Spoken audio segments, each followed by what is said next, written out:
Hi friends, my name is Maruti and I'm the co-founder of Cracku. Cracku is one of the best institutes in the country to prepare for MBA exams like CAT, ZAT, SNAP and CMAT. In this video, we'll be looking at 100 very important quant questions for CAT. All the topics that are important for CAT are covered in these 100 questions. There are easy questions, there are difficult questions. We try to make the questions to be as diverse as possible. So we think this will be a very important video for you. We'll first display the questions and after that we'll give the explanation. So if you're looking to attempt the question before looking at the explanation, please pause the video. And if you're looking for a shortcut to answer or if you didn't get the question, you can always look at the explanation. All these 100 questions are taken from Cracku Daily Target series. It is an extremely useful course for students who are preparing for CAT. We give one test in Quant, one test in LRDI and one test in verbal every day. And all these questions have video solutions. So if you're looking for a good place to practice CAT level questions, please do enroll to the Cracku Daily Target series.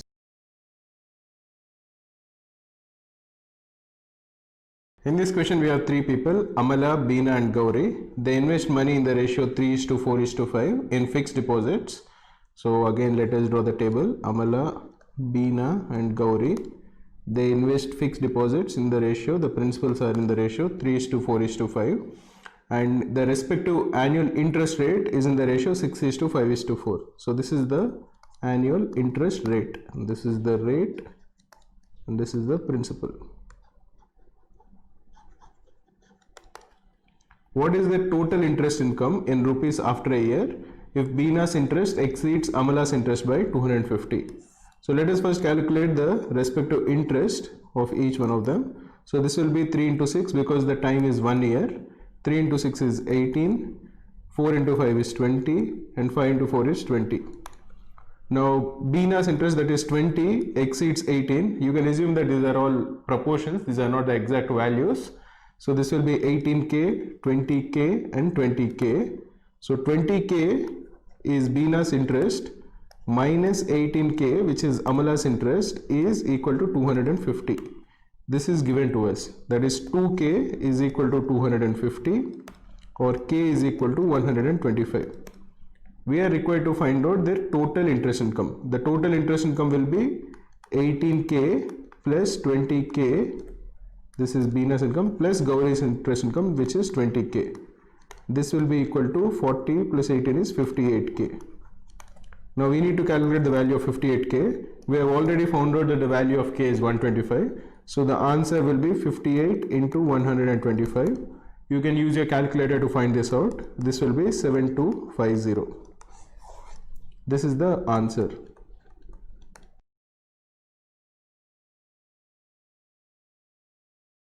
So in this question, it has been given that there are two friends, John and Andrew. Both of them had a certain number of chocolates with each of them. And initially, John gives 5/8 of the chocolates that he has to Andrew, and Andrew, after taking these chocolates, gives 3/8 of the chocolates back to John. It has been noticed that after every such transfer cycle, the number of chocolates which each of them remains constant. It has also been given that initially Andrew has 8 chocolates more than John, so we have to calculate what is the total number of chocolates that both of them had together. So let the number of chocolates with each of them initially be J. This is for John. And Andrew has 8 more chocolates than John. So initially both of them had J and J plus 8. We should what we should find at the end is 2J plus 8 is what we need to find, which is the sum of the chocolates. After John gives 5/8 of its chocolates, he will have 3/8 J and Andrew will have J plus 5, so that will be 13J by 8 plus 8. This is after John gives his chocolates to Andrew. And after Andrew gives 3/8 of these chocolates back to John, John will have 3/8J plus 3/8 into 13/8J plus 3. This is 3/8 into 8. This will be 39J by 64 plus 3, and this is 3/8J.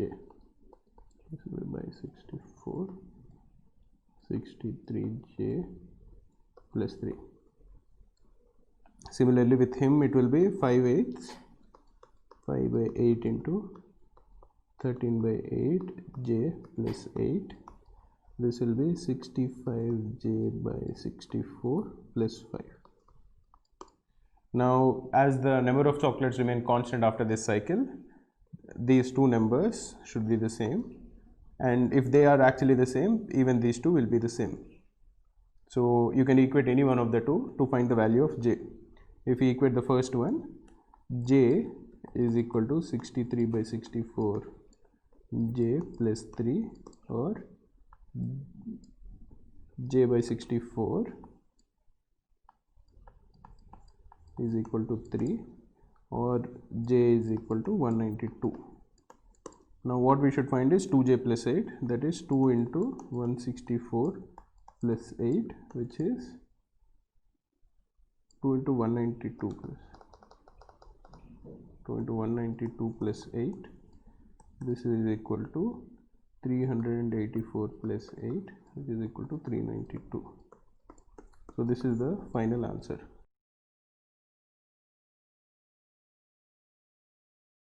In this question, it is given that a CAT aspirant appears for a certain number of tests and his average score increases by 1 if the first 10 tests are not considered. So let us assume that a CAT aspirant appears for a certain number of tests. Now let the number of tests be equal to n, and let the average across all these n tests be equal to a. Now if we don't consider the first 10 tests and only look at the remaining n minus 10 tests, his average will be increasing by 1. So his average in this remaining n minus 10 tests is a plus 1. Similarly, if we don't consider the last 10 tests and consider only the first n minus 10 tests, his average decreases by 1. So the average becomes a minus 1. If the average scores in the first 10 and last 10 tests are 20 and 30, so in the first 10 tests his average is 20, and in the last 10 tests his average is 30, then the total number of tests taken by him is what? So we'll use the same thing twice. What we are going to use is that the total score across all the n tests by this CAT aspirant is equal to n into a, because a is his overall average. Now if you look at the n tests as the first 10 tests and the remaining n minus 10 tests, the total will be, the total in the first 10 tests is 10 into 20, which is equal to 200, plus in the remaining n minus 10 tests, the total is n minus 10 into a plus 1.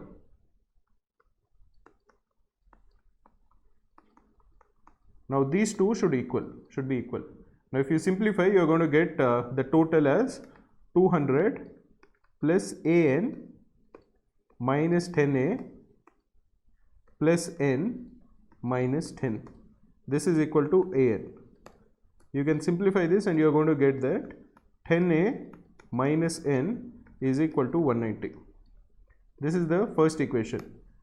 We'll do the same thing the other way around. So if you look at the first n minus 10 tests, the total marks that he has scored is n minus 10 into a minus 1. In the first n minus 10 tests, and in the last 10 tests he has scored 10 into 30. So the total he has scored is n minus 10 into a minus 1 plus 10 into 30. This will again equal the total score that he has scored across all the n tests, which is equal to an. So you will get another equation after you simplify this. This will be an minus 10a minus n plus 10 plus 300 is equal to an. You can cancel an and you are going to get that 10a plus n is equal to 310. Over here we have 10a minus n is equal to 190. Now we are required to find out the total number of tests taken by him. So we have to find out the value of n. So we will subtract the second equation from the first equation. Then you can cancel off 10a and it will become 2n is equal to 310 minus 190 is equal to 120, or n is equal to 60. You can also calculate the value of a. The value of a will be 250 by 10, that is equal to 25. Anyway, we are only required to find out the total number of tests. So this will equal 60.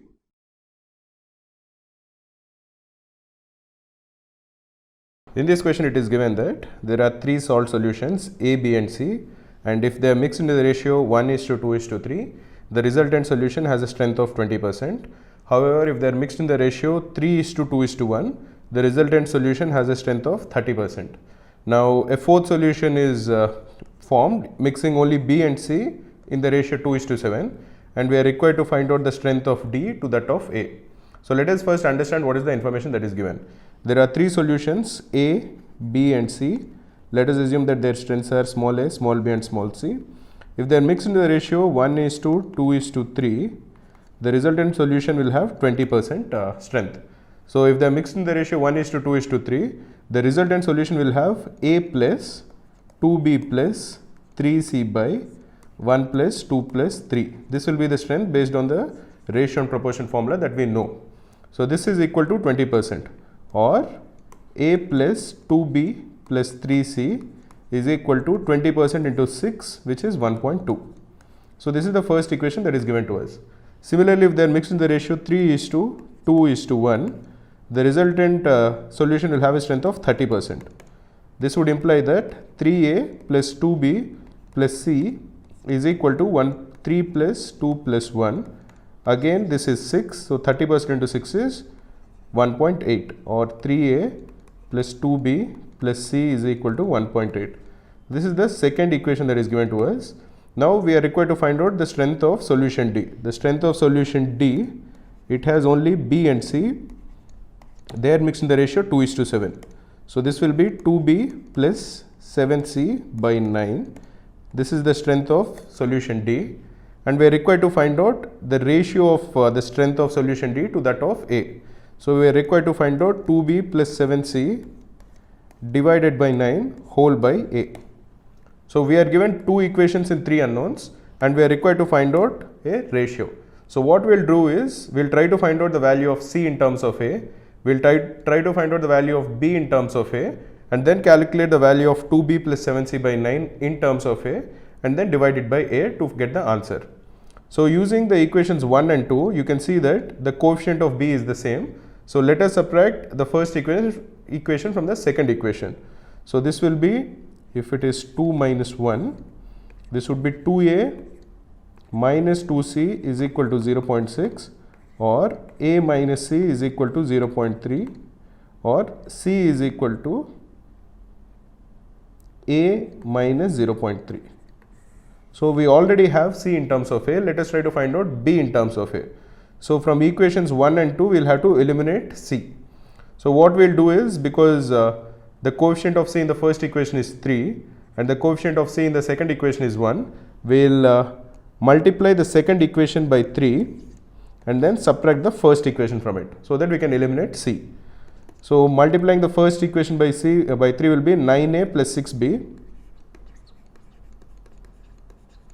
plus 3C minus A plus 2B plus 3C.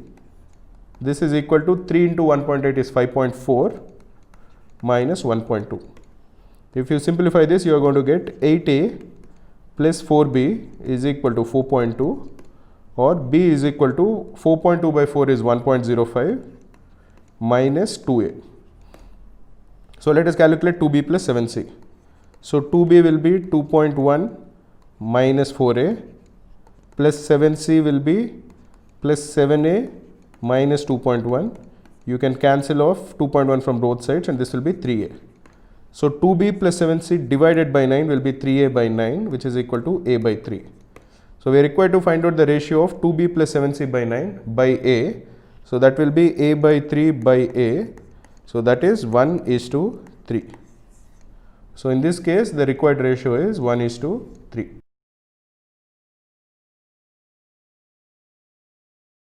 In this question, we are given that there are 4 unique even numbers which are arranged in ascending order, and the sum of those 4 numbers is 162.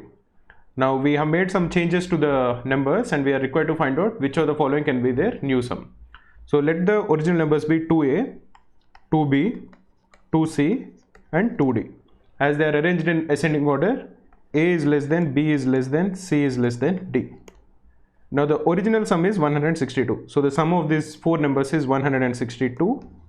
That is 2a plus 2b plus 2c plus 2d is 162, or a plus b plus c plus d is equal to 162 by 2, so that is 81. Now the first two numbers are decreased by 50%. So now the first two numbers become a and b, and the last two numbers are increased by 50%. So the last two numbers become 3c and 3d. Now we are told that the original sum is 162. Which of the following can be the new sum? So we are required to find out which of the following can be the possible value of a plus b plus 3c plus 3d. Now first we will remove a plus b plus c plus d, because we know that this is 81. So if you remove that, this will become a plus b plus c plus d plus 2c plus 2d. A plus b plus c plus d is 81. So we have to find out which of the following can be the value of 81 plus 2 into c plus d. Now do we know anything more about c plus d? We know that a is less than b, and b is less than c, and c is less than d, and the sum of all the four numbers is 81. So a is less than or equal to b plus 1. A plus 1 is less than or equal to b, because all these are natural numbers and they are arranged in ascending order. If we add 1 to a, then the strictly less than will become less than or equal to. Similarly, b plus 1 is less than or equal to c, and c plus 1 is less than or equal to d. So a is less than, or a plus 2 is less than or equal to c, and b plus 2 is less than or equal to d. Or what we are basically trying to do is we are trying to find out some sort of a range for c plus d based on the equation that we have, that is a plus b plus c plus d is 81. So if you add both of these inequalities, a plus b is less than or equal to c plus d minus 4. Now once we have this, we can transform the given equation. This is a strict equality into, we can substitute instead of a plus b, we can substitute c plus d minus 4 plus c plus d now will be greater than or equal to 81, because over here there is an inequality and we have substituted the value of a plus b. Or 2 into c plus d is greater than or equal to 85, or c plus d is greater than or equal to 42.5. Clearly c and d are natural numbers. So when we know that c plus d is greater than or equal to 42.5, it would imply that c plus d is greater than or equal to 43. Now the minimum value of c plus d is 43. So the minimum value of 2 into c plus d will become 86. Therefore the minimum value of 81 plus 2 into c plus d will be 81 plus 86, which is 167. Therefore of the four options, we need to pick the option which is definitely greater than or equal to 167. There is only one such option, which is C, 173. So the correct answer is 173.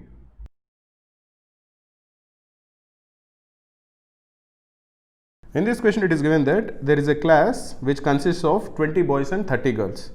So there are boys and there are girls. There are 20 boys and 30 girls. In the mid-semester examination, the average score of the girls was 5 higher than the average score of the boys. So let us assume that in the mid-semester, the average score of the boys is A. Therefore, the average score of the girls is A plus 5. In the final exam, however, the average score of the girl dropped by 3. So in the final examination, the average score of the girls is A plus 2, as it has come down by 3. While the average score of the entire class, that is boys and girls together, has increased by 2. Of total, it has increased by 2. Then the increase in the average score of the boys is. So we need to find out the average score of the boys in the final examination. So first let us find out the average score of the class in the midterms. Then we will figure out average score of the entire class in the final exam and then figure it out. So the total score of the entire class in midterms is equal to 20 into A, which is the total of the boys, plus 30 into A plus 5. This is the total of the girls. This is equal to 50A plus 150. Therefore, the average score in midterms is total score by the total number of students, which is 50. So this is equal to 50A plus 150 by 50, which is equal to A plus 3. But we are told that in the final examination the average score has increased by 2. So the average score in finals is equal to A plus 5, as the score has increased by 2 from midterms. Therefore the total score in finals is equal to 50 into the average score, which is A plus 5. So this is equal to 50 A plus 250. This is the total score of the boys plus the total score of the girls. But we know the total score of the girls. Total score of girls is equal to 30 into A plus 2. So this is equal to 30A plus 60. Therefore the total score of the boys is just subtracting the total score of the girls from the total score of the entire class. This is equal to 20A plus 190.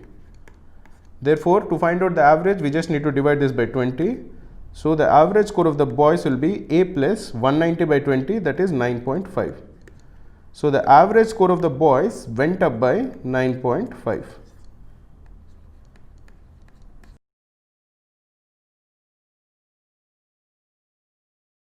In this question we are told that there is a solution which contains alcohol and water in the ratio 3:2. So you have alcohol is to water. The initial ratio is 3:2. So let us assume that the initial quantity of alcohol is 3x and the initial quantity of water in the solution is 2x. Now some quantity of the solution is removed and it is replaced with water, and the ratio of alcohol and water is replaced. So if you are trying to calculate or estimate the amount of solution that is replaced, let us assume that that is 5K. So of which 3K will be alcohol and 2K will be water. So after removing the solution of 5K liters, what is the amount of alcohol that is present? The amount of alcohol will be 3x minus 3K. And what is the amount of water that is present? It will be 2x minus 2K. But now because this entire solution is replaced with water, 5K solution, 5K liters of water is added. So the amount of alcohol will remain the same. This will be 3x minus 3K. The amount of water will become 2x minus 2K plus 5K, that is 2x plus 3K. Note that the total solution, total volume of the solution will remain the same. This will still equal 5x because water solution has been removed, has been replaced with water. Now this ratio of alcohol is to water is reversed. So this becomes equal to 2 by 3. Or 3x minus 3k divided by 2x plus 3k is equal to 2 by 3, or we can cross multiply, and this would imply that 9x minus 9k is equal to 4x plus 6k, or 5x is equal to 15k, or x is equal to 3k, or k is equal to x by 3.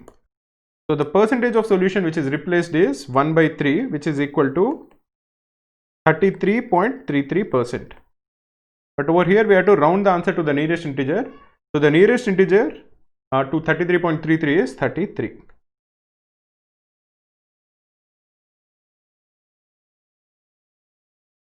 In this question it is given that there are two drums. Each of them contains a mixture of paints A and B.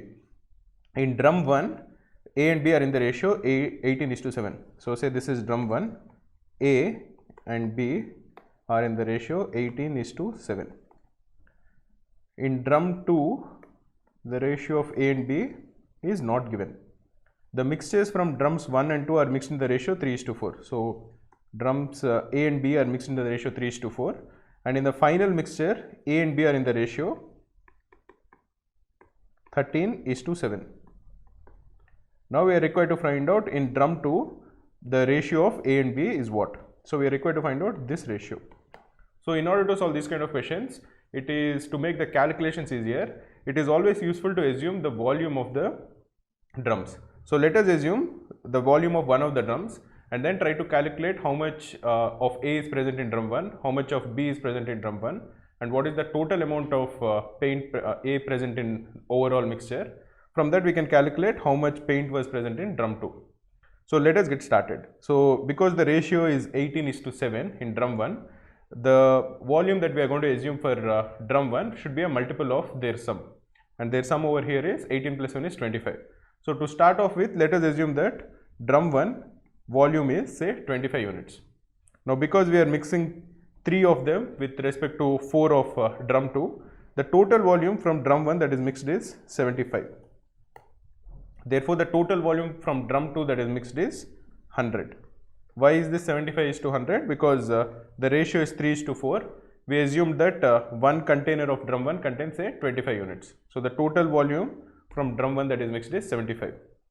Now, so the total volume after you mix both the drums is 75 plus 100, which is equal to 175. Now you can continue and you can calculate the answers. But if you notice A and B, the ratio over here is 13:7. Their sum is 20.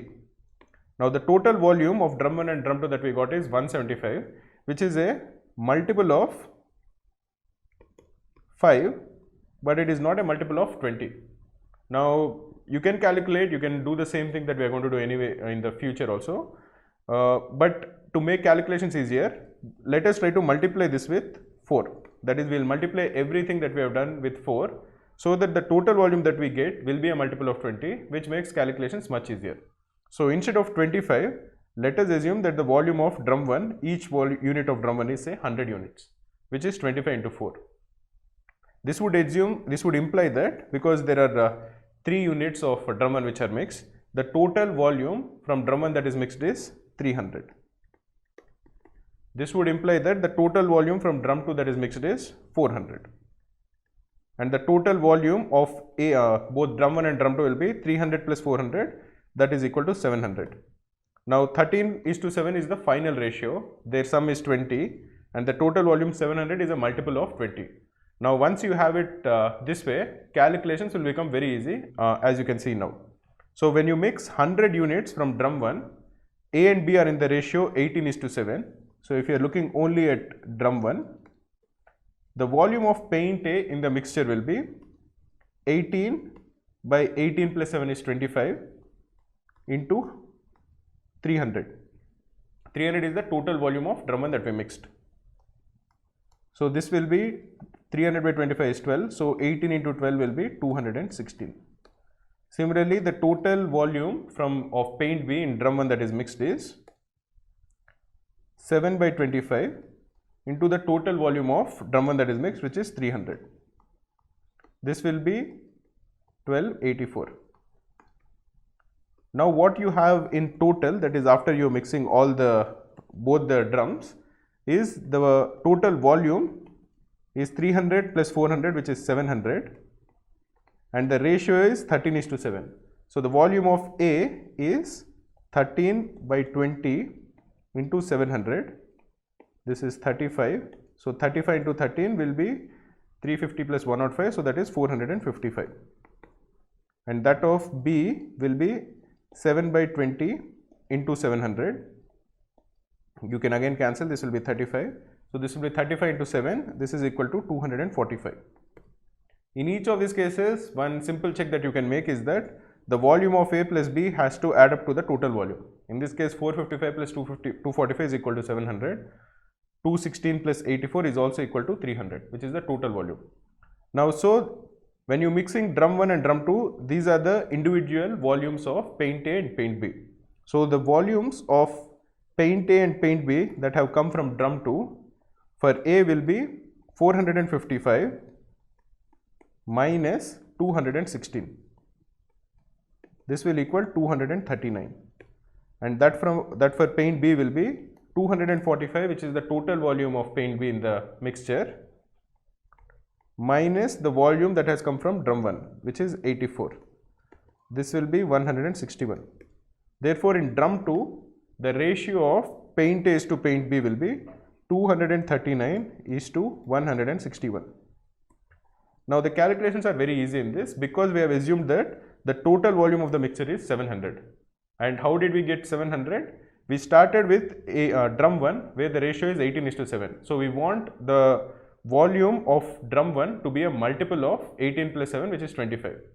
Now because drum 1 and drum 2 are mixed in the ratio 3:4, we have multiplied 25 by 3 and we made it 75. Now we went ahead and calculated with 75. When drum 1 volume is 75 and drum 2 volume is 100, we got the total volume to be 175. But then we realized that 175 is not a multiple of 13 plus 7, which is 20. This would make the calculation slightly more tricky. We don't want to do that, so we have multiplied everything with 4 because we realized that 175 is a multiple of 5 but not a multiple of 4. So instead of 75, we assume that the volume of drum 1 is 75 into 4, which is equal to 300. Then the volume from drum 2 will be 400 and the total volume will be 700. Once you get these numbers correct, solving each of them and finding out the final ratio of 239:161 is very easy.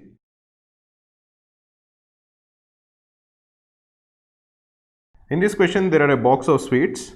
They have to be distributed among 3 prisoners. The prisoners are in cells 4, 5 and 6 and the number of sweets that each one of them takes is in the ratio of their cell numbers. Initially, prisoner number 6 will come, he'll take his sweets. Then prisoner number 5 will come, he'll take his sweets. And then finally prisoner number 4 will come and he'll take his sweets. Now the key thing to remember is they don't know the order in which they are entering the rooms. As in they make a mistake in understanding whether somebody has come earlier or not. So initially prisoner from cell number 6 will come, but he thinks that prisoner in cell number 4 has already come and taken his sweets. So of all the sweets, prisoner number 6 will take 6 by 6 plus 5. Because of the remaining sweets, he knows that prisoner number 4 has taken his sweets. So the fraction of sweets that prisoner number 6 will take is 6 by 6 plus 5, which is 6 by 11.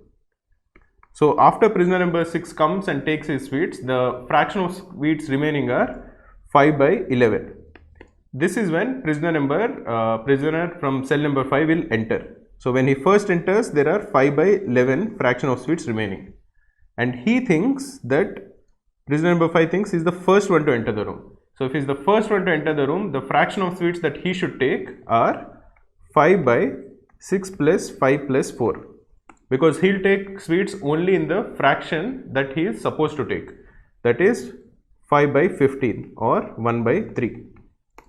So prisoner number 5 of the 5 by 11 sweets that are remaining, he is going to take 5 by 33 of the total number of sweets. So the number of sweets which are remaining are, which is when prisoner number 4 will enter, is 5 by 11 into 2 by 3. So when prisoner in cell number 4 enters, the fraction of sweets remaining are 5 by 11 into 2 by 3, which is 10 by 33. Now prisoner in cell number 4 again thinks he is the first one to enter the room. So when he sees the box, he will only take the sweets in the fraction that he is supposed to take. So the fraction that he is supposed to take is 4 by 4 plus 5 plus 6, which is 4 by 15. So of 10 by 33 of the total sweets that are remaining, he will only take 10 by 33 into 4 by 15 and he will leave the remaining sweets on the table. So the fraction of sweets that are remaining on the table after prisoner number 4 goes is 10 by 33, which is the initial fraction, into 11 by 15. Because remember that he has taken 4 by 15 of the sweets and left. So this is the answer that we are required to find out. If we simplify this, we can cancel 11 and 33, so it will be 3, and 10 and 5, so it will 10 and 15 is 2 by 3, so it will be 2 by 9. The secret to crack CAT is taking a lot of marks. We at Cracku give all the previous year's CAT, XAT and IFT papers in the actual exam format. Also, if you just Google Cracku free CAT mark, you can find 3 free CAT marks in the latest exam pattern. You can take them and get detailed analysis.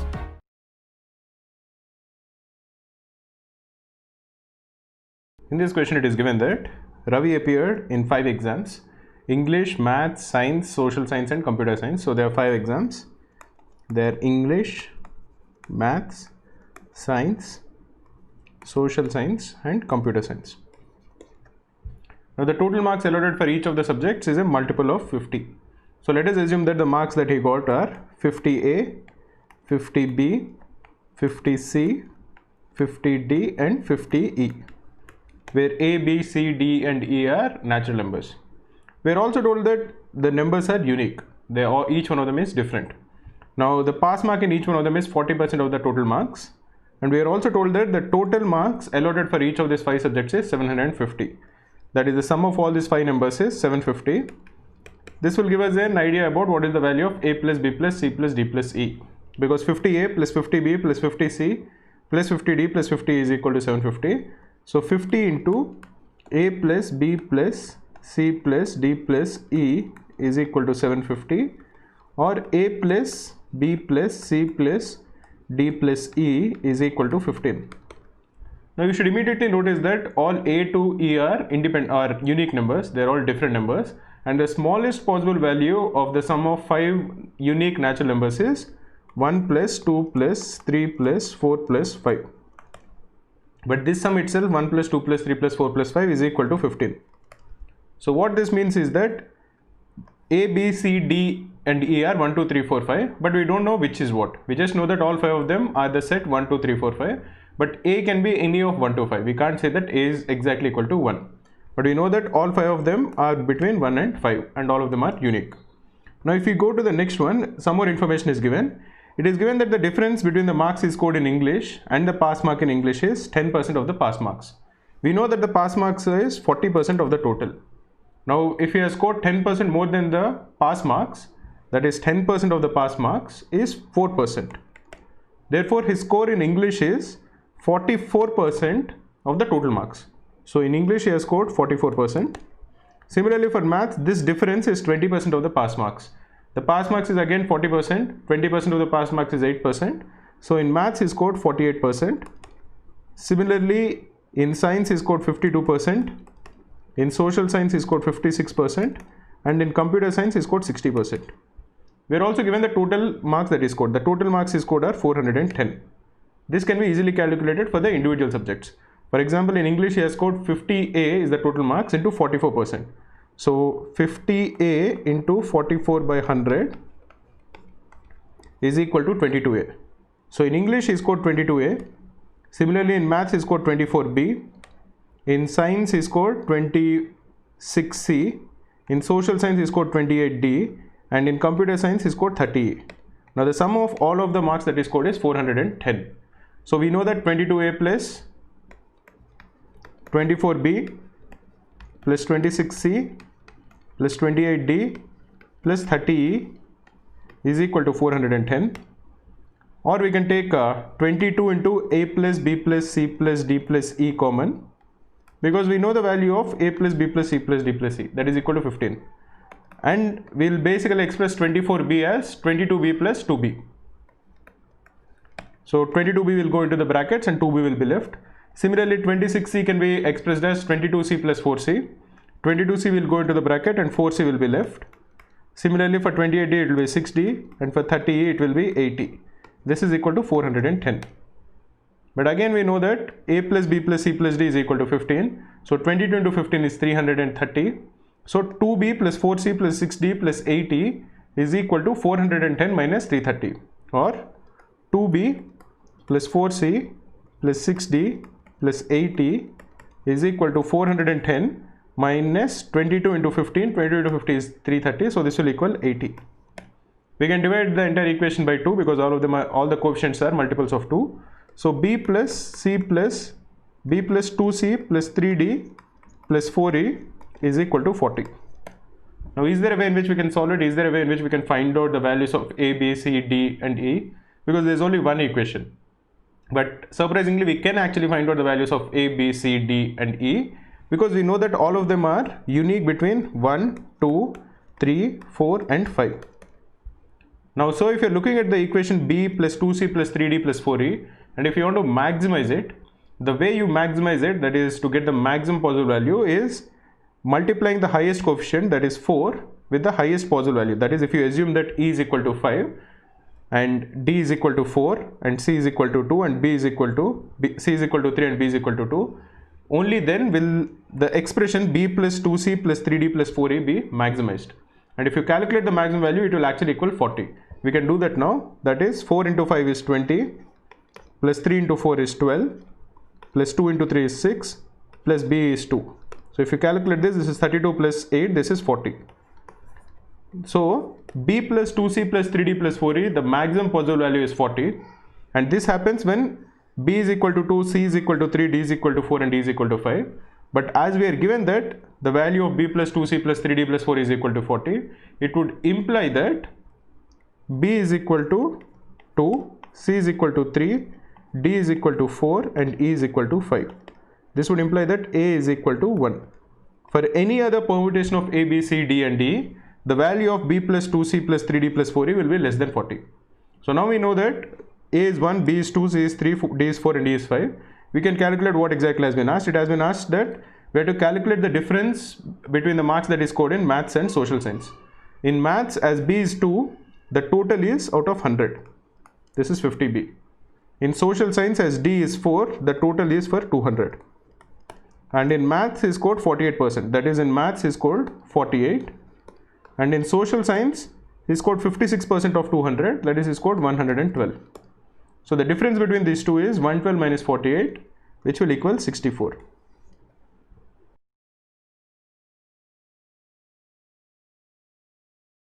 In this question, we are given two functions, a of x and b of x, and we are given an expression which shows the relationship between the two. We are also given that a of 4 is equal to 24, and we are required to find the value of a of minus 4. Let us first try to simplify the expression that was given to see if we can find a easier expression, easier relationship between the two, a of x and b of x. So if we are simplifying the expression that is given, it means 4a of a square of x is equal to, if you take these terms to the right, it becomes b square of x plus b square of minus x plus 2 into b of x into b of minus x. Now this is clearly of the term a square plus b square plus 2ab. So this actually equals b of x plus b of minus x whole square. Now, so this is also of the term x square. So we can, if we take the square root, we know that 2a of x is equal to plus or minus b of x plus b of minus x. Now you know the value of a of 4. So a of 4 is equal to plus or minus b of 4 plus b of minus 4 by 2. Now if we just interchange, here we are putting x is equal to 4. If we put x is equal to minus 4, we get that a of minus 4 is equal to plus or minus 1 by 2 into b of minus 4 plus b of 4. We know that a of 4 is equal to 24. And we know the value of this from this expression. The value of b of 4 plus b of minus 4 is equal to 48. So a of minus 4 is half into plus or minus half into 48, which is equal to plus or minus 24. Now this is where our information stops. We know that a of minus 4 is equal to plus or minus of 24. This is actually equal to plus or minus of a of 4. But we don't know whether it is 24 or minus 24. If any additional information is given, for example, if it has been given that all a of x is non-negative or anything of those lines, we can find the value of a of minus 4. Otherwise, we can't. So the correct answer here is cannot be determined. It can be either minus 24 or plus 24.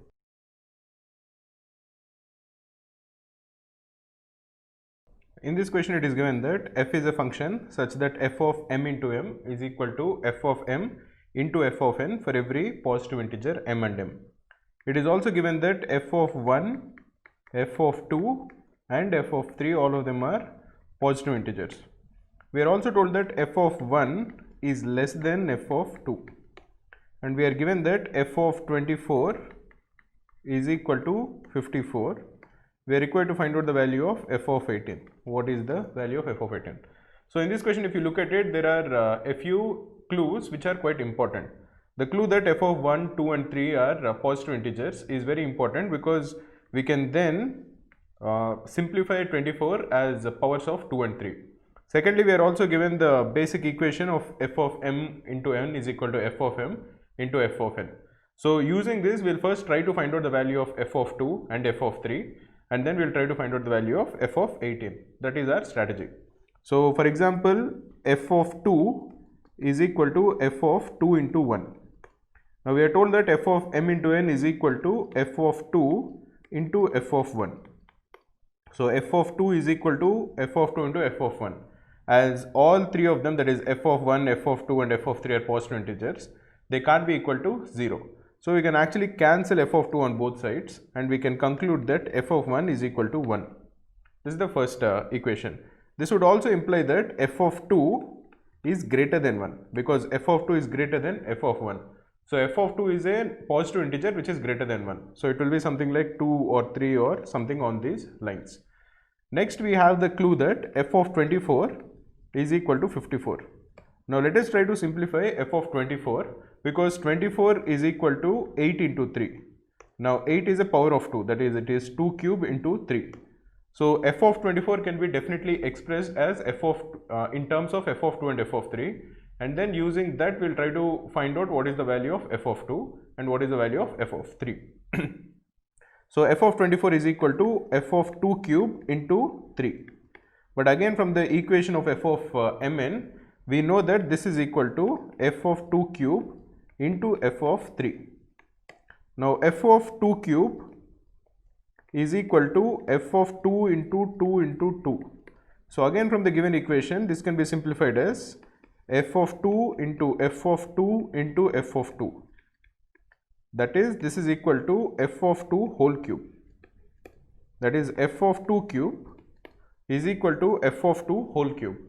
Therefore, f of 24 is equal to f of 2 whole cube into f of 3.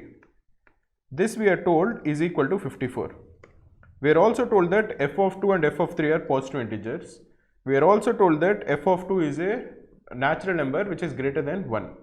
Now the only way in which this can be expressed, that is 54 can be expressed, is if this is equal to 3 cube into 2. Remember that 54 is equal to 2 into 27. Now the only way in which this will work, in which we can express this as a product of a cube which is greater than 1 and another natural number, is if we express 54 as 3 cube into 2. This would imply that f of 2 is equal to 3 and f of 3 is equal to 2. We can deduce this based on the prime factorization of 54. Now we need to calculate f of 18. F of 18 is equal to f of 3 square, that is 9 into 2. F of 3 square, this will again be simplified as f of 3 square into f of 2.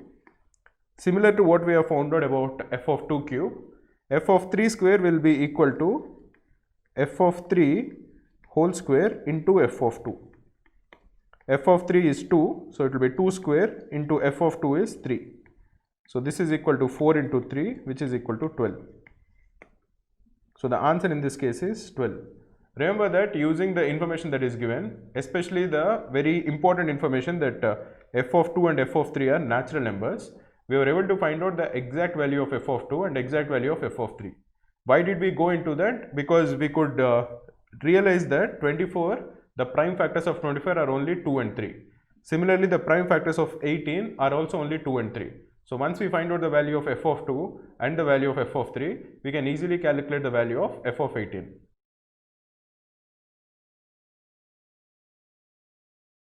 In this question, it is given that there is a quadratic function f of x has a value of 5 at x is equal to minus 2, and the maximum value of the function is 8 when x is equal to minus 1. We are required to find out the value of f of minus 3.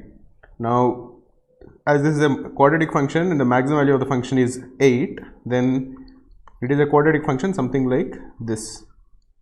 At x is equal to minus 1, it peaks and reaches 8. Now, there are a couple of things that you can deduce, although they are not important for the question.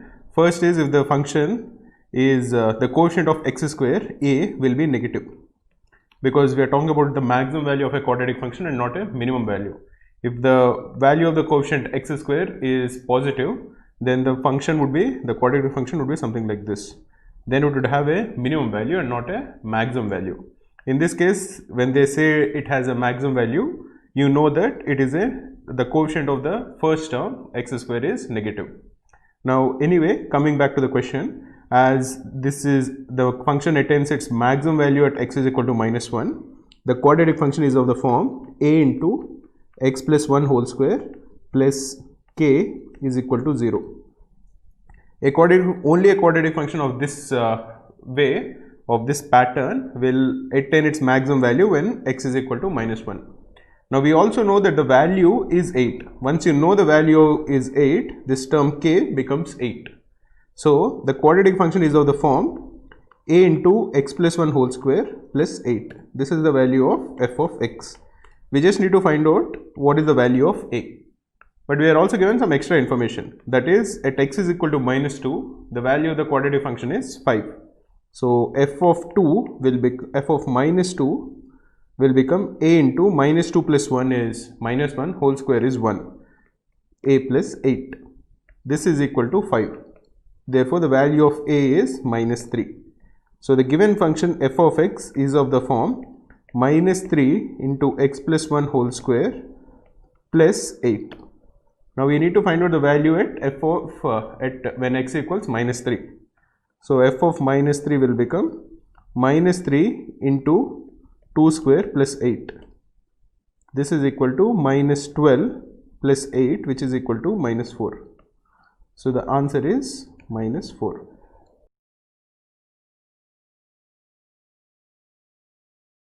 In this question we are told that the domain of a function f of x is minus 100 to 700. So when you are saying that the domain of the function is minus 100 to 700, it means that the values that x can take lie between minus 100 to 700. We are told that there are two other functions which are defined. G of y is defined as f of 2y square plus 5, and similarly h of z is defined as equal to g of z square. So if you are trying to express h of z in terms of f, h of z is equal to g of z square, but what is the value of g of z square? This will equal f of 2z to the power 4 plus 5, because you have to square the term which is containing g of that term and then multiply it by 2 and add 5. So h of z is equal to f of 2z to the power 4 plus 5. We are supposed to find out how many integral values, for how many integral values is h of z defined. So as we have discussed earlier, as h of z is equal to f of 2z to the power 4 plus 5, the value of 2 into z to the power 4 plus 5 must lie between minus 100 and 700, or minus 100 is less than or equal to 2z to the power 4 plus 5, which is in turn less than or equal to 700. If we subtract 5 from all the three terms, this will become equal to minus 105 is less than or equal to 2z to the power 4 is less than or equal to 695, or minus 52.5 when we are dividing all the three terms by 2 is less than or equal to z to the power 4 is less than or equal to 347.5. Now how many integral values of z are there such that z to the power 4 lies between minus 52.5 and 347.5? The values that z can take are 0, 1 or minus 1, in which case z to the power 4 is 1, 2 or minus 2, in which z to the power 4 is equal to 16, 3 or minus 3, in which case z to the power 4 is equal to 81, or 4 or minus 4, in which case z to the power 4 is 256. When z becomes equal to 5 or minus 5, 5 to the power 4 is equal to 625, which is greater than 347.5. So the only integral values that z can take are 0, 1, minus 1, 2, minus 2, 3, minus 3, and 4 and minus 4. So the total is 1 plus 4 into 2, which is equal to 9.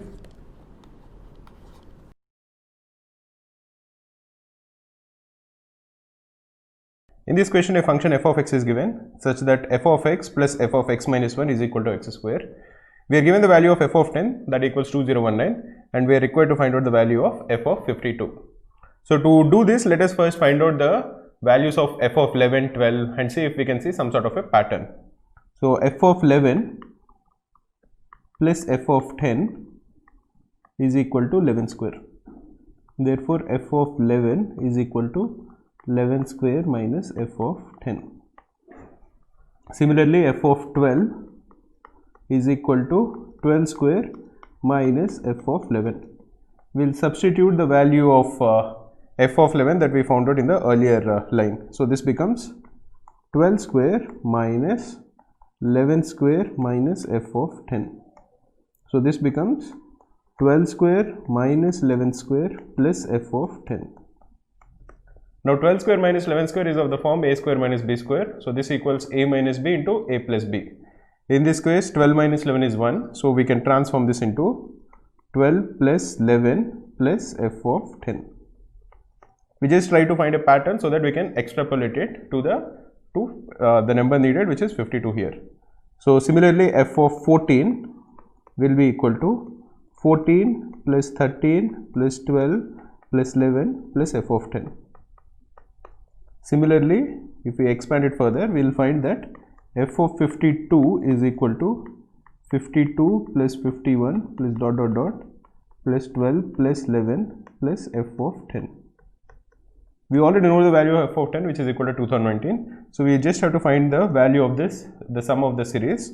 Now in this case, the first term is 11 and the last term is 52. So there are a total of 42 terms.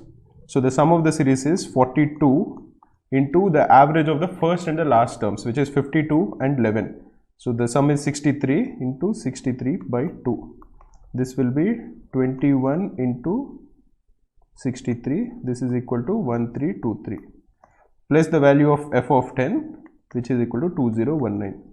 So the required number that we are looking for is 3342. In these kind of questions, if you can find some sort of a pattern and simplify the value of f of x.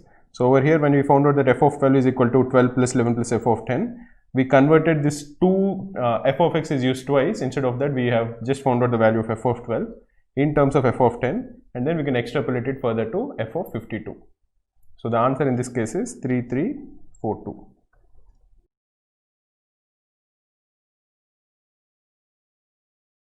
In this question, we are given that there is a walking track AB, which is the diameter of a circular park of radius 10 meters. So let us assume that this is the circular park and this is the diameter AB. AB is the walking track. Now a pole of height 6 meters is standing on the circumference of the circular track and it subtends an equal angle at A and B. That is, it is equidistant from both A and B. So it will be at the midpoint of the arc AB. Now let us assume that the base of the pole is, say, R. Okay, there is another point R. So let us assume that the base of the pole is, say, P. A point R lies on the line AB and the pole subtends 30 degrees at R. So there is a point R on AB, and when you connect the base of the pole to R, and if you draw another line from R to the top of the pole, remember that this is in 3-dimensional figure. So this angle, that is the angle subtended by the top of the pole at R, is 30 degrees. We also know that the height of the pole is 6 meters. So from this we can get the distance of PR on the ground. So PR, 6 by PR is equal to tan 30 degrees. Therefore PR is equal to 6 root 3. Now PR is on the ground. The pole is up in the air. So 30 degrees is subtended at the top of the pole. So tan 30 degrees will be the height of the pole by the distance on the ground, because that is opposite side by adjacent side. So we get that PR, that is the length from R to the base of the pole, is 6 root 3. Now once we know that, we are required to find out the distance of point R from the center. Let us assume that this is the center O. Now if you connect P and O, because P is equidistant from both A and B, it will be a perpendicular at the center. Now this is a right angle triangle. You know one of the side, this is the radius of the circle, which is 10 meters. And you know the length of the hypotenuse is equal to 6 root 3. You are required to find out the length of the third side, which is OR. Now OR square plus 10 square by Pythagoras theorem is equal to 6 root 3 whole square, which is 6 square into 3. 6 square is 36 into 3 is 108. Therefore OR square is equal to 108 minus 100, which is equal to 8, or OR is equal to square root of 8, which is 2 root 2 meters. Now if you are able to visualize this simple diagram in three-dimensional space and figure out that the length of PR is 6 root 3, The question is nearly solved.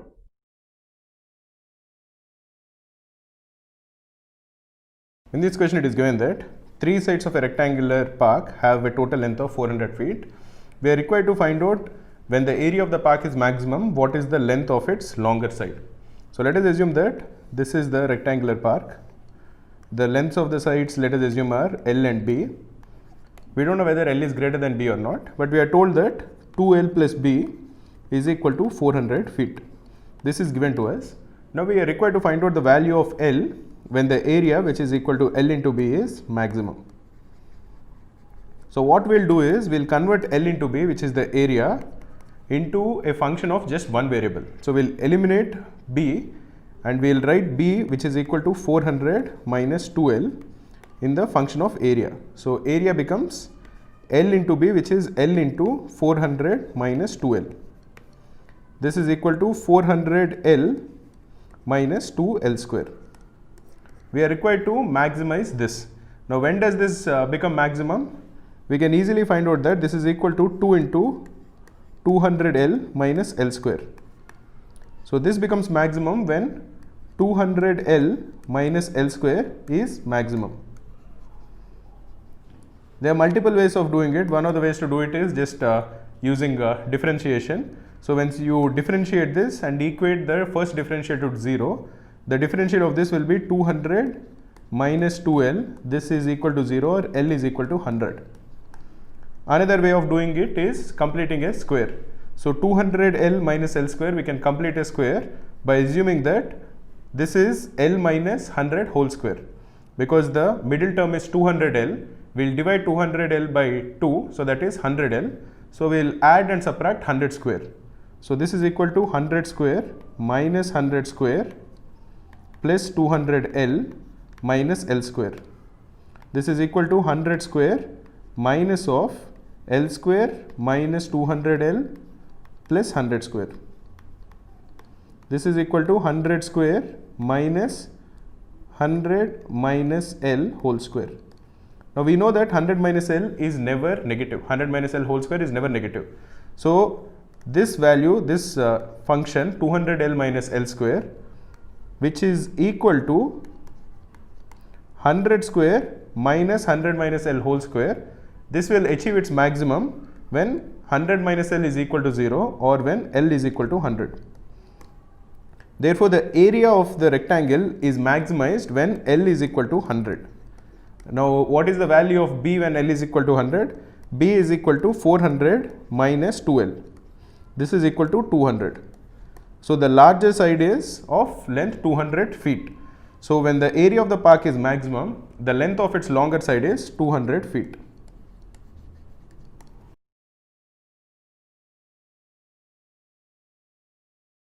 In this question, we are given two squares. There is an outer square. The side of the square is 2 centimeters, and there is an inner square. The side of the inner square is 1 centimeter. So let us first draw both the squares. So this is, say, the outer square, and say this is the inner square. The outer square's length is, the side length is 2 centimeters. This is 2 centimeters, and the inner square's length, side length is 1 centimeter. Now we are also given two, there are 4 arcs of circles such that they intersect at 4 different places. Suppose that these are the arc of the circles. Now we are told that the area of one part is y, this is y, and the area of another part is x, as given in the diagram. Now we are required to find out what is the value of y minus x. Now from the looks of it, it looks to be a very complicated question where we will have to figure out the lengths of each of the side arcs and then try to find out the value of y and also find out the value of x and then find out what is the value of y minus x. But there is a simple way to actually solve it. Let us first write down the points so that we can understand what exactly is being explained. Suppose the sides of the larger square are a, b, c and d, and the vertices of the inner square are e, f, g and h. Now again I am giving some names to the middle one. Say this is p, q, r, s, t, u, v and w, and let us assume that the outer ones are like say small a, small b, small c and small d. Now if you are looking only at the inner square and if you remove y from it, what we are going to get, the area is, suppose this is the inner square. Let me erase it so that we can explain it better. Suppose this is the inner square. This is the square whose side is 1 centimeter. Now we are only looking at if you are removing 4 y's from it, that is if you are removing this y and this y and this y and this y, we can easily calculate the area of the remaining part. The area of the remaining portion is area of the smaller square minus 4y. As the side of the smaller square is 1 centimeter, the area of this square minus the edges is 1 minus 4y. Now to this let us add the 4x. That is, we are adding these x. Now if you are looking only at this portion, what we are looking at is basically something of this sort. We are looking at an area which is basically adding 4 chords. So the area of this portion is 1 minus 4y plus 4x. 1 is the area of the smaller square, of which we have removed the edges of the smaller square, and we have added 4x. Now 1 minus 4y plus 4x can be easily found out. The area, if you just ignore y's and x's, of what exactly is remaining is, if from the larger square you are removing 4 parts of the circle, then whatever is remaining is basically the same shape. Now we can easily calculate the area of the outer square. The area of the outer square is, because the side of the square is 2 centimeters, the area of the outer square is 2 square, that is 4. From this you will have to remove 4 quarter circles. If you remove 4 quarter circles, you are going to get the same shape. But we know that the area of that shape is 1 minus 4y plus 4x. Now if you are removing 4 of the outer quarter squares, you know that the radius of the quarter square is half the length of the larger square. Half the length of the larger square is 2 by 2, that is 1 centimeter. Therefore the area of 4 of these quarter squares will be 4 into pi r square by 4, because the area of each of this quarter square will be pi r square by 4. As there are 4 such quarter squares, the whole area will be pi r square. We know that the value of the radius is 1 centimeter. Therefore the area that is removed from the larger square is pi. So the area that is left behind is 4 minus pi. But we already know that this is equal to 1 minus 4y plus 4x. Now you can simplify this as 4y minus 4x will be pi minus 3, or y minus x, which we are actually supposed to find out, is pi minus 3 by 4. So the answer is pi minus 3 whole divided by 4.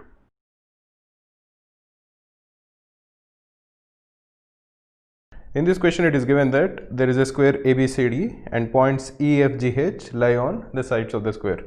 So let us draw the square. So let us assume that this is the square A, B, C and D. Now points E, F, G, H lie on the sides of the square such that E, F, G, H is also a square. So it would mean that suppose this is E, then this is F, suppose this is G and this is H. Now we are told that if we connect all these points, the 4 points inside the square E, F, G, H, this itself is a square. This would mean that EB, let us assume that this is X, and let us assume that A is equal to 1. Now E, F, G, H will be a square only if all the 4 points E, F, G, H intersect A, B, C, D in proportional ratio. So for example, this would mean that CF is also equal to X and BF is equal to 1. Similarly, GC is equal to 1 and GD is equal to X. Similarly, DH is equal to 1 and AH is equal to X. What we are saying is EFGH will be a square only if EB is equal to FC is equal to GD is equal to AH. This is by symmetry. This would also imply that AE is equal to BF is equal to GC is equal to DH. Now then what we are assuming is that let the length of the side AB be equal to 1 plus x, and we are assuming that the first part, that is these 4 points, the length of these 4 small line segments is equal to x. Therefore the length of the remaining line segment AE is equal to 1. Once we have this, we have some more information. We are told that CG is longer than EB. CG, the length of CG is 1 because CG is greater than EB. The length of CG is 1 and the length of EB is x. So we are also told that x is less than 1. What we are again told is that the length of the square EFGH is 62.5% of the length of the area of the square ABCD. Now area of ABCD is equal to length square. Now each of the side of the square ABCD is 1 plus x. Therefore the area of ABCD is 1 plus x whole square. Similarly for EFGH, let us calculate the length of one side. The length of EF, for example this, by Pythagoras theorem is equal to square root of x square plus 1. Therefore the area of the square EFGH is equal to length square again, which is x square plus 1. Now what we are told is that x square plus 1 by x plus 1 whole square is equal to 0.625 or 62.5%. Using this equation, we will find out the length of x. Once we find out the length of x, we are required to find out the ratio of EB to that of CG. Now EB is x and CG is 1. So we are required to find out the value of x by 1, which is basically the value of x. So we'll just solve this equation, then we are going to get the value of x. It's a quadratic equation. So x square plus 1 is equal to 0.625 into x plus 1 whole square. Now x plus 1 whole square is x square plus 2x plus 1. When you multiply the terms inside the bracket with 0.625, it will be x square plus 1 is equal to 0.625 x square plus 1.25x plus 0.625. You can simplify this by taking all the terms to the other side. So it will be 0.375 x square, this is 1 minus 0.625, minus 1.25 x plus 0.375 is equal to 0. Now you can use your calculator, or you can observe that each of these coefficients is a multiple of 0.125. So for example 0.375 is equal to 0.125 into 3, and 1.25 is equal to 0.125 into 10. So what we'll do is we'll divide each of the coefficients by 0.125, or basically we'll multiply each of the coefficients with 8. That is equal to 1 by 0.125. So we'll multiply each of the coefficients with 8. So 0.375 into 8 is equal to 3. So 3x square minus 1.25 into 8 is 10x plus 0.375 into 8 again is equal to 3. This is equal to 0. This is a simple quadratic equation. This will be 3x square minus 9x minus x plus 3 is equal to 0, or 3x minus 1 into x minus 3 is equal to 0. So x is either equal to 1 by 3 or x is equal to 3. But what we know is that x is less than 1. So x cannot equal 3. So x has to equal 1 by 3. Now once we know that x is equal to 1 by 3, we are required to just find out the value of x, which is 1 by 3. So the answer in this case will be 1 by 3 or 1:3. This is the ratio. So in this case, we have just drawn the diagram. We have understood that if EFGH is a square, it would mean that all these 4 line segments EF, FC, DG and AH have to be equal. So we assumed that the length of each of those 4 line segments is equal to x. We have also assumed that the length of the remaining line segments is equal to 1, just to simplify our calculations. So AE will equal 1, similarly BF will equal 1, similarly GC will equal 1 and HD will equal 1. So once we have both of this, we know that the length of the bigger square, length of the side of the bigger square will be 1 plus x. Then we have calculated the ratio of the areas of the smaller square to that of the bigger square in terms of x. We got a quadratic equation in x. We solved it to find out that the value of x is 1 by 3 and we are required to find out just the value of x. So the answer in this case is 1:3.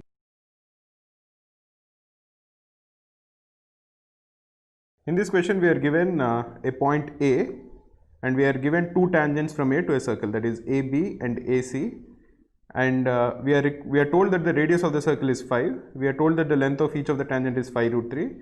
We are required to find out the area of the shaded region. So let us just draw the diagram in a bigger manner. So say this is the circle and this is a point A from which we have two tangents. They are not straight lines, but assume that they are straight lines. So say this is A, this is B and this is C. This is the point O. Now the point O will be perpendicular to C and B because they are tangents. So any tangent, when you draw a line from the center to the point where the tangent meets, in this case B, it will be a right angle. Now let us connect O to A, and this is the area of the half the area of the shaded region. So what we plan to do is we will first find out the area of this shaded region. We will multiply it by 2 to get the total area of all the shaded region. Now to go ahead with even this, what we will do is we will first find out the area of the triangle OAB. From that subtract the area of the circle, that is part of the circle OA, say if this is D, OABD, and then get the area of half of this shaded region and multiply it by 2 to get the whole shaded region. Now to proceed further, we will have to first calculate the angle BOA. We know that OB is 5 and the length of the tangent AB is 5√3. Now if you assume that the angle BOA is theta, tan theta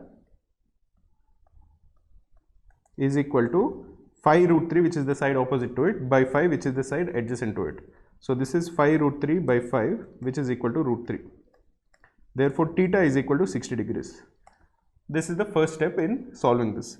Then we can calculate the area of this chord, the arc that is subtended, which is OBA. So if you are calculating the area, this area of OBD, this is equal to 1/6 the area of the entire triangle. Why is it 1/6? Because we know that theta is 60 degrees. So the area of this circle, area of the part that is shaded is 60 by 360 into pi r square. Pi r is 5, so r square is 25. So this will come to 25 pi by 6. Now what is the area of the triangle BOA? Area of triangle BOA is equal to half into base into height. Base is 5√3 into height is 5. Because this is a right angle triangle, we just have to multiply these two. This comes to 25√3 by 2. Therefore, the area of this shaded region is the difference between these two. That is the difference between the area of this triangle minus the difference of this chord. So if you are doing that, you will get this as 25√3 by 2 minus 25 pi by 6. But remember that this is only half the shaded region. To get the total shaded region, we will have to multiply it by 2 because of symmetry. So if you are multiplying it by 2, this will be the final answer. If you simplify this by taking 25 common, this will be 25 into √3 minus pi by 3. This is the answer. To calculate it, once you get the angle of BOA correct, which is equal to 60 degrees, everything else will fall into place quite easily.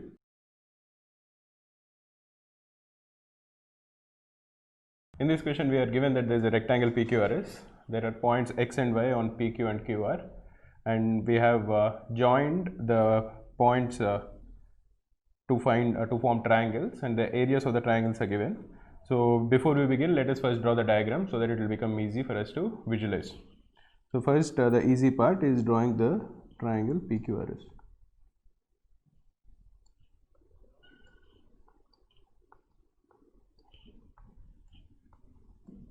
Say this is PQRS.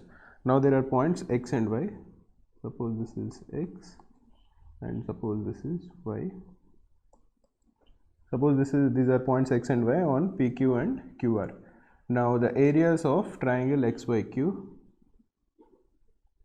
this is XYQ, and triangle SPX, this is SPX, and triangle SRY, this is SRY, are in the ratio 4:3:10. So this is 4, this is 3, and this is 10. Then find out the ratio of the areas of the triangle SXY, that is this one, to that of the rectangle PQRS. Now to find that, let us first try to get a sense of, let us try to see how we can use the data that is given, that is the ratios of each of these triangles are given. So in order to use it, let us first assume that PX is equal to A and XQ is equal to N into A. We are doing this just to get a sense of what is the value in what is the proportion in which PQ has been divided, such that the areas come in this ratio. Similarly, let XY be equal to B and say YR is equal to P into B. Because this is a rectangle, then the value of SR will become N plus 1 into A. And the value of PS will be equal to the value of QR, which will become P plus 1 into B. Now once we have done this, we can again represent the ratio in the form of equations so that we can make sense of it. So the first equation will be the area of X by Q. X by Q area is 4, so this means half into NA into B is equal to 4, or NAB is equal to 8. The second one is the triangle SPX. SPX is equal to 3, so this means half into, let us remember this, half into P plus 1 into B into A is equal to 3, or P plus 1 into AB is equal to 6. This is the second equation that we get. And the third equation is for triangle SRY. This would say that half into N plus 1 into A into PB is equal to 10, or P into N plus 1 into AB is equal to 20. This is the third equation. Now if you look at it, if we take AB as one variable, these are three equations.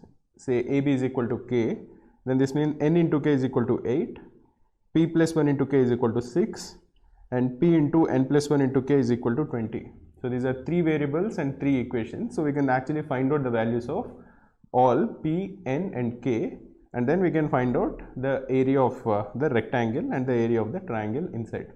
So let us first try to find out each of the values. So if we divide this equation and this equation, it would mean that P plus 1 by N is equal to 4 by 3. Sorry, P plus 1 by N is equal to 3 by 4. Or P is equal to 3n by 4 minus 1.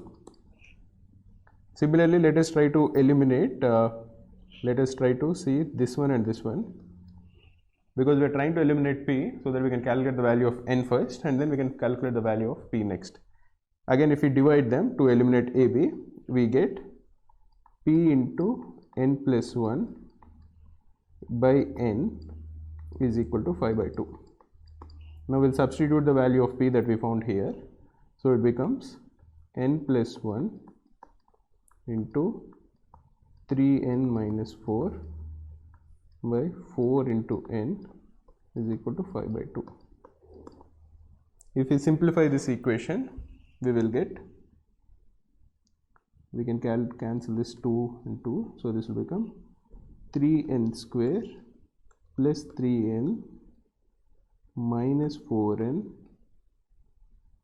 minus 4 is equal to 10n, or 3n square minus 11n minus 4 is equal to 0. Now this is a quadratic equation. If you calculate it, you can find that the value of n, this is actually 3n plus 1 into n minus 4 is equal to 0, which would imply that n is equal to 4. N is equal to 4 because n is positive and the other one is n is minus 1 by 3. Now once you found out n, we can calculate the value of p is equal to 3n by 4 minus 1, that is 3 minus 1, which is equal to 2. Now once you get it, we can actually calculate the value even of AB. We know that from this equation, we know that NAB is equal to 8. So AB is equal to 2. So we have solved all three equations to find all the three variables N, P, and we have taken AB as K. So these are the values. Now the area of the triangle, area of the rectangle, I'm sorry, is equal to n plus 1 into A into P plus 1 into B. This will be n plus 1 is 5 into P plus 1 is 3 into AB. AB is equal to 2, which is equal to 30. So this is the total area, of which we know that the three triangles form 10, 4 and 3 respectively. So the area, the remaining area is the area of triangle SXY. This is equal to 30 minus 10 minus 4 minus 3, which is equal to 13. So the required ratio is 13 by 30.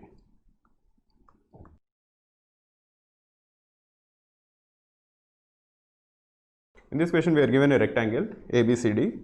A diagonal AC is drawn for the rectangle and a perpendicular is BA is drawn from the vertex B to the diagonal AC. Another perpendicular is drawn from the point E to AB, which is F, and we are given the lengths of the sides AB as 8 centimeters. This is 8, and the length of the side BC as 6 centimeters, and we are required to find the length of BF. We should find what is this. Now, because these are rectangles and a lot of perpendiculars are drawn, let us assume that the value of this angle, the angle CAB, is equal to theta. The reason we are assuming this is equal to theta is because it looks like we can find out the values of all the other angles in the rectangle and find sine theta and cos theta and try to see if we can simplify the value of BF into one of these numbers. So if this is theta, this angle will be 90 minus theta, and this angle EBC will become theta. Now because this is theta, the value of EBF will be 90 minus theta, and the value of FEB, this will become theta. We know these things because of the perpendiculars. We also know that because the two sides of the rectangle are 8 and 6, we know that the length of the diagonal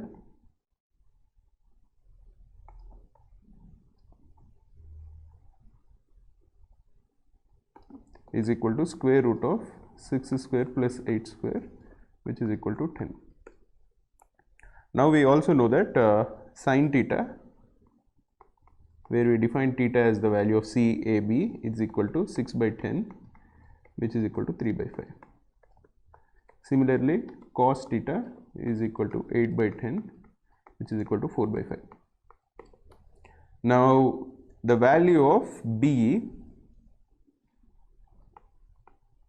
in the triangle BAC, the value of BE will be equal to cos theta into 6, because 6 is the hypotenuse of the triangle and B is the side which is lying adjacent, which becomes 6 into 4 by 5, which is equal to 4.8. Now in triangle BFE, BF is equal to BE into sin theta. This becomes 4.8 into 3 by 5, which is equal to 4.8 into 0.6. This equals 2.88 centimeters. In this question, we have just found out the angles of all the triangles. Because of perpendiculars, we can assume, we can calculate that all the triangles have similar angles, either theta or minus theta, and a right angle. So once we get it, we are transforming the sides into values of sin theta or cos theta and finding the required value.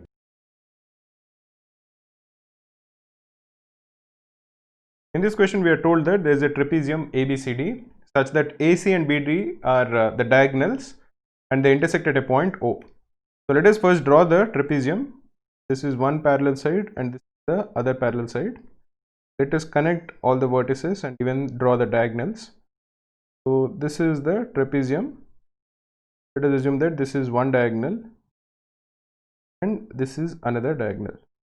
So let us assume that this is A, B, C and D. The ratio of the length of AB to CD is given, that is supposed to be 5:3. So this is equal to 5K and this is equal to 3K. The point of intersection is O.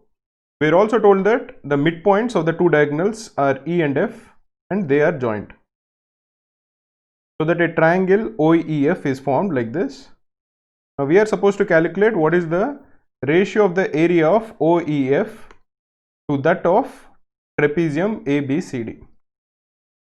How do we proceed from this? The first thing you should know is that there is a theorem to easily calculate the length of EF. The length of EF for any trapezium, if you are joining the midpoints of the diagonals, the line formed, in this case EF, is parallel to both the parallel sides. In this case, that is parallel to AB and it is parallel to CD. And the length of EF is equal to half the difference in the lengths of the parallel sides, that is 5K minus 3K.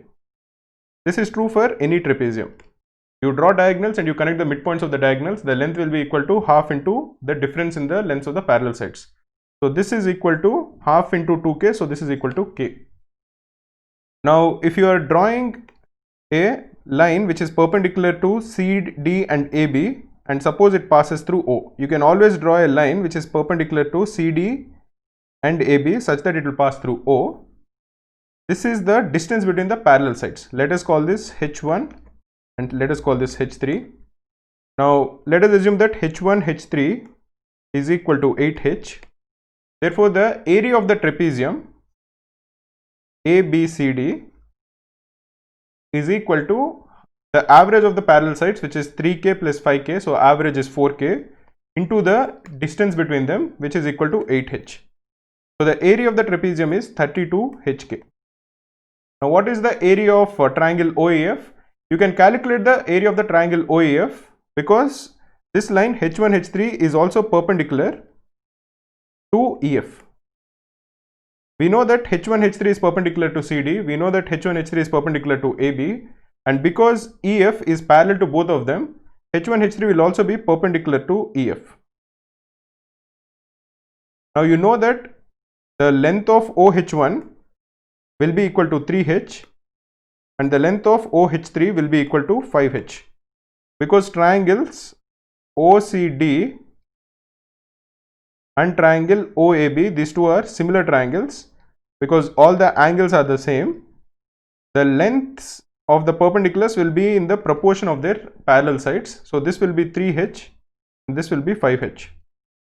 Once you know that the length of OAB is 5H or that OCD is equal to 3H, you can easily calculate the length of or the altitude of triangle OEF. If you are assuming that H1 H3 intersects EF at H2, OEF is again similar, the triangle OEF, to triangle OAB, because EF is parallel to AB. So all the angles of OAB will be same as the angles of OEF. So both the triangles are similar, so all their sides will be in proportion. So OH2 divided by OH3 will be equal to EF divided by AB. EF is equal to K and AB is equal to 5K. So this is equal to 1 by 5 and OH3 is 5H. So the value of OH2, which is the perpendicular of the triangle, which is the altitude of the triangle, is equal to 5H by 5, which is equal to H. Therefore the area of OEF is equal to half into base into height. The length of the base is K and the length of the height is H. So this is equal to HK by 2.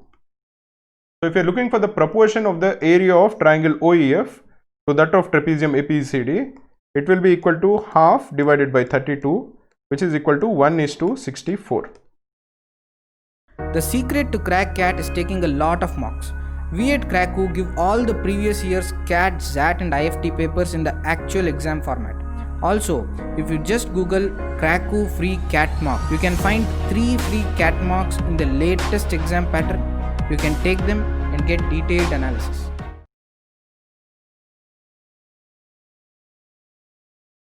In this question, it is given that there is an equilateral triangle DEG. The height of the equilateral triangle is equal to the side of a square. The square is ABCD. Now we are required to find out the area of the triangle BEF. We are given the side of an equilateral triangle as 2 centimeters.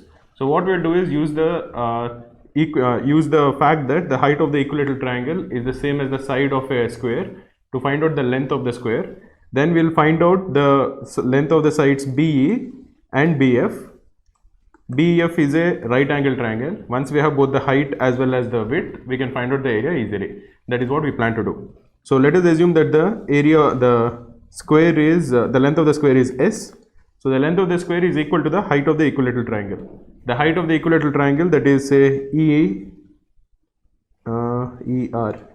ER, the height of the equilateral triangle, because it is a right angle triangle, will equal root 3 by 2 into the side of the equilateral triangle.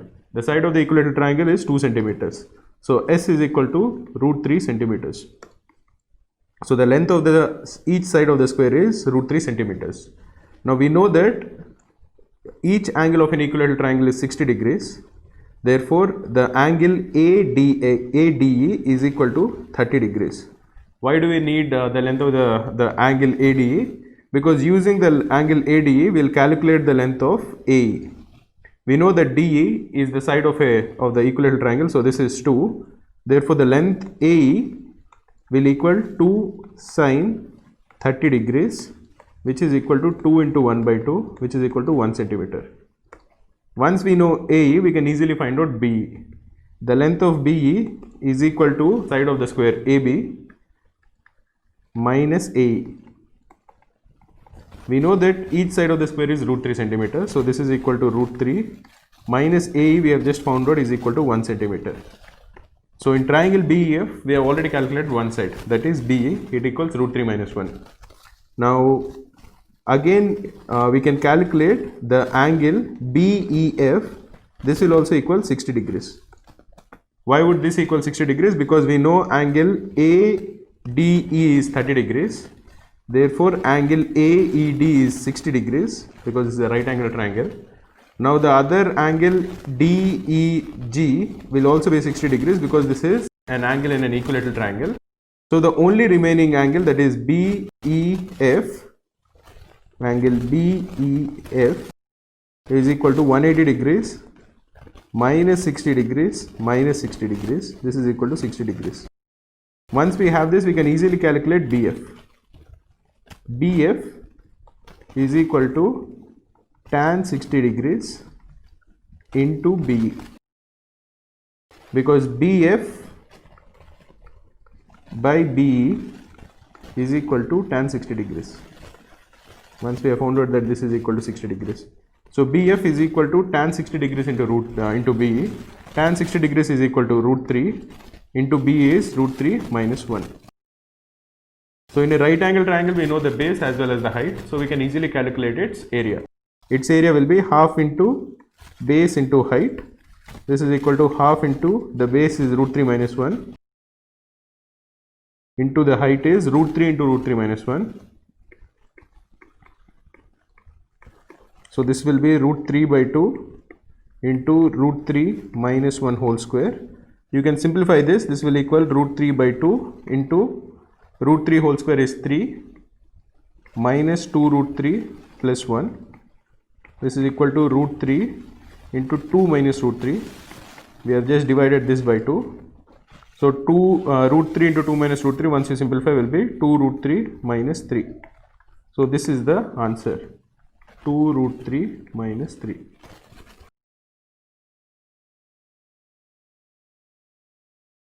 In this question, we are told that there is a regular octagon which is inscribed within a circle.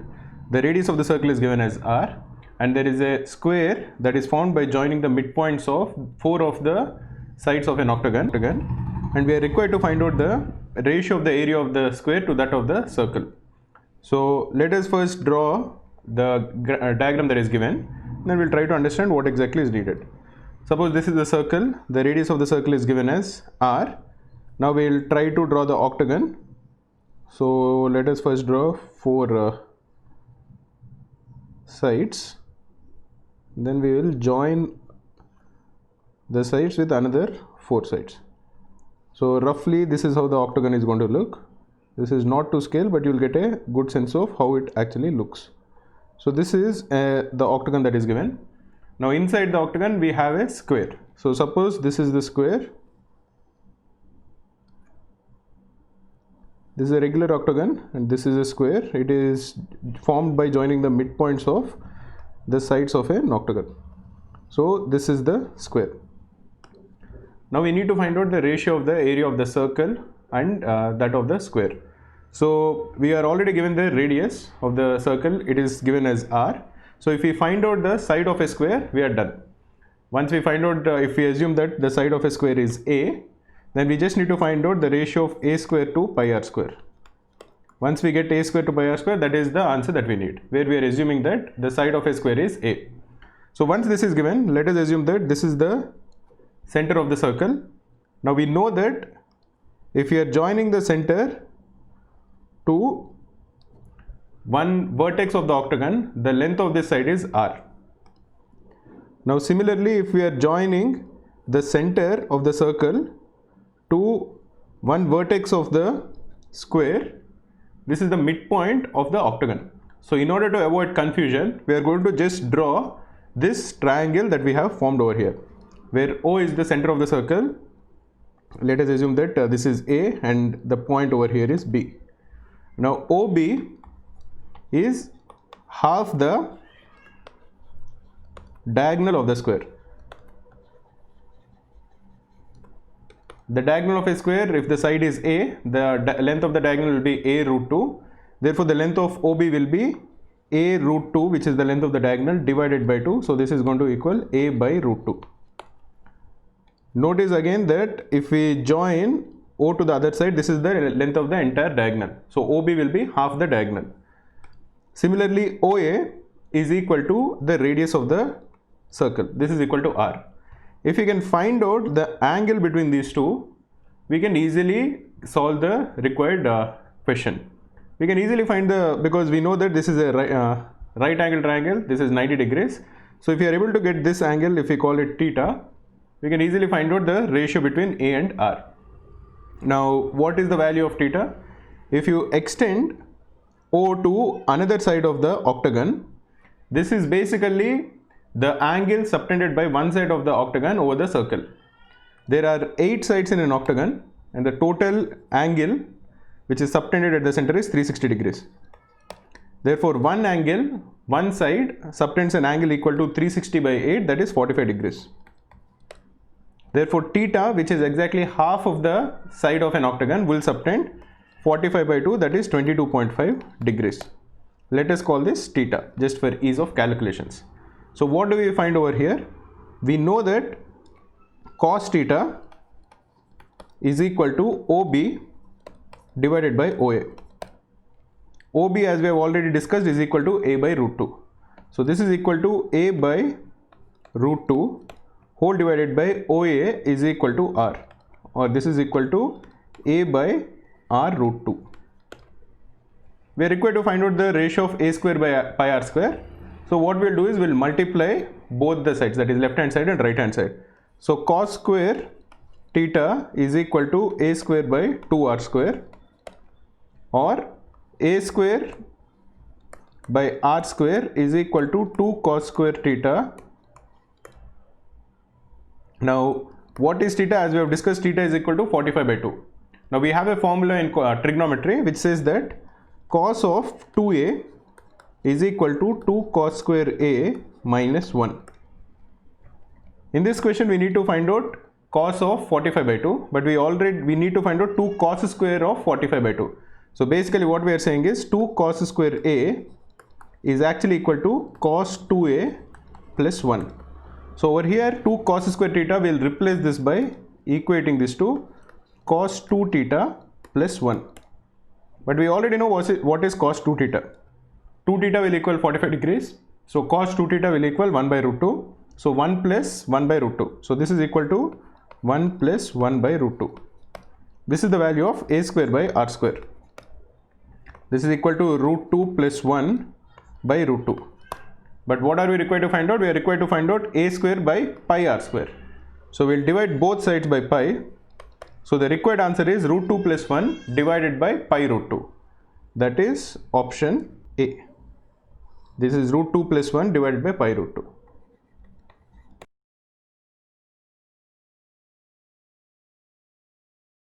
In this question we are given an inequality. We are told that modulus of x square minus 10 plus modulus of 2x minus 17 plus modulus of x plus 4 is less than or equal to 36. And we are told that a is the sum of all the integral values that x can take, and b is the number of integral values that x can take, and we are supposed to calculate the value of a square plus b square. So we are basically supposed to calculate all the integral values that x can take. Whenever you are given a modulus, you have to first figure out what are the inflection points, that is what are the points at which the modulus will change its sign. X square minus 10 will change its sign when x is equal to minus square root of 10 or plus square root of 10. Similarly, 2x minus 17 will change its sign when x is equal to 8.5.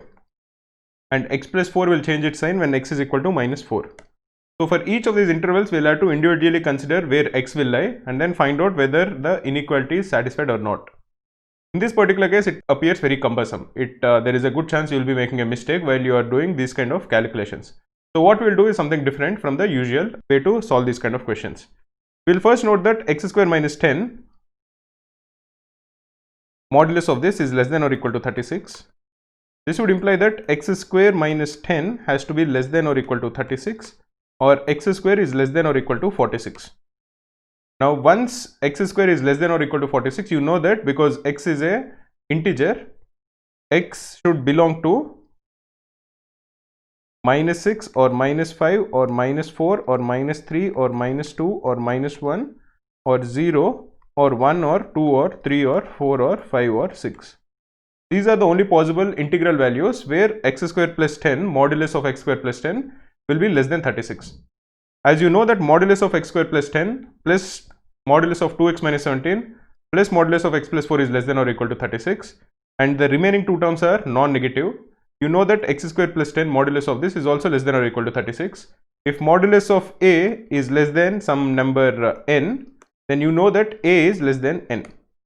So you know that x square minus 10 is less than 36, so x square is less than 46, and these are the 11 possible, I think 13 possible values for x. What we'll do over here is we'll individually substitute each of these values to see if the inequality holds or not. For example, when x is equal to minus 16, x square minus 10 will be equal to 36 minus 10, which is 26,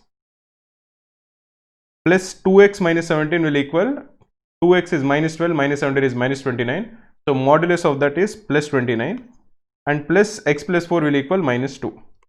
So clearly this is greater than 36, so this is not a valid solution.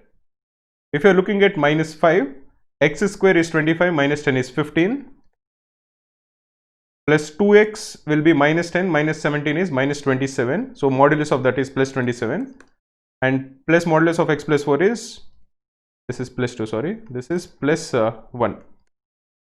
So again this is greater than 36, so this also is not a solution.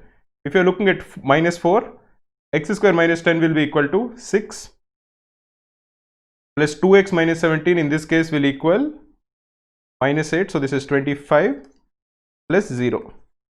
This is 31, so this is a valid solution. If you are looking at minus 3, x square minus 10 will equal 1 because x square is 9, plus this will be 23 and this will be plus 1. This is also less than 36, so this is also a valid solution. If you are looking at minus 2, this will be 4 minus 10, so this is 6, plus 21 plus 2, this is 27 plus 2 is 29, so this is also a solution. If you are looking at minus 1, this will be 9 plus 19 plus 3 This is 28 plus 3 is 31. This is also a solution. If you're looking at 0, this will be 10 plus 17 plus 4. This is 27 and 31. So this is also a solution. If you're looking at x is equal to 1, this will become 9 plus 15 plus 5. This is 29. So this is also a solution. If you're looking at 2, this will be 6 plus 13 plus 6. This is 25. So this is also a solution.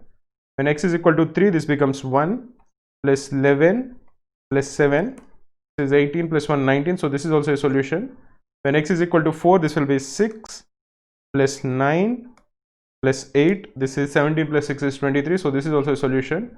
When x is equal to 5, you have 15 plus 7 plus 9. This is equal to 15 plus 16. So that is 31. So this is also a solution. When you're looking at x is equal to 6, this will become equal to 26 plus 5 plus 10. This is 26 plus 10 is 36 plus 5 is 41. So this is not a solution.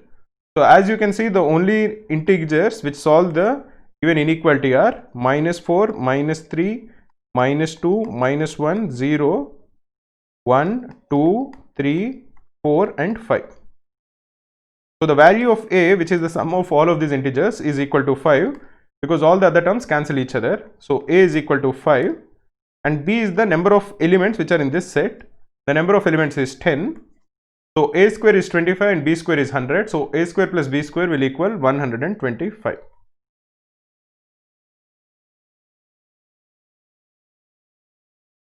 In this question, we are given a fraction in terms of x cube. We are told that the domain of this fraction being greater than 2 is x comma y, and we are required to find out the value of modulus of x plus y. So in this question, we are first required to find out the domain of this function, and then using that we'll get the values of x and y, and from that calculating modulus of x and y is x plus y is quite straightforward. Now the key to answering this question is to first realizing that both the fractions, that is the numerator and the denominator, can be easily factorized. If you look at the fraction, that is x cube plus 3x square minus 10x minus 24 by x cube plus 4x square minus 11x minus 30. One of the key things that you should see is the constant term, that is minus 24 and minus 30, have a lot of factors. So, and all the terms are quite simple. They are not very random terms. By random terms I mean something like say 123 or 140, where the terms which are coefficients of x square and x are very high and the constant is low. In those cases, it is probably difficult to factorize, or probably there will not be any factors. But as long as the coefficient of x square and the coefficient of x are small and the constant term has a lot of factors, it should be possible, or there is a good chance that both the numerator and the denominator fall in this category, have good factors.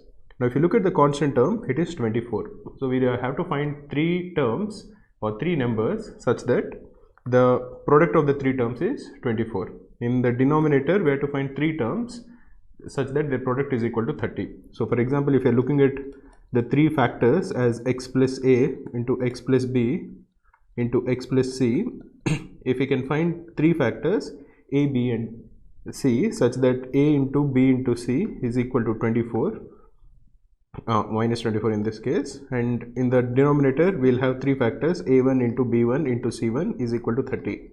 What I mean is, because these are numbers with a lot of factors, the probability that we will be able to find this is quite high. Anyway, coming back to the question, in this case if we can find one factor, that is one of a, b or c, finding the others is quite easy. So let us first, in the case of the numerator, let us first input 1, that is x minus 1 as a factor. We'll just substitute 1 in case of all of x and see if that equals 0. In this case, x cube will be 1 plus 3x square will be 1 minus 10x will be minus 10 minus 24. This is not equal to 0. Similarly, if you input minus 1, it will be x cube will be minus 1 plus 3x square will be plus 3 minus 10x will be plus 10 and minus 24. Even this is not equal to 0. Then we will input 2. In this case, x cube will be 8 plus 3x square will be plus 12 minus 10x will be minus 20 and minus 24. This is also not equal to 0. But once you input minus 2, you could see that x cube will become minus 8, plus 3x square will be plus 12, minus 10x will be plus 20, and minus 24 will be minus 24. This equals 0. So x minus 2 is a fact, x plus 2 is a factor of the numerator.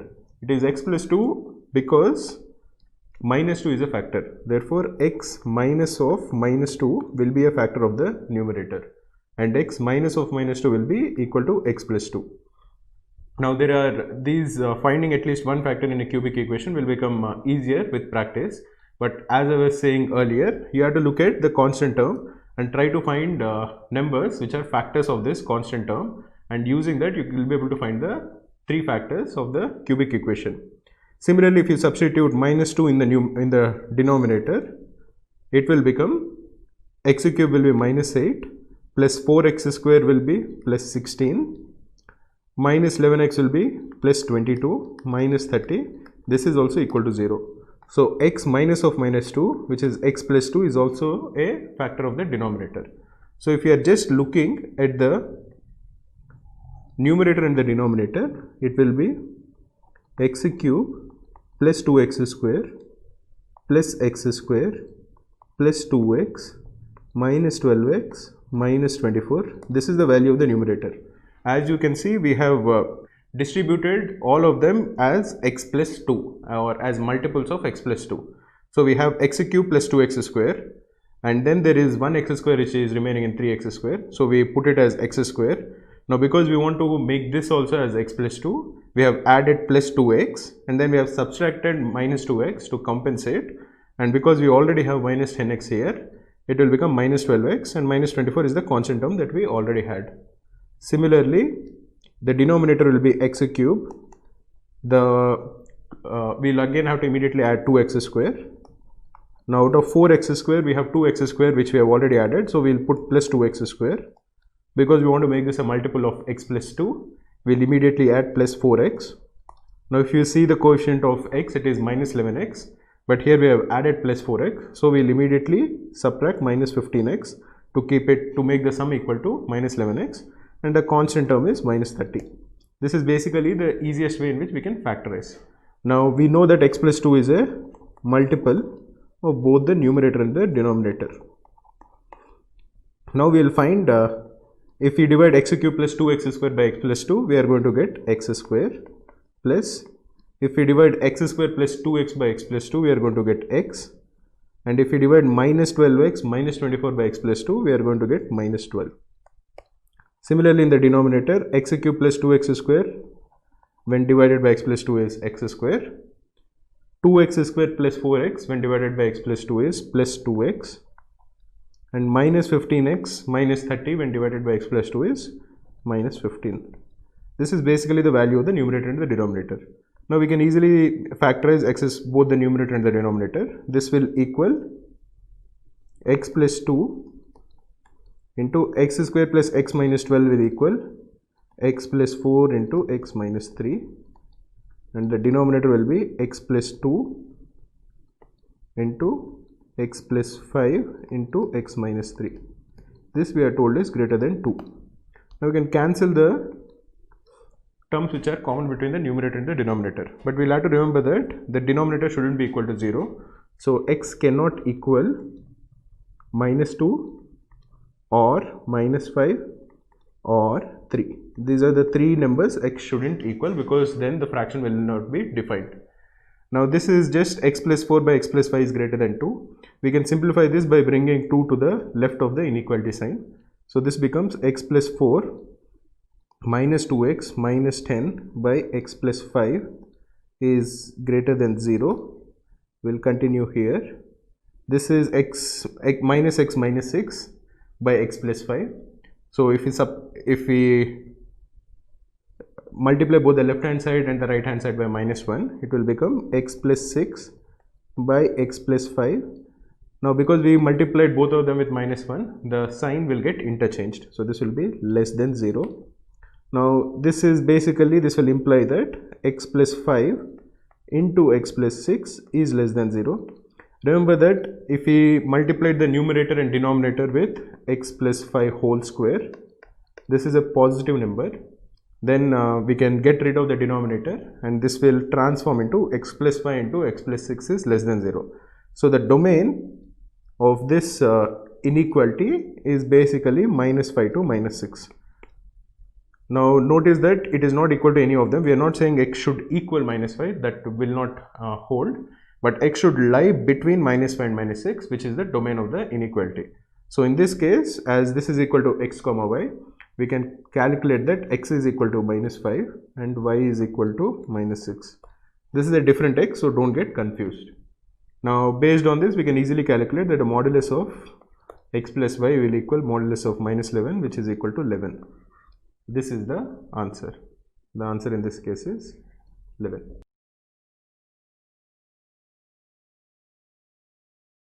In this question, we are required to find out the number of non-negative integral points which satisfy one inequality, which is 2x plus y is greater than 16, and an equation x plus 2y is equal to 20. Whenever you have this kind of a question, it is very important, in my opinion, to first draw the x-axis and the y-axis so that you can exactly picture what are the lines looking like, what are the points that we'll have to enumerate. So you have 4 quadrants. This is the first quadrant, second quadrant, third quadrant and fourth quadrant. We are only supposed to look at points in the first quadrant because it was mentioned that they are non-negative. So x is greater than or equal to 0 and y is greater than or equal to 0. Now let us look at each of the inequality and the equation. Let us first look at the equation because it is easy. X plus 2y is equal to 20 is a line. So first let us find out where it intersects the axis, then we can draw a line to join both the points. So when x is equal to 0, y will equal 10. So some point over here which is 0 comma 10, and when y is equal to 0, x is equal to 20. So something over here 20 comma 0. Therefore the line x plus 2y is equal to 20 will be something like this. And now let us look at the inequality 2x plus y is greater than 16. Now 2x plus y is greater than 16. To draw that inequality, let us first draw the line 2x plus y is equal to 16. Now once you draw the line, it will divide the plane into two segments. One will lie on one side and the other will lie on the other side. So all the points which lie on one side will satisfy one inequality, which will be either greater than 16 or less than 16, and all the points which are on the other side will be the exact opposite. So to actually find that, let us first draw the line 2x plus y is equal to 16. We'll use the same method that we used earlier, where we find out the value of x and y when the other one is 0. So in this case, when x is equal to 0, y is equal to 16. So this will be something like 0 comma 16. And when y is equal to 0, x is equal to 8. So something like this, 8 comma 0. So the line 2x plus y is equal to 16 will be something like this. And all the points which satisfy the inequality 2x plus y is greater than 16 will lie on the right side of this line. So now we are required to find out all the points which lie on the earlier line that we drew, which fall on this side of on the right side of the inequality 2x plus y is equal to 16. Let us consider this to be A and this to be B. So basically we are required to find out all the points on the line AB which satisfy x plus y is equal to 20. So let us first find out the coordinates of A. We already know the coordinates of B, and then we can try to start enumerating. To find out the coordinates of A, we'll have to find out the point of intersection of these two lines. One line is 2x plus y is equal to 16 and the other line is x plus 2y is equal to 20. To find the point of intersection, we have to just simply solve this. Because the coefficients of x and y are symmetric, let us add both of them. So it will be 3x plus 3y is equal to 36, that is 16 plus 20. So x plus y is equal to 12. Now once you have x plus y and these equations, you can easily find out the value of x and y. In this case, x will be 4 and y will be 8. This is basically the point A, and the point B is 20, 0. Now once you put x is equal to 4 and y is equal to 8, we can find out the next value of x. If you input x is equal to 5, remember that they have to satisfy the equation x plus 2y is equal to 20. When you input x is equal to 5, you will get that the value of y will be 7.5, which is not an integer. So this can't happen. All the values of x have to be even numbers. So the next value will be x is equal to 6, in which case y will be 7. Next is x is equal to 8 and y will be 6, and so on. Finally, when you get to x is equal to 20, y will be 0, which is this. Now, but again notice that x is equal to 4 and y is equal to 8 will lie on the line 2x plus y is equal to 16. We are only looking at values, we are only looking at points where 2x plus y is greater than 16. So we have to disregard even this point. So the only points which satisfy start with x is equal to 6 and end with x is equal to 20, and in all these cases x is even. So the number of points are 1, 2, 3. If you count them, you will get that there are 8 points. So the answer in this case is 8. Remember what we have done in this question. We have first drawn both the line and the inequality. We have identified what is the region that we will have to calculate. Then we have tried to find a pattern of the number of points which satisfy the inequality and the line, and then simply enumerated them. In this case, we are getting that the answer is 8.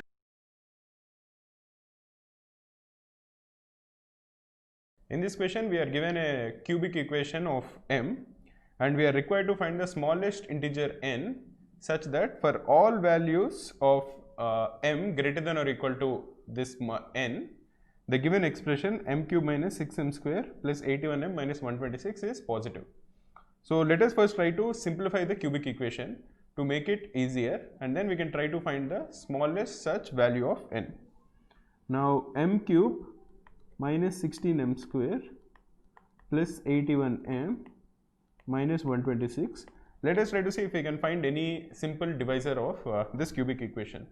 We can quickly find that m is equal to 1 is not a divisor, because it will become 1 minus 16 plus 81 minus 126, which is not equal to 0. Similarly, if we substitute m is equal to 2, if we calculate it, it becomes 8 minus 64 plus 162 minus 126. This is also not equal to 0. But if you put m is equal to 3, we will find that this becomes 27 minus 144 plus 162, sorry, this is 243 plus 243 minus 126, this will be minus 117 plus 117, which is equal to 0. So we can find that m is equal to 3, that is m minus 3 is a factor of this cubic equation. Now let us try to simplify it further. This will become m cube minus 3m square minus 13m square plus 39m minus plus 42m minus 126. This will equal, this is m square minus 13m plus 42 into m minus 3. Now m square minus 13m plus 42 can be again simplified to m minus 6 into m minus 7. So the given equation, the given cubic equation is just equal to m minus 3 into m minus 6 into m minus 7. Now whenever m is less than 3, this cubic equation will be negative. Whenever 3 is less than m is less than 6, this cubic equation is positive. Whenever 6 is less than m is less than 7, this cubic equation is negative. And whenever m is greater than 7, this cubic equation is positive. And when m is equal to 7, this cubic equation will become 0, because m minus 7 is a root of the given cubic equation.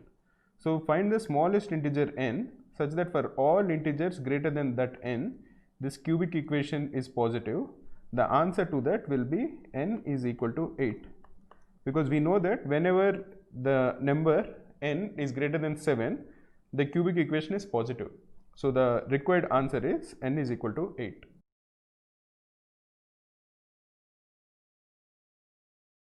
In this question, we are told that there is a football league in which there are n teams, and all the teams play each other twice. and for a win the winner gets 3 points, and if it is a draw both the teams get 1 point each. Now after the league has been completed, the total points earned by all the teams have been counted, and this is equal to 217. Now we are required to find out how many of the games were drawn. So let us go step by step. Because there are n teams, if all of them play each other once, the total number of matches will be nc2, which is equal to n into n minus 1 by 2. This is if there are n teams in a league and all of them play each other exactly once.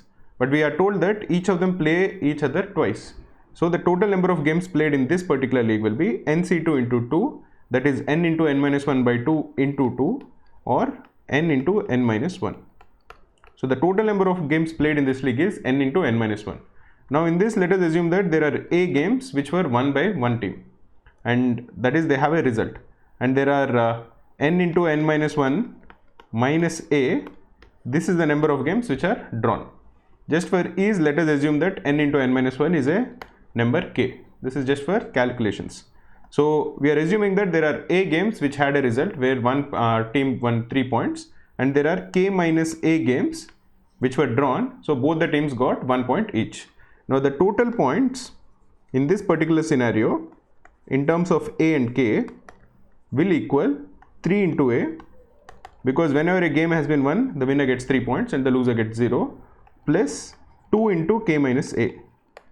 This is because in k minus a games, both the teams get 1 point each. So this is equal to 3a plus 2k minus 2a, or this will equal 2k plus a. Now 2k plus a is the total points won by all the teams in the league. This we are told is equal to 217. Now what we are trying to do is we are trying to get a sense of the largest and the smallest value for k. Once we know the largest and the smallest values for k, because k is of the form n into n minus 1, we will kind of figure out the number of teams that were there in the league. From there we can calculate the value of a and the value of the number of games which were drawn. Anyway, in this case we know that 2k plus a is equal to 217. Now the number of games which were won, which had a result, will always be less than the total number of games played. So a is always less than or equal to k. Similarly, a is a whole number. It can't be negative. The least possible value of a is 0. So we know that a is greater than or equal to 0 and less than or equal to k. So from this equation, because 2k plus a is equal to 217, 217 is definitely greater than or equal to 2k, because 217 is equal to 2k plus a, and this is again less than or equal to 2k plus k. Notice that instead of a we have replaced it with k, or this is equal to 3k. So 3k is greater than or equal to 217 and 2k is less than or equal to 217. So what this means is k is less than or equal to 217 by 2 is 108.5, and k is greater than or equal to 217 by 3. 217 by 3 is 72.33. Now we know this, but there is another thing that we have to look into. We know that k is not any natural number. K is a number of the form n into n minus 1. So there are very few numbers of the form n into n minus 1 which lie between 108.5 and 72.33. For example, if n is equal to 1, the value of k will be n into n minus 1, that is equal to 0. If n is equal to 2, the value of k will be 2 into 2 minus 1, that will equal 2. Similarly, if the value of n is equal to 8, the value of k will be 8 into 7, that is 56. If n is equal to 9, the value of k will be 9 into 8, that is 72. If n is 10, the value of k will be 10 into 9, that is 90. And if n is 11, the value of k will be 11 into 10, that is 110. So notice that k can't take any number. K cannot be any natural number. K has to be one amongst any of these numbers. Now if you notice it, there is only 90 which lies between 108.5 and 72.33. Therefore the value of k will equal 90. And if k is equal to 90, because 2k plus a is equal to 217, the value of a will be 217 minus 2 into 90. This is 2 into 90 is 180, so the value of a is equal to 37. Now what are we required to find out? We are required to find out how many games were drawn. Now the number of games which were won by a particular team is a, and the number of games which are drawn is k minus a. So in this case, the required answer is 90 minus 37, which is equal to 53. That is the answer.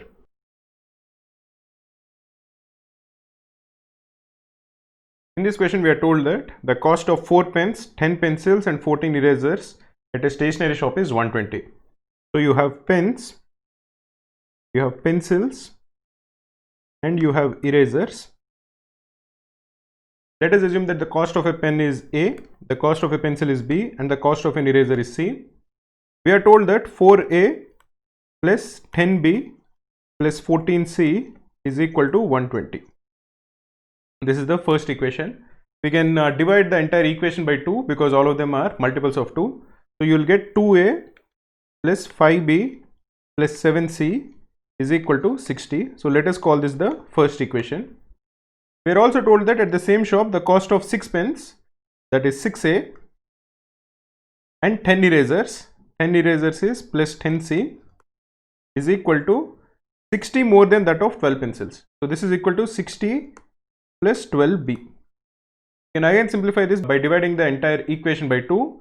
So this would imply that 3A minus 6B plus 5C is equal to 30. This is the second equation. What we are required to find out is by how much does the cost of 78 pencils, 78 pencils cost is 78B and 2 erasers plus 2C greater than that of 12 pens. That is, what is the value of 78B plus 12C minus 12A? This is what we are supposed to find out. We have two equations and we have three unknowns and we are asked to find out the value of 78B plus 2C minus 12A. So how are we going to proceed? We will proceed by transforming the two equations to get the third equation. So let us assume that we are multiplying the first equation by a number A and we are adding it to the second equation plus B, such that we are going to get the same coefficients for A, B and C. In this case, if you are able to find out the value of A and B, we are done. So how are we going to find out the value of A and B? We are going to simply calculate and equate each of the coefficients. If you multiply the first equation by A, you are going to get 2A into small a plus 5A into small b plus 7A into small c is equal to 60A. And if you multiply the second equation by B, you are going to get 3B into small a minus 6B into small b plus 5B into small c is equal to 30B. Now we are saying that if you multiplying A and B and add them up, the respective coefficients of A will be equal to minus 12, the respective equation of B will be 78 and the respective equation for C is equal to 2. So let us calculate that. So we are going to say that 2A plus 3B is equal to minus 12 and for B it will be 5A minus 6B is equal to 78. And we also have a third equation which we should check afterwards, which is that 7A plus 5B, which is the coefficient of C, should equal 2. The reason we are saying this is because we have three equations and two unknowns and all the system of the equation should remain consistent. So we will calculate the value of A and B using any of the two equations. Once we calculate the value of A and B, we will substitute it in the third equation to know and check that it is actually being satisfied. Once it is being satisfied, the answer will be equal to 60A plus 30B. If it is not being satisfied, for example, after we calculate the value of A and B and we notice that 7A plus 5B is actually not equal to 2, then it would mean that we will not be able to calculate the value of 78B plus 2C minus 12A. In this case, if it is consistent, then we will be able to calculate the value of 78B plus 2C minus 12A. Anyway, let us use the first two equations to calculate the value of A and B. In this case, we can multiply the original equation or the above equation by 2. So this will become 4A plus 6B is equal to minus 24. Now we can add both of them up and we can cancel 6B. So it would imply that 9A is equal to 54 or A is equal to 6. Once you get the value of A, you can easily get the value of B. So in this case, 3B will be equal to minus 12 minus 12, that is minus 24, or the value of B is equal to minus 8. So the value of A and B which will satisfy these two equations is that A is equal to 6 and B is equal to minus 8. Let us substitute them in the third equation to see if it is consistent. In this case 7a will equal 42 plus 5b will be 5 into minus 8, which is minus 40, which is equal to 2. So this system is consistent. This would imply that we will be able to calculate the value of 78b plus 2c minus 12a, and it will equal 60a plus 30b. That is 60 into 6 plus 30 into minus 8. This will equal 360 minus 240, which is equal to 120. So the required answer is 120.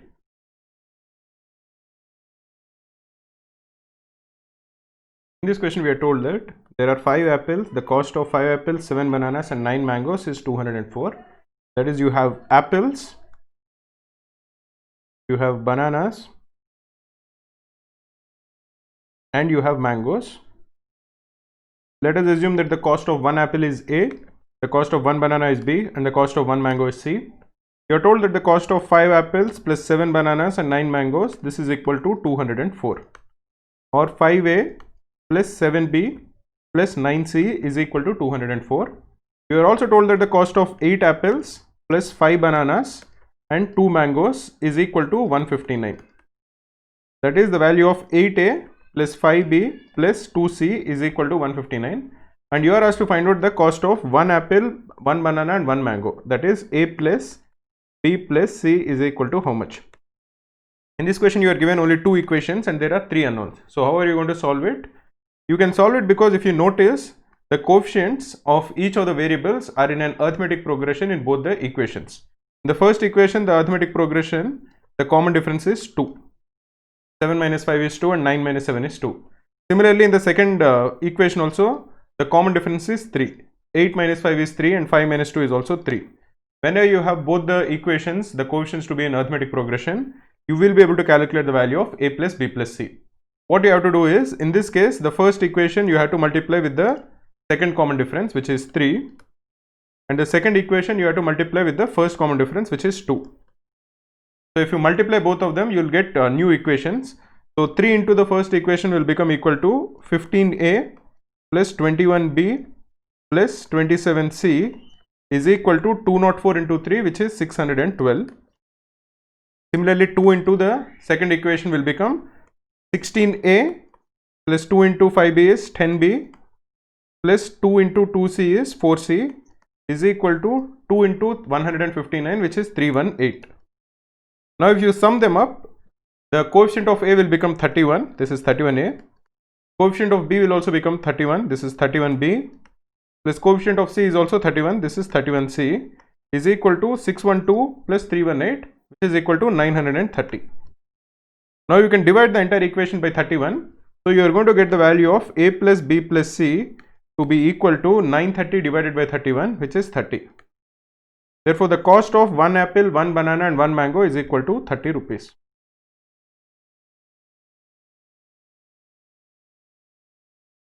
In this question, we are given that Ravi has coins of denomination rupees 5 and rupees 16. So using these coins, he has to pay some bills. Now we are supposed to calculate what is the maximum whole number amount that cannot be paid using these denominations, and how many such amounts are there which he cannot pay. So you have coins of rupees 5 and rupees 16. He can pay some denominations using these two set of coins, but he cannot pay all the amounts. For example, he will not be able to pay rupees 6, because to pay rupees 6 he will have one 5 rupee coin, but then there is a balance of 1 rupee which cannot be paid. Similarly, there are many other set of amounts which cannot be paid using only coins of rupees 5 and rupees 16 denomination. Now what is the maximum amount which cannot be paid using these two set of coins, and how many such amounts are there? To solve that, we have a theorem called Chicken McNuggets theorem. This is a very specific theorem which is used in only these kind of questions. What this says is that if you have coins of denomination m and m, the maximum amount that cannot be paid using these two set of coins is equal to m into n minus m minus n, and the number of such amounts which cannot be paid is equal to m minus 1 into n minus 1 divided by 2. In this particular case, because m is 5 and n is 16, the maximum amount which cannot be paid using these two denominations is 5 into 16 minus 5 minus 16. This is equal to 80 minus 21, which is 59. And how many such amounts are there? The number of such amounts will be 5 minus 1, which is 4, into n minus 1, that is 15, divided by 2, so that is 60 divided by 2, so that is 30. This is the max amount that cannot be paid, the number of such amounts which cannot be paid. So the answer will be 5 plus 9, which is 14, because we are asked for the sum of the digits, and the number of such coins is 30. So the answer will be 14 and 30. This is a simple way in which you can solve it if you know the chicken McNuggets theorem. If you don't know it, also we can calculate it in a slightly longer procedure. So all the numbers that are there can be divided into 5 sets. All the whole numbers can be divided into 5 sets. All of them will be either of the form 5k, or they will be of the form 5k plus 1, or they will be of the form 5k plus 2, or 5k plus 3, or 5k plus 4. That is, if you take any whole number, it will be either a multiple of 5, or it will leave a remainder of 1 or 2 or 3 or 4 when it is divided by 5. Now if you have 5 rupee coins and 16 rupee coins, all the amounts which are multiples of 5 can be paid using these coins. You will just pay them using the respective number of 5 rupee coins. So all the multiples of 5 like 5, 10, 15 ... can be paid using this two set of coins. What about the coins which are of the form, what about the amounts which are of the form 5k plus 1? Any amount which is greater than 16, because 16 itself is a number of the form 5k plus 1, can be paid using this two set of coins, because first for 16 you are going to pay 1 16 rupee coin, and for any of the remaining amount you will pay using 5 rupee coins. So for example, after 16 you can pay 21 by using 1 16 rupee coin and 1 5 rupee coin. Similarly for 26, 31 and so on. So all the numbers which are of the form 5k plus 1 and greater than 16 can also be paid using these two set of coins. But the numbers which are of the form 5k plus 1 and less than 16 cannot be paid. That is, numbers like 1, 6 and 11, these also leave a remainder of 1 when divided by 5, but they are less than 16, so they cannot be paid using these two set of coins. So here you have 3 such amounts which are of the form 5k plus 1. Similarly, if you are looking at 5k plus 2, you will pay 2 16 rupee coins, so you are going to get 32, which leaves a remainder of 2 when divided by 5, and for all the remaining amounts you are going to pay using 5 rupee coins. So 32, 37, 42, 47 and so on, and any number which is greater than 32 and which leaves a remainder of 2 when divided by 5 can be paid using the two sets of coins that we have. But all the numbers which are of the form 5k plus 2 and less than 32 cannot be paid. That is, the numbers 2, 7, 12, 17, 22 and 27. They all leave a remainder of 2 when divided by 5, but all of them are less than 32, so you can't pay them using these two sets of coins. So how many such numbers are there? 1, 2, 3, 4, 5, 6. So there are 6 amounts like this. Similarly, if you go for 5k plus 3, 16 into 3 is 48, which leaves a remainder of 3 when divided by 5. So all the numbers which are of the form 5k plus 3 and greater than 48, for example 48, 53, 58, 63 and so on, can be paid using these two sets of coins, but all the numbers which are of the form 5k plus 3 and less than 48 cannot be paid. That is 3, 8, 13, 18, 23, 28, 33, 38 and 43. These are the numbers which are of the form 5k plus 3 and less than 48, so they cannot be paid using the two sets of coins. And how many such numbers are there? We have 1, 2, 3, 4, 5, 6, 7, 8 and 9. So this is 9 such numbers. The final case that we have to consider is for 5k plus 4. You have 16 into 4, which is equal to 64, which is a number of the form 5k plus 4. So if you have to pay 64, you are going to pay using 4 16 rupee coins. If you have to pay 69, you will pay 4 16 rupee coins and 1 5 rupee coin, and for any amount greater than 64, you will pay using only 5 rupee coins.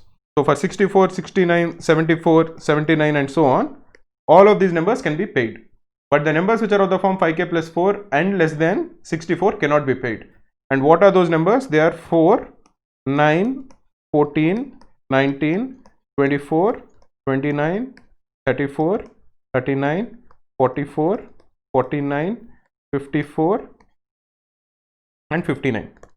These are the numbers which are of the form 5k plus 4 and less than 64. So they cannot be paid using only 5 rupee coins and 16 rupee coins. And how many such numbers are there? You have 1, 2, 3, 4, 5, 6, 7, 8, 9, 10, 11 and 12. So what is the maximum number which cannot be paid using these two sets of coins? It is 59. And what is the total number of amounts which cannot be paid using these two sets of coins? It is 3 plus 6 plus 9 plus 12. And what does this sum up to? 3 plus 6 is 9, 9 plus 9 is 18, 18 plus 12 is 30. And what are the sum of the digits of 59? It is 14 and the number is 30. So the answer again, as we have discussed, is 14, 30.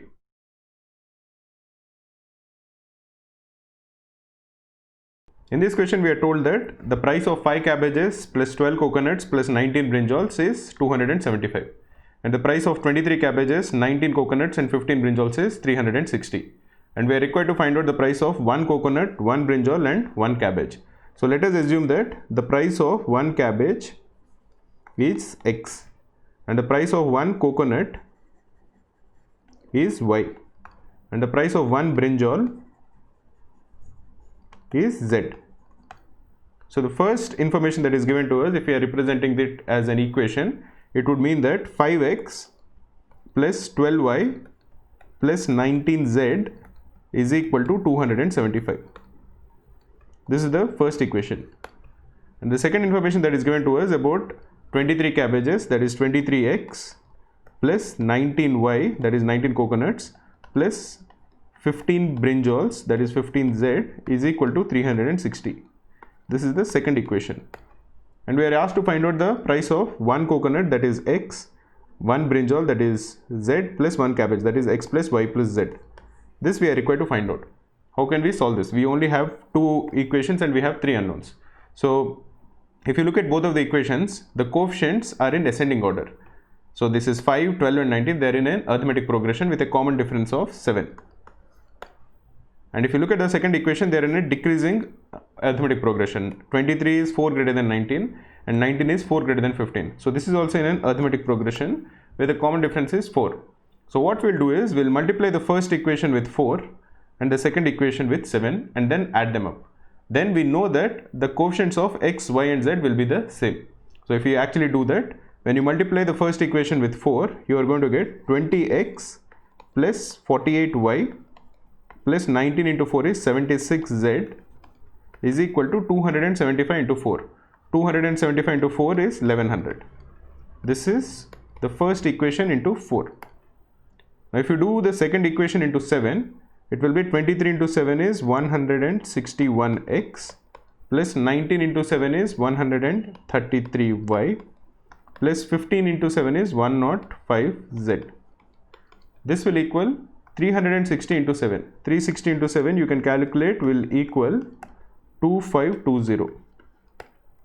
Now if you add both of these up, both of the equations, the coefficient of x will remain the same. This will be 20 plus 161 is 181 plus the coefficient of y will also be 181. 48 plus 133 is again 181y and the coefficient of z also will be the same. 76 plus 105 is 181z. This will equal 1100 plus 2520. This is 3620.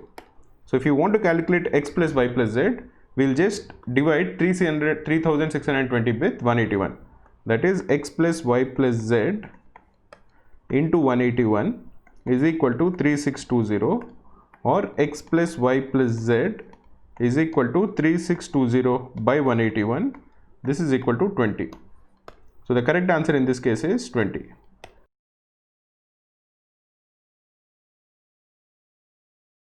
In this question we are given that there are two positive integers a and b such that 1 by a plus 1 by b is equal to 2 by 9 and a is less than b, and we are required to find out the product of all the possible values of a.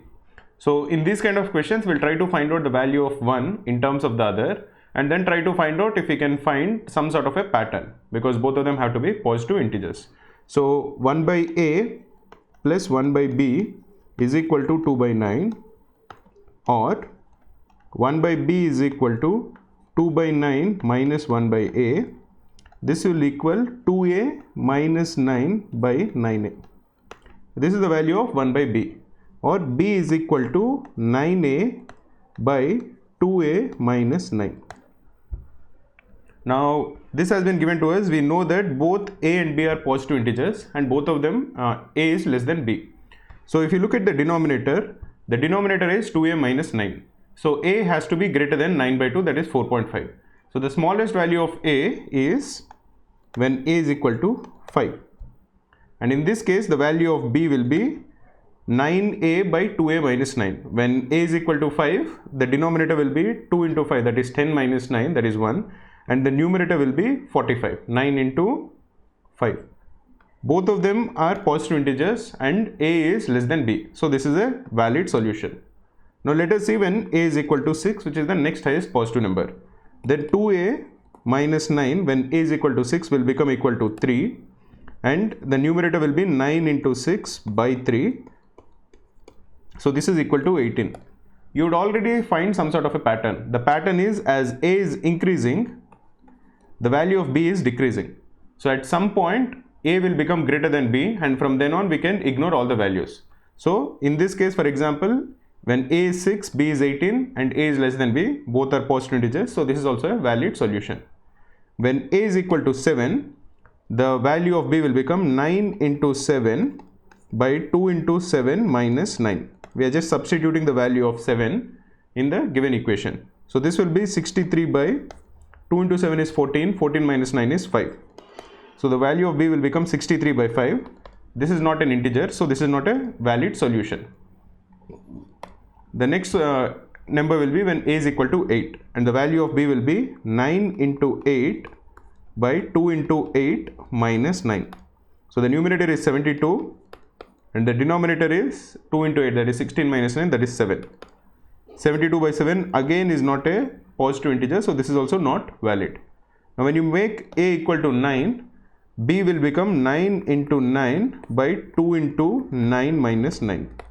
So this will become 81 by 2 into 9 is 18 minus 9 is 9. So this will equal 9.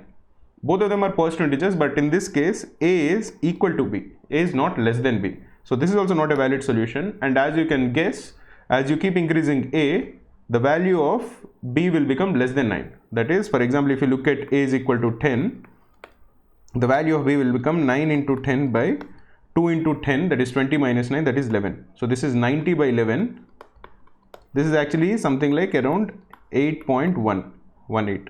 So when a becomes 10, the value of b will become 8.18, and this will continue to go down as a keeps on going up. So all the other possible values are not valid.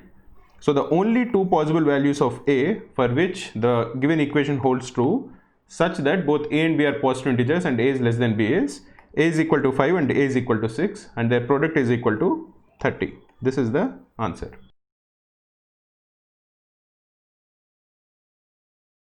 In this question we are given that x is equal to log 6 to the base 24 and y is equal to log 54 to the base 12.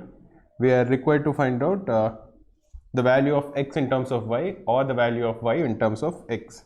So to go ahead, let us first see that all the terms which are given, that is 6, 24, 54 and 12, are product of powers of 2 and 3. That is, all the prime factors of all of these four numbers are either 2 or 3. So let us just assume that log of 2 is equal to a and log of 3 is equal to b. We will then express x and y as terms of a and b, and then we will try to find out a relationship between x and y themselves. So x is equal to log of 6 by log of 24, because you can write log 6 to the base 24 as log 6 by log 24. Log 6 is equal to log 2 plus log 3. So this will be a plus b by 24 is 3 into 2 cube.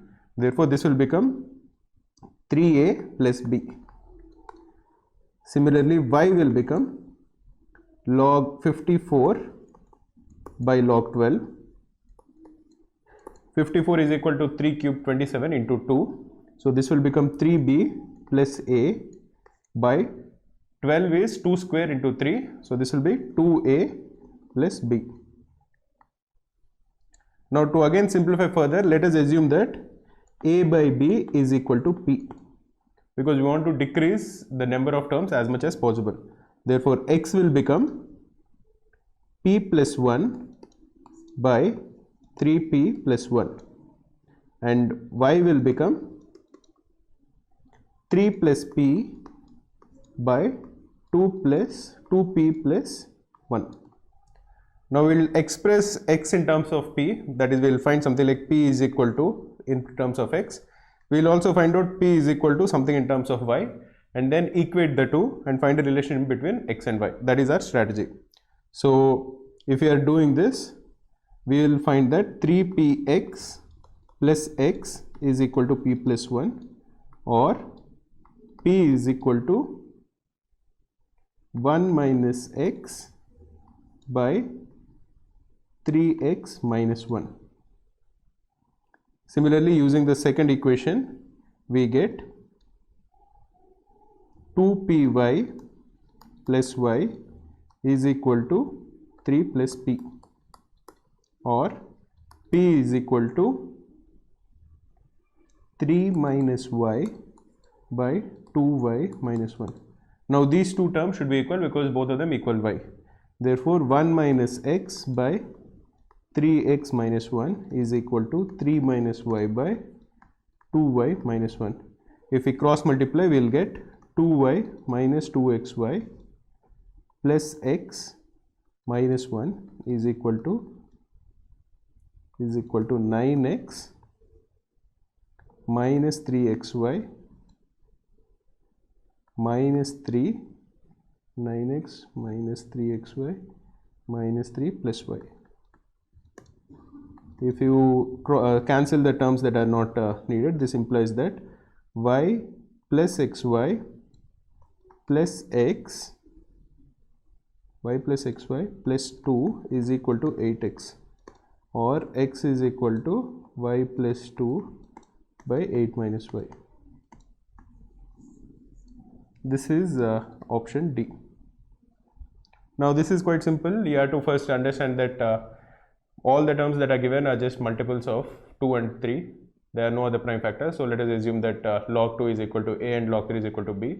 Then find out the value of p in terms of both x and y, and then equate the two. Once you simplify, you will get the answer. It just involves calculations and you shouldn't make any mistake in them.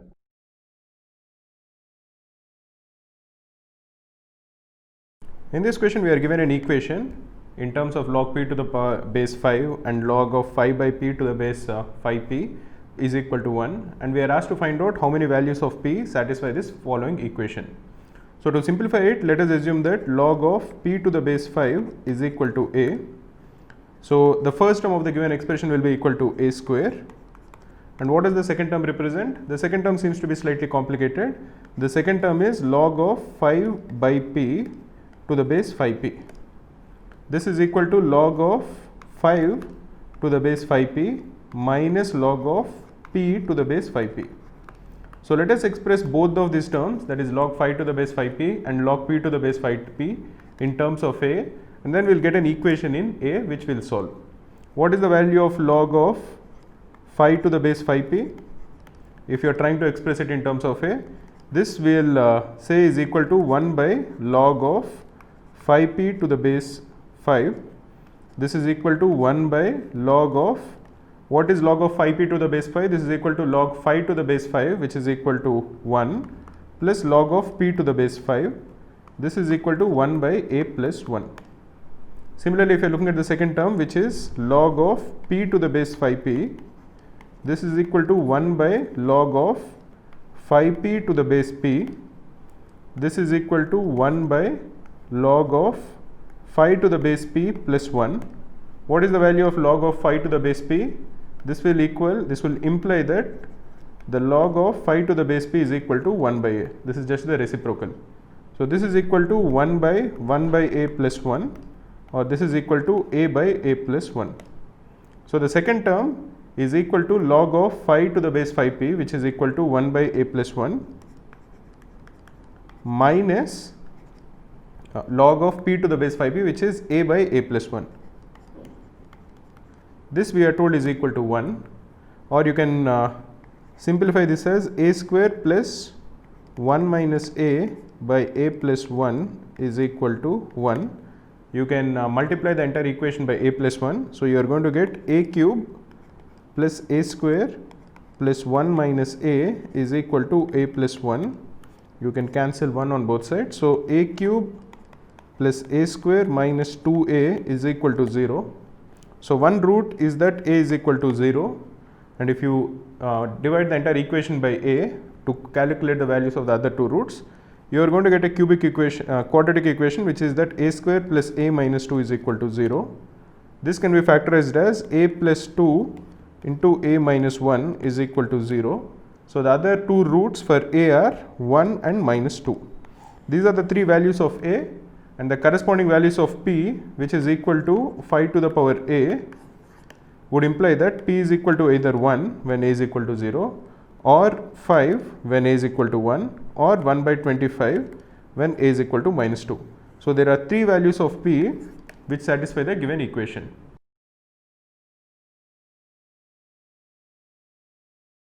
In this question, we are told that x is a real number such that log of 5 to the base 3 is equal to log of x plus 2 to the base 5, and we are required to find out an interval within which x will lie. So let us first understand how log 5 to the base 3, what is the actual value of this. We know that log 5 to the base 3 will be greater than log of 3 to the base 3. Why is this greater than log 3 to the base 3? Because 5 is greater than 3. And what is the value of log 3 to the base 3? This is equal to 1. We also know that log of 5 to the base 3 is less than log of 9 to the base 3. Why is this the case? Because 5 is less than 9. And what is the value of log 9 to the base 3? It is equal to 2. So we know that the left hand side, that is log 5 to the base 3, lies between 1 and 2. Therefore, log of x plus 2 to the base 5 also lies between 1 and 2. So now let us we'll eliminate the base. So we know that x plus 2 will therefore lie between 5 to the power 1 and 5 to the power 2, or x plus 2 has to lie between 5 and 25. Now subtracting 2 from all the sides, we know that 3 has to be less than x, which is less than 23. Now this is something that we know for sure, and there is only one option which actually satisfies it, which is option D. So the correct answer is option D. The secret to crack CAT is taking a lot of marks. We at Cracku give all the previous year's CAT, XAT and IFT papers in the actual exam format. Also, if you just Google Cracku free CAT mark, you can find 3 free CAT marks in the latest exam pattern. You can take them and get detailed analysis.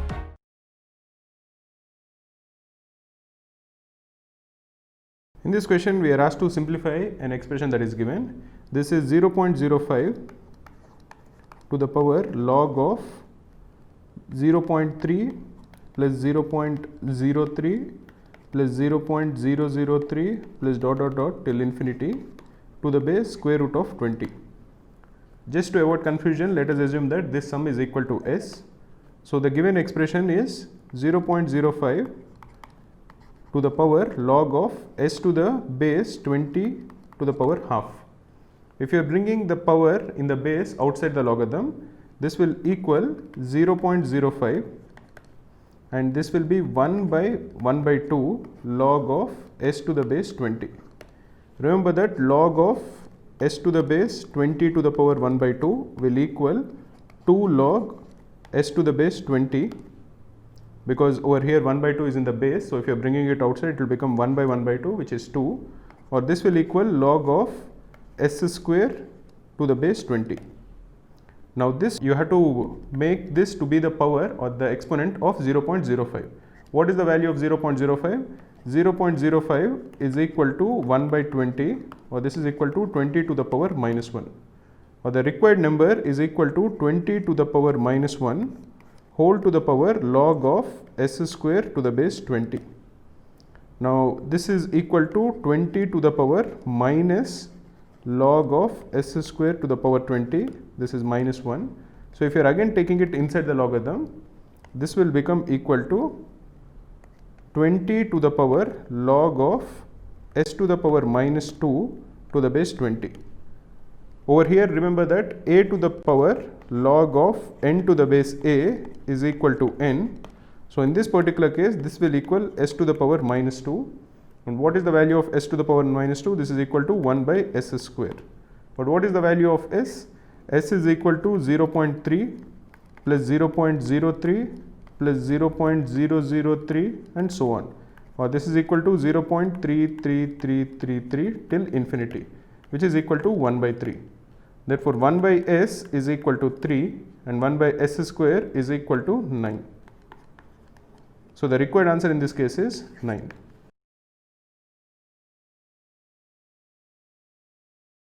In this question we are given two equations. 5.55 to the power of x is equal to 0.555 to the power y is equal to 1000.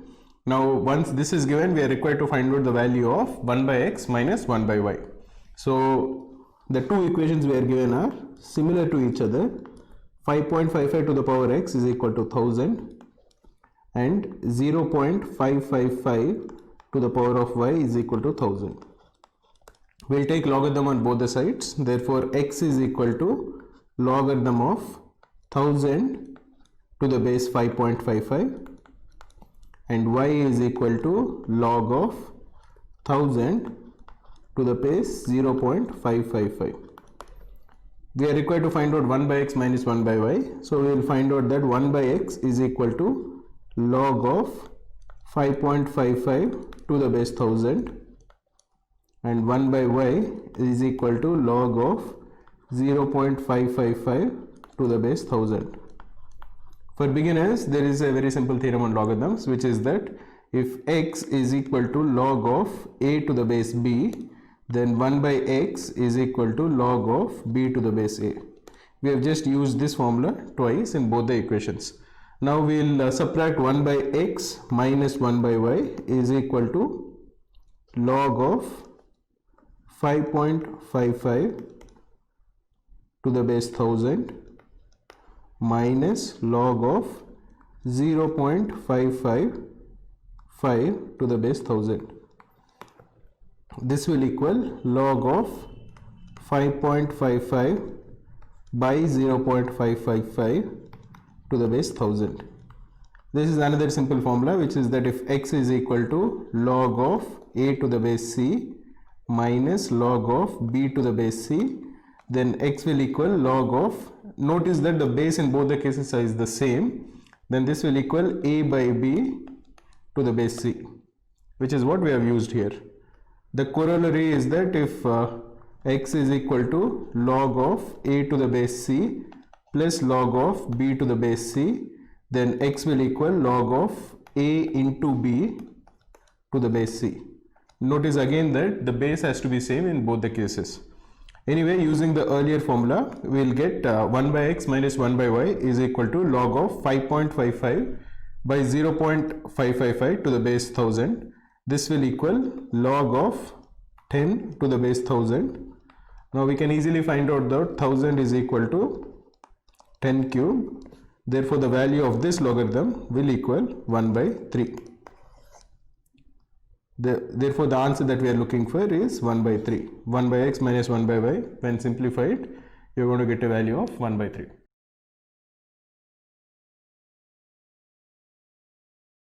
In this question, we are given that log 7 to the base 70 is a and log 5 to the base 70 is b. We are required to find out the value of log 392 to the base 70.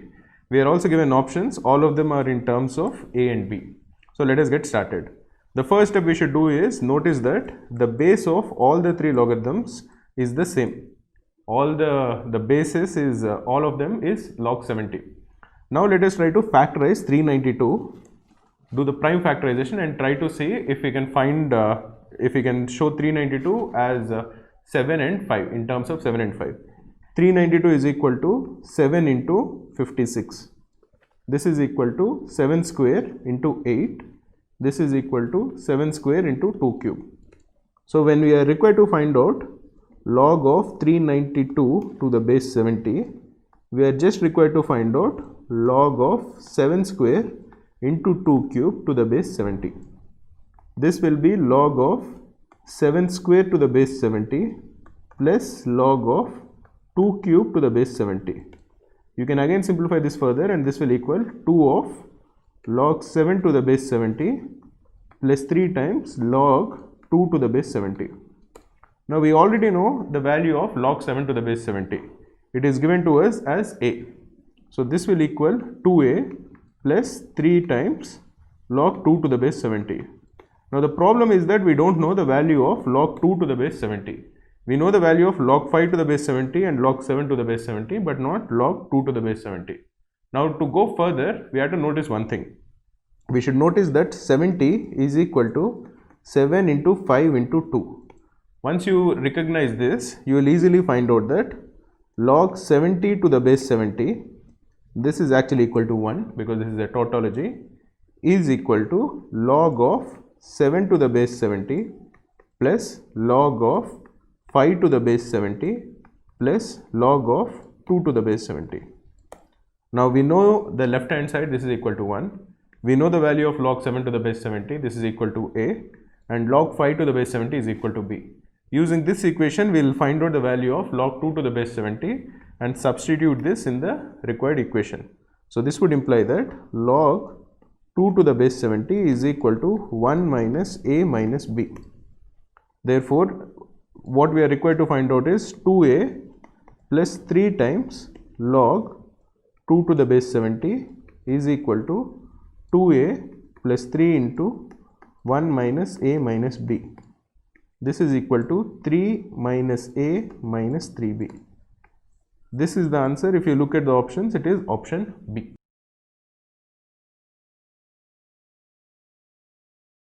In this question, we are given that log 81 to the base 12 is equal to P, and we are required to find out the value of 3 into 4 minus P by 4 plus P. So when you are required to find out the value of 3 into 4 minus P by 4 plus P, and you notice that the value of P has log 81 to the base 12, one of the first things that you should think about is that let us divide the numerator and denominator by 4. So this becomes 3 into 1 minus P by 4 by 1 plus P by 4. Why is this important? Because this makes things very easy. That is because log 81 is equal to 3 to the power 4. So log of 81 to the base 12, which is equal to P, is 4 into log of 3 to the base 12. This is equal to P. Therefore, the value of P by 4 is equal to log of 3 to the base 12. Now, once you have everything in terms of P by 4, it becomes much more easier to simplify this. So, 1 minus P by 4 is 1 minus log of 3 to the base 12. Here you can write 1 as log 12 to the base 12. So, this will be log of 12 to the base 12 minus log of 3 to the base 12. Remember that log of A minus log of B is equal to log of A by B. So in this case, log of 12 to the base 12 minus log of 3 to the base 12 is equal to log of 4 to the base 12. Similarly, 1 plus P by 4 is equal to 1 plus log of 3 to the base 12. Again, we will write 1 as log 12 to the base 12 plus log of 3 to the base 12. Again, remember that log of A plus log of B is equal to log of A into B. So this becomes log of 36 to the base 12. Now we are required to find out 1 by P minus 4 by 1 plus P 1 by P plus 4. So the required ratio will be log of 4 to the base 12 by log of 36 to the base 12. This is equal to 1 minus P by 4 by 1 plus P by 4. Now this is simplified as log of 4 to the base 36. Why is this log of 4 to the base 36? Because log of A to the base C by log of B to the base C is equal to log of A to the base B. We'll use the same formula over here. So we can basically cancel 12 and make the denominator 36 as the base. Now 4 is 2 square and 36 is 6 square. So this becomes log of 2 to the base 6. We can basically cancel off both the squares, because you can simplify this as 2 log of 2 to the base 36, which is equal to 2 by 2 into log of 2 to the base 6. Again 2 and 2 get cancelled and this will become log 2 to the base 6. Now this is the value of 1 minus P by 4 by 1 plus P by 4. we need to calculate 3 times this number. So that will equal 3 into log of 2 to the base 6, which is equal to log of 2 cube. Whenever you are taking 3 inside, you have to make it to the power of, that will be 2 to the power of 3, which is equal to 8 to the base 6. So the required answer in this case is log of 8 to the base 6. All these calculations become very easy once you notice that p by 4 is equal to log 3 to the base 12, and we can simplify 4 minus p by 4 plus p as 1 minus p by 4 by 1 plus p by 4. Once you are done with both these steps, everything else is very easy.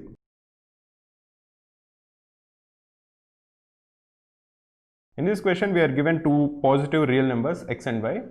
We are given a logarithmic equation of x and y, and we are required to find out the value of another logarithmic equation x and y.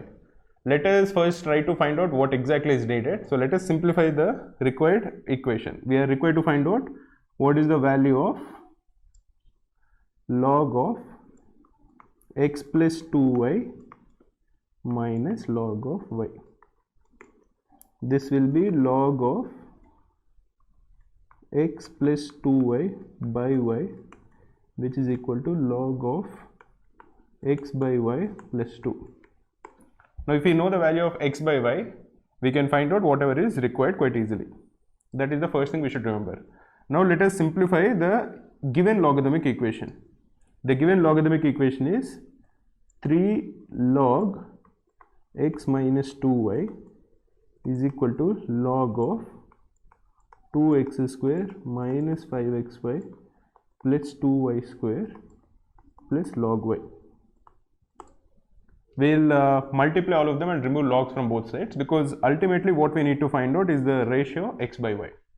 So in this case, this can be simplified to x minus 2y whole cube is equal to 2x square minus 5xy plus 2y square into y. This comes to x cube minus 8y cube minus 3 into x into 2y into x minus 2y is equal to 2x square y minus 5xy square plus 2y cube.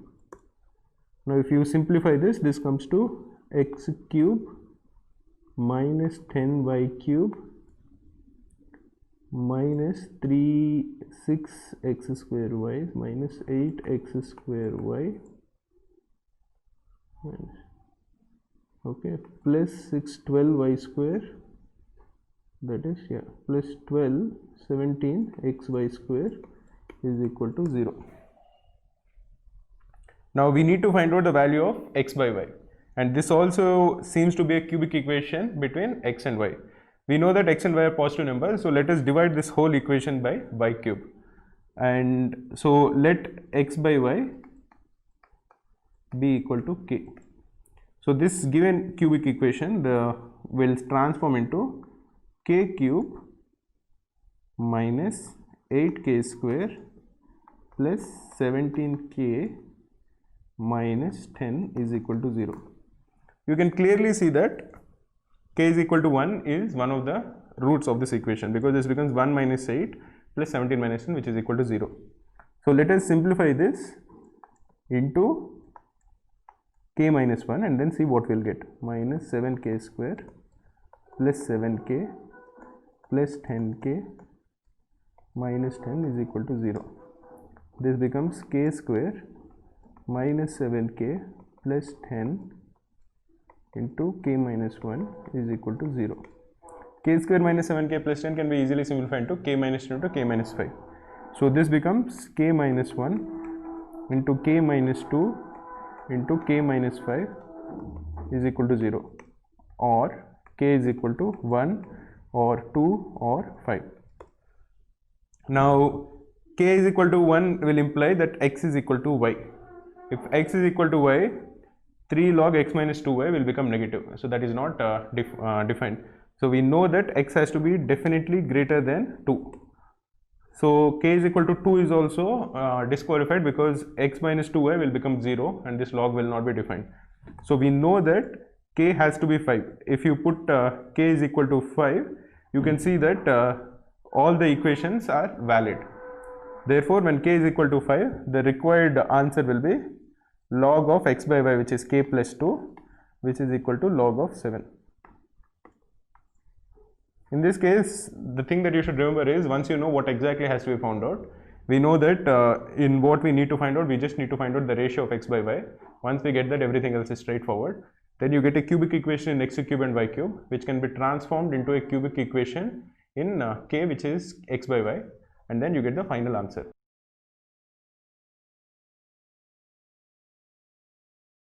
In this question, we are required to find out the number of numbers which divide 2460 and 2640 and leave the same remainder. So let us assume that one such number is k. We'll try to find out the properties of k to figure out how many such numbers k exist. And suppose the remainder when it divides both 2460 and 2640 is r. This is say the remainder. Then 2460 minus r will be divisible by k. So this will be of the form k into p, where p is a natural number.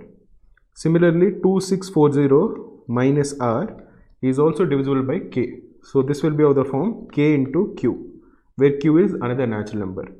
So this is the first equation and this is the second equation. If we subtract the first equation from the second equation, we get 2640 minus 2460 is equal to k into q minus p. 2640 minus 2460 will be 180. So 180 is equal to k into q minus p. So whenever k is a factor of 180, we will be able to find q and p. We will actually find multiple values of q and p such that we can find a r such that 2460 and 2640 leave the same remainder. So the property of k that we are looking for is that it is a factor of 180.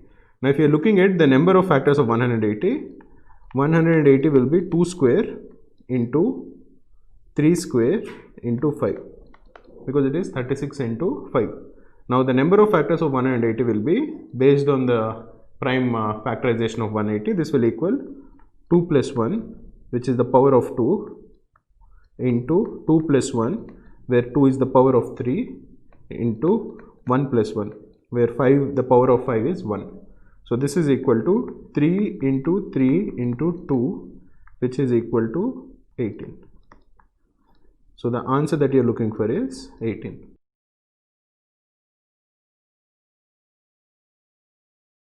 In this question, we are asked to find out the number of positive integral solutions for the equation that integral part of a by 49 is equal to integral part of a by 51, where integral part of x represents the greatest number which is less than or equal to x. So for example, if you have 6.25, the integral part of 6.25 is equal to 6. Similarly, the integral part of say 6.999 is also equal to 6. And if you are having a exact integer which is like say 7.00, then the integral part is equal to 7. So we are supposed to find out for how many positive integers a is integral part of a by 49 the same as the integral part of a by 51. Just to get a better understanding, if the value of a is equal to 1, the value of integral part of 1 by 49 is equal to integral part of 1 by 51, because both of them will equal 0. Both of them will be less than 1. There will be something like 0.02. So both of them will be 0. This will be the case till a is equal to 48. Even 48 by 49 is equal to 48 by 51. Both of them are less than 1, so both of them will equal 0. But the moment a becomes 49, integral part of a by 49 is integral part of 49 by 49. This is equal to 1, while the integral part of 49 by 51, this will remain equal to 0, because 49 by 51 is a fraction which is less than 1. So if you are looking at the equation that is given, integral part of a by 49 is equal to integral part of a by 51. Let us assume that this is equal to a number k. Now for how many natural numbers or how many positive integers which are natural numbers is k equal to 0? K is equal to 0 if a belongs to 1 to 48. For all these numbers, the value of both the function, both the integral values of a by 49 and a by 51, both of them will be 0. So k is equal to 0 for exactly 48 numbers. For how many numbers is k exactly equal to 1? K is equal to 1 if integral part of a by 49 is equal to 1 and integral part of a by 51 is also equal to 1. Integral part of a by 49 is 1 whenever a belongs to 49 to 97. The moment a becomes 98, 98 by 49 will be exactly 2. So the integral part of a by 49 will be 2. But a by 49 integral part will be 1 if a lies between 49 to 97. Similarly, a by 51 will be 1 if a belongs to 51 to 101. So what we are looking for is an overlap between these two sets. So the value of a can be 51, 52, till 97. How many such numbers are there? There are 47 such numbers. Similarly, if you are looking for k is equal to 2, a can belong to 99. Sorry, it can't belong to 99. It can belong to 102 to 49 into 3 minus 1. So this is still 146. Because a by 49 is equal to 2 from 98 to 146. And a by 51 is equal to 2 from 102 to 152.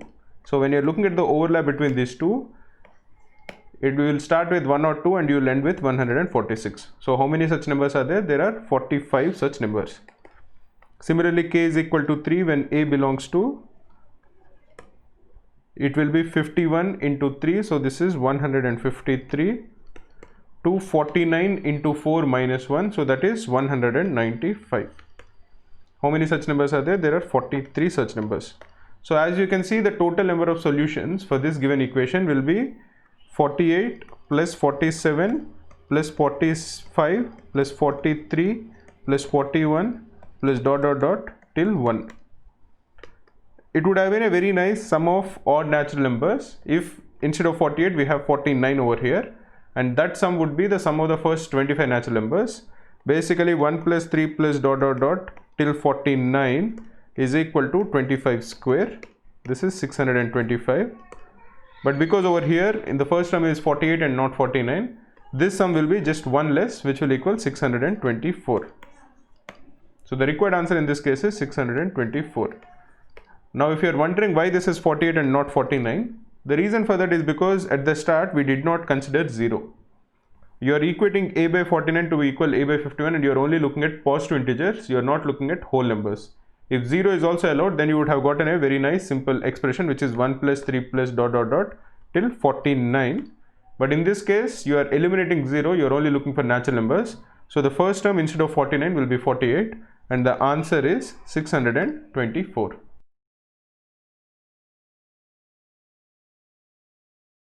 It is given that n is a positive number, positive integer, and n plus 1 is a factor of n factorial. It is also given that n lies between 1 and 100, and we are asked to find out what is the total number of values that n can take. So n varies from 1 to 100, and n plus 1 varies from 2 to 101. Now n plus 1 is a factor of n factorial. Now to count the number of values of n that is possible, let us try to find out the number of values of n for which this is not possible and then subtract it from the total number of values. Total number of values of n that is possible is clearly 100. Now let us try to find out the number of values of n for which n plus 1 is not a factor of n factorial. Now whenever n plus 1 is a prime,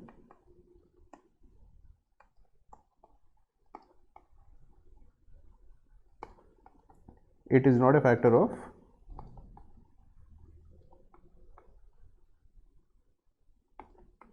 n factorial.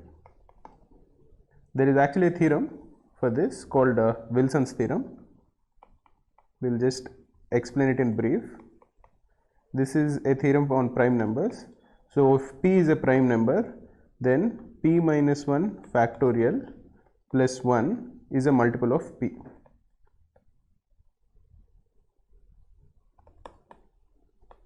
So for example, 4 factorial plus 1 is a multiple of 5. In this case, this is equal to 25. Similarly, 6 factorial plus 1 is a multiple of 7. In this case, this will be 721, which is equal to 103 into 7. Similarly, 10 factorial plus 1 will be a multiple of 11. So whenever you have a prime p minus 1 factorial plus 1 is a multiple of that prime. We can actually apply it here because n plus 1 is a prime number.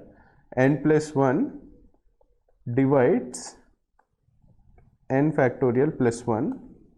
Therefore, n plus 1 will not divide n factorial. This is also quite intuitive. A prime number has no factors less than it.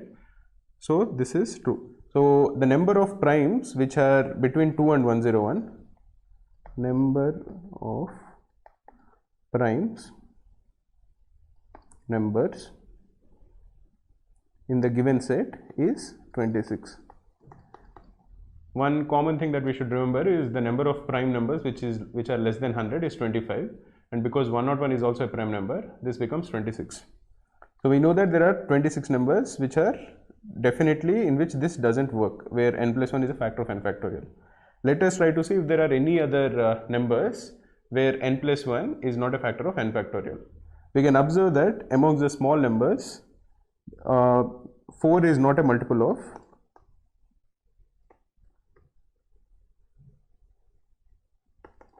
3 factorial, which is equal to 6. So other than this 26 prime numbers and 4, every other number solves this this condition. So the total number of ways in which the answer is 100, which is the total number of numbers in the set, minus 26 all the prime numbers, minus 1 where for the small number of 3 this doesn't work. This is 73. So the answer in this case is 73, for which if you just know Wilson's theorem or if you have an intuitive feel of prime numbers, you will be able to answer these kind of questions.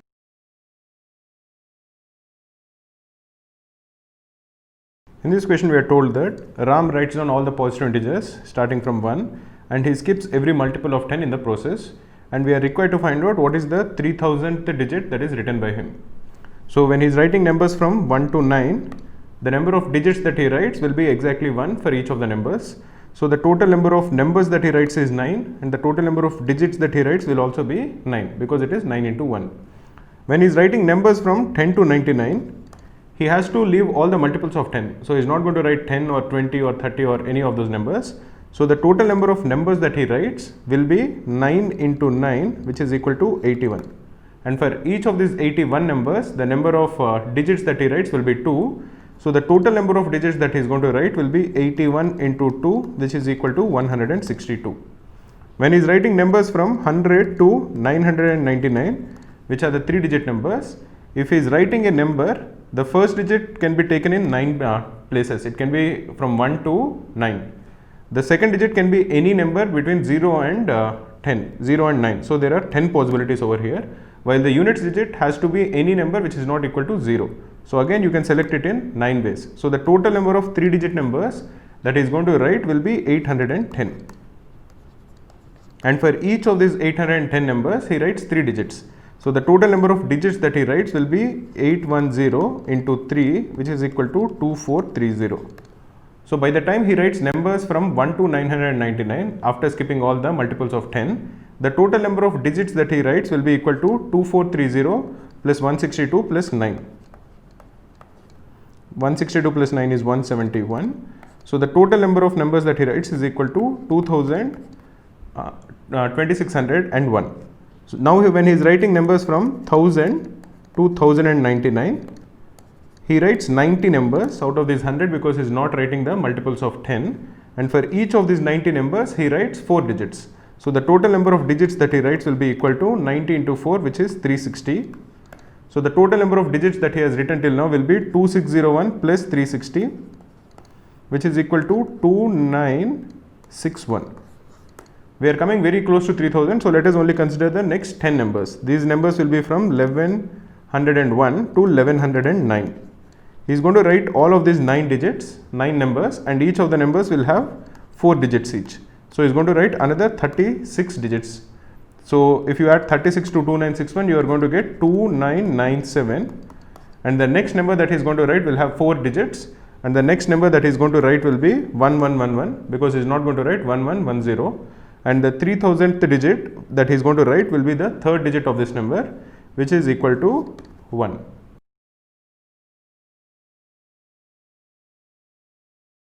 In this question, we are given that n is a multiple of 72 and all the digits of n are distinct, and we have to find out the largest possible value of n. Now, if n is a multiple of 72, it is a multiple of both 9 and 8. That is the first thing that we should remember. And if it is known that all the digits of n are different, let us first find out which number is that without having the condition of it being a multiple of 72.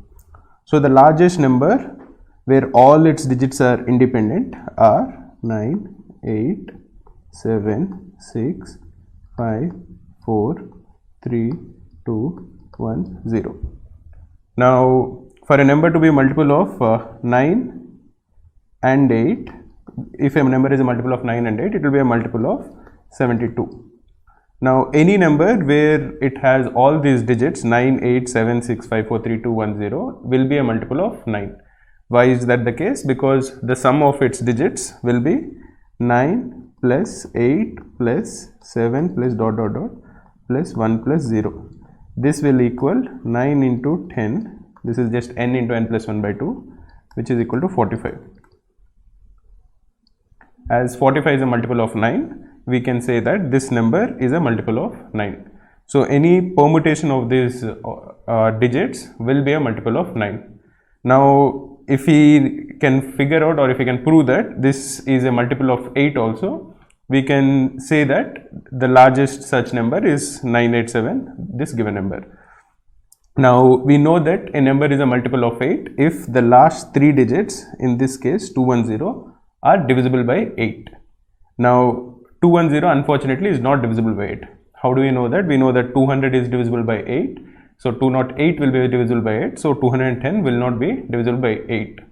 Now, in that case, we will see if any permutation of 210 will be divisible by 8.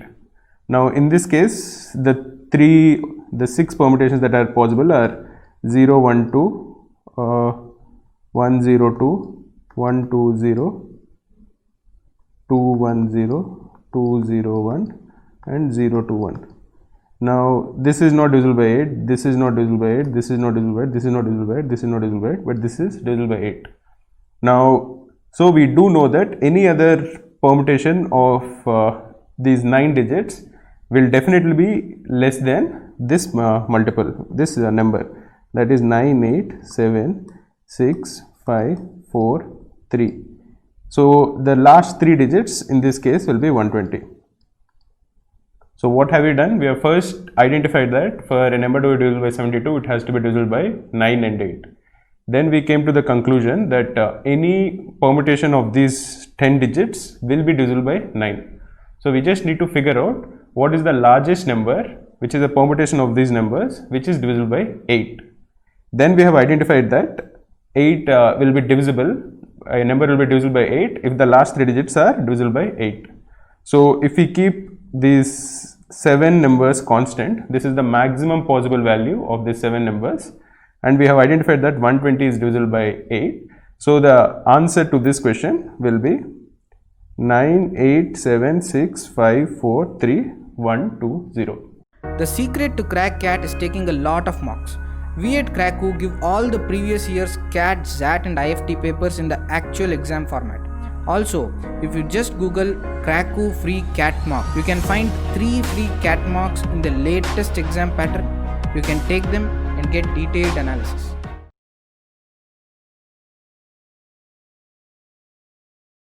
In this question, we are told that the LCM of 3 natural numbers P, Q and R is 2 to the power 6 into 3 to the power 7 into 5 to the power 5 into 7 to the power 7. So let us assume that P is of the form 2 to the power A1 into 3 to the power B1 into 5 to the power C1 into 7 to the power D1. Similarly, let us assume that Q is of the form 2 to the power A2 into 3 to the power B2 to 5 to the power C2 into 7 to the power D2. And let us assume that R is of the form 2 to the power A3 into 3 to the power B3 to 5 to the power C3 into 7 to the power D3. Now as the LCM of P, Q and R is equal to 2 to the power 6 into 3 to the power 7 into 5 to the power 5 into 7 to the power 7. What this implies is that the maximum value of A1, A2 and A3, that is the powers of 2 in P, Q and R, is equal to 6. Similarly, the maximum value of B1, B2 and B3 is equal to 7, and the maximum value of C1, C2 and C3 is equal to 5, and the maximum value of D1, D2 and D3, that is the power of 7, is equal to 7. We are also told that the LCM of 2P, Q and 6R is the same, that is equal to 2 to the power 6 into 3 to the power 7 into 5 to the power 5 into 7 to the power 7. Note that P we are multiplying by 2 and R we are multiplying by 2 into 3. Therefore, we can infer that the power of 2 in both P and R is less than 6, because if the power of 2 in P and R is say 2 to the power 6, when you are multiplying P with 2, the highest power of 2 in 2P will be 2 to the power 7. Therefore, the component of 2 to the power in the LCM will be 2 to the power 7 and not 2 to the power 6. Therefore, in P you don't have 2 to the power 6. Similarly, in R also you don't have 2 to the power 6. Therefore, it is implied that power of 2 in Q has to be 6. So, Q should have a 2 to the power 6 in it, because the LCM is not changing when you are multiplying P and R with a multiple of 2. Similarly, if you are looking for the power of 3 in Q, note that we have multiplied R with 3, but we haven't multiplied P and Q with 3. So, the maximum value of 3 in P and Q has to equal 7. That is, the maximum value of B1 and B2 has to be equal to 7. But here we can't pinpoint and say B2 has to be equal to 7, because it is possible that B1 is equal to 7. That is, the highest power of 3 in P can be 7, and the highest power of Q can be anything which is less than or equal to 7. So, the number of possible values to the power of 3 that Q can have will vary from 0 to 7, or this is equal to 8. Similarly, if you are looking at the highest power of 5 in Q, there is no real restriction. You just know that it has to lie between 0 and 5, both of them included. So, it can take 6 values. Similarly, the highest power of 7 in Q can be 7. So, it can take any value from 0 to 7. So, again it can take 8 values.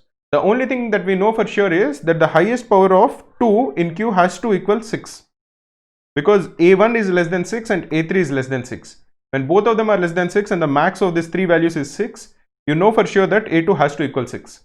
But in case of B1, B2 and B3, we just know that B3 is less than 7, but B1 and B2, the maximum value of these two can be 7. So, B2 can take any value from 0 to 7.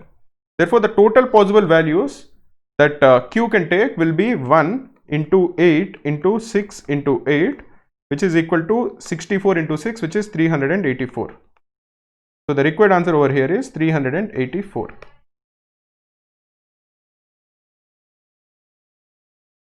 In this question, it is given that Ashok was multiplying 3 numbers, and instead of 37, he took 73 as one of the numbers. So, suppose the 3 numbers were A, B, C, and C is 37. Instead of 37, he took 73, because of which the product went up by 720. So, the product went up by 720. We are required to find out the minimum possible value of the sum of the squares of the other 2 numbers. So, basically what is given is that 73 into AB, which is the new product, is greater than 37 into AB, which is the original product, by 720. This is what has been given. Now, if you simplify this, 73AB minus 37AB will be 36AB is equal to 720, or the product of A and B is equal to 20. We have been given this.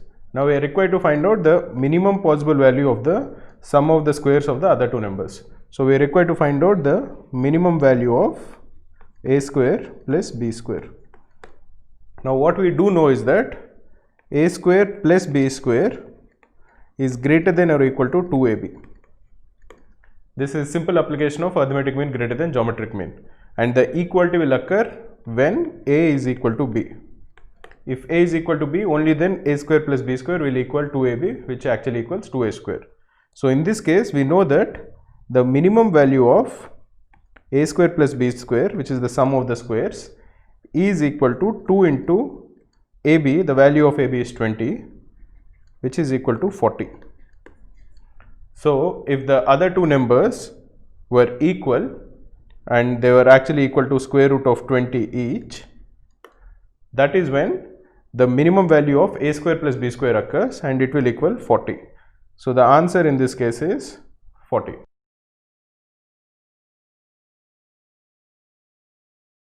In this question, it is given that the sum of two non-coprime numbers A and B and their HCF gives 77. So let the two numbers be, let the HCF be equal to K, and the two numbers will be A is equal to PK and B is equal to QK. It is given that they are non-coprime, so HCF is greater than 1, that is K is greater than 1. Also because K is their HCF and we are describing them as PK and QK, P comma K will be coprime. That is the definition of HCF. Because if P and Q have a common factor, then the HCF will not be K, it will actually be equal to K into the common factor. So we are assuming that HCF is K, the numbers are PK and QK. Now the given equation is PK plus QK plus K is equal to 77. Or this is K into P plus Q plus 1 is equal to 77. Now if you look at the factors of 77, there are only 4 factors. It is 1, 7, 11 and 77. Clearly K cannot be 77 because if K is equal to 77, P and Q will be 0 because P plus Q plus 1 will equal 1. So it is not 77. K we know is greater than 1. So K is not equal to 1. So there are two cases, that is the HCF K will either be equal to 7 or it will be equal to 11. So we will calculate the number of possibilities in both the cases. Case 1 is K is equal to 7 and case 2 is K is equal to 11. If K is equal to 7, P plus Q plus 1 is equal to 11 or P plus Q is equal to 10. Now P and Q are also coprime. So if you look at the number of possibilities, P can be 1 and Q can be 9. If P is 2 and Q is 8, they would not be coprime because 2 is a factor of 8. So 2, 8 is not possible. 3, 7 is possible because 3 and 7 are coprime. But 4 and 6 again are not possible because they share a common factor of 2. 5 and 5 is also not possible because their common factor 5 divides both of them. And again the reverse of them, that is 7, 3 and 9, 1 are also possible. So P and Q can take any of these 4 values. Similarly, in the case where K is equal to 11, P plus Q plus 1 will equal 7 or P plus Q will equal 6. If you tabulate again the different values of P and Q that are possible, 1, 5 is possible, 2, 4 is not possible because 2 is a common factor, and 3, 3 is also not possible because of the shared common factor 3, and the only other remaining one is 5, 1. So again P, Q can take these values. In this case, the two numbers will be PK and QK. So for example, in this case, it will be 7, 63, 21, 49, 49, 21, 63, 7. We have just multiplied each of these numbers by the HCF. In this case, the HCF is equal to 7. Similarly, in this case, the HCF is 11. So the numbers will be 11, 55 and 55, 11. So the total number of possibilities is 6.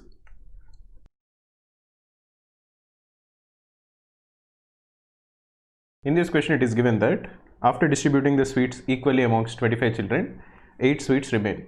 So let us assume that the total number of sweets is n.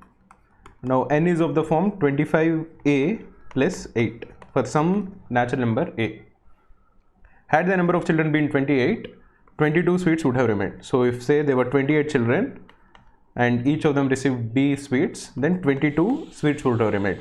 So n is also of the form 28b plus 28. Now we are required to find out what is the smallest possible number for the total number of seeds. So we are required to find out the smallest value of n such that it is of the form 25a plus 8 and it is also of the form 28b plus 22. Now how do we proceed? We'll proceed by noticing that n minus 8 is 25a. So n minus 8 is a multiple of 25. Now if you substitute the value of n from equation 2, n is equal to 28b plus 22 minus 8. This is a multiple of 25. This is 25a. Or 28b plus 14 is a multiple of 25. It is of the form 25a. Now you take 14 common. So 2b plus 1 into 14 is equal to 25a. So 14 into 2b plus 1 is a multiple of 25. Now clearly 14 and 25 are co-prime. They don't have any common factors. So what this would imply is that 2b plus 1 is a multiple of 25. Now what is the smallest value of 2b plus 1 such that it is a multiple of 25? The smallest possible value is if 2b plus 1 equals 25, then this would imply that 2b is equal to 24 and b is equal to 12. So the smallest possible value of b is 12. Now when b is 12, what is the value of n? Then n will equal 28 into 12 plus 22. 28 into 12 is 280 plus 56. 280 plus 56 is 336. So this is 336 plus 22, which is equal to 358. So the smallest possible value of n is when b is equal to 12, in which case n will equal 358.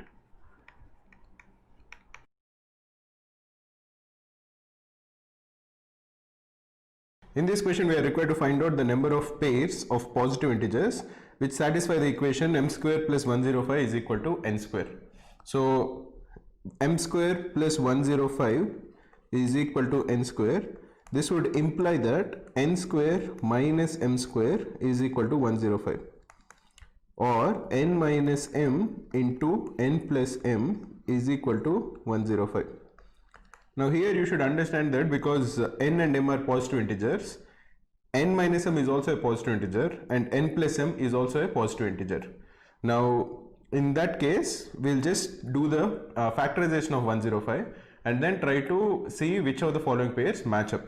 So for example, all the factors of 105 are 1, 3, 5, 7, 15, 21, 35 and 105. These are the factors of 105. Now we want n minus m and n plus m to be complementary. Complementary as in their product should match up to 105. That is 1 and 105, when you multiply them, you are going to get 105. 3 and 35 will also get you 105.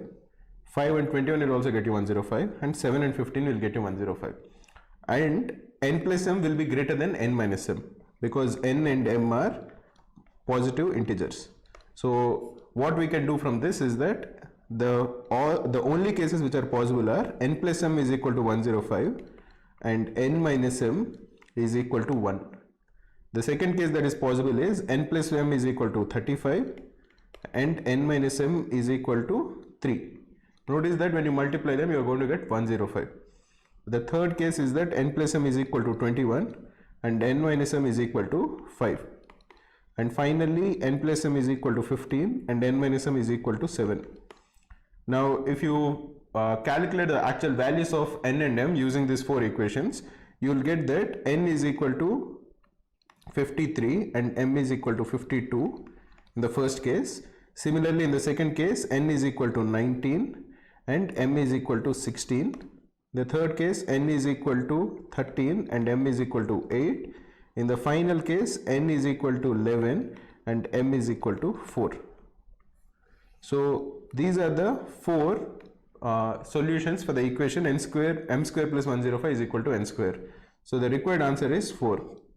All we have done is find the factors of 105 and then find the complementary factors of 105. Complementary pairs of factors. By complementary pairs, we are finding out the pairs of factors which when multiplied give you 105. Once you get them, you found out that there are 4 such pairs. The pairs are 105 and 1, 35 and 3, 21 and 5 and 15 and 7. For each one of them, you will be able to find a value of n and a value of m such that n square is equal to m square plus 105. So in this case, the correct answer is 4.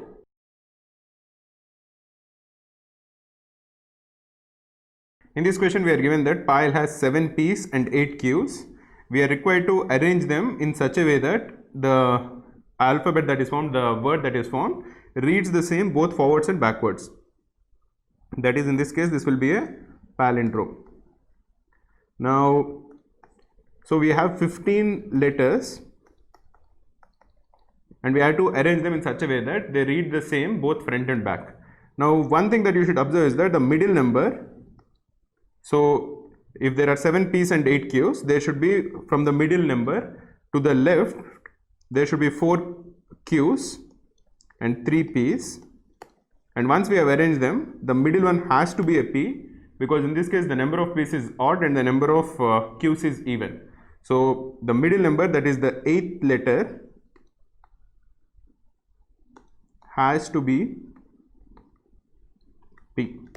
Once we have that, whatever is the way in which we arrange the first 7 letters, we will just replicate that in the right side of the middle also. So for example, in this case, if we are putting something as P, P, Q, P, Q, Q, Q, this is 3 P's and 4 Q's. To get a palindrome, what we'll do is, the middle number is always P, we'll just replicate it. So it will be Q, Q, Q, P, Q, P, P. What we are trying to do is, so the number of ways in which we can actually do this is just finding the number of ways in which we can arrange 4 Q's and 3 P's in the first 7 letters. Once we have that, we are going to put the middle number as P, and all the remaining letters which are to the right of the middle will be just replicating whatever we have used in the first 7 letters. So in this case, the number of ways in which we can arrange 4 Q's and 3 P's in the first 7 letters is 7C4, which is equal to 7C3. Now 7C3 will be 7 into 6 into 5 by 6. So this is equal to 35. In this case, the first thing that we should remember is that the middle letter has to be only P, because the number of P's is odd, which will make the number of P's to the left of it equal to the number of P's to the right of it. If it is even, then the remaining number of P's will be odd, and so we can't have a palindrome. Once we have recognized that the middle number has to be P, we'll have to recognize that in whatever way we arrange the remaining letters to the left of the center, we can just replicate that to the right of the center to form a palindrome. So in this case, what we are required to find out is how many ways in which we can arrange 4 Q's and 3 P's, which is 7C4, which is equal to 35. So the answer in this case is 35.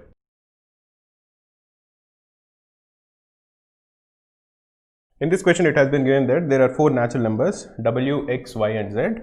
They are selected at random between 1 and 1000, and we are required to find out the probability that WZ minus XY is even. Now there are 2 cases in this. Case 1 is when XY is even. Say case 1 is XY is odd, and case 2 is when XY is even. When XY is odd, for the difference WZ minus XY to be even, WZ has to be odd.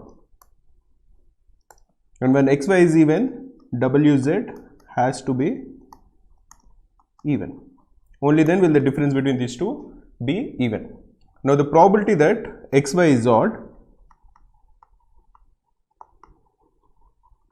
is half into half. This is because XY, the product X into Y is odd only if X is odd and Y is odd. And the probability that X is odd is half, and the probability that Y is odd is half. Therefore, the probability that XY is odd is half into half, which is 1 by 4. Similarly, the probability that WZ is odd is again half into half, which is equal to 1 by 4. Now, the probability that XY is even, you can calculate the different cases where at least one of them has to be even. That is, W has to be, X has to be even, or Y has to be even. So you can calculate it, or you can just say this is equal to 1 minus 1 by 4. That is the probability that XY is odd. So this becomes 3 by 4. Similarly, the probability that WZ is even is again equal to 1 minus 1 by 4, this one. So this is equal to 3 by 4. So the probability of case 1 happening, that is XY is odd, and WZ is odd is 1 by 4 into 1 by 4 is equal to 1 by 16. And the probability that case 2 is happening, that is XY is even and WZ is even, is 3 by 4 into 3 by 4, which is equal to 9 by 16. And so the total probability is 1 plus 9 by 16, which is equal to 10 by 16, which is equal to 5 by 8. Now the key thing to remember is, in the first 1 to 1000 numbers, there are 500 odd numbers and 500 even numbers. The number of odd and even are the same. Therefore, we can easily calculate the probabilities. That is, the probability that a certain number is odd is directly 1 by 2. Now, once that is done, we have to just form the cases and find the respective probabilities. And the final answer that we will get is 5 by 8.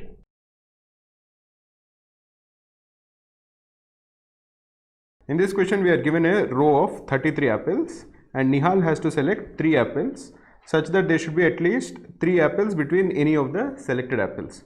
So, if you assume that there are 33 apples and Nihal has to select 3 apples, let us assume that the number of apples to the left of the first apple is A, the number of apples between the first 2 apples is B, the number of apples between the second and the third apples is C, and the number of apples to the right of the fourth apple is say D.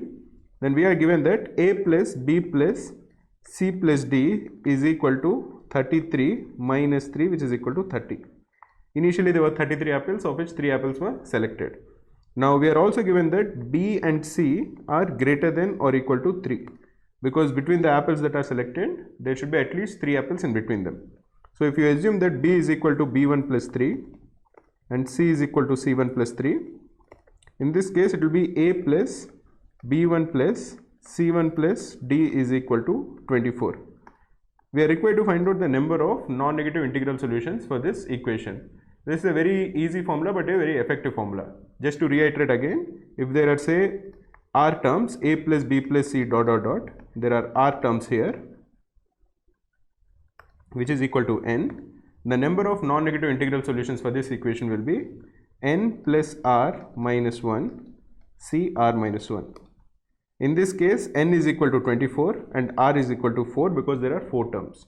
So the number of non-negative integral solutions in this case will be 24 plus 3 minus 1, 24 plus 4 minus 1 because R is 4, C 4 minus 1. This will be 27 C3. 27 C3 will be 27 into 26 into 25 by 6. So this will be 9 to, this will be 13. So this will be 9 into 13 into 25. This will be, if you can use your calculator, you can find out that the value of this will be 2925. So the answer in this case is 2925.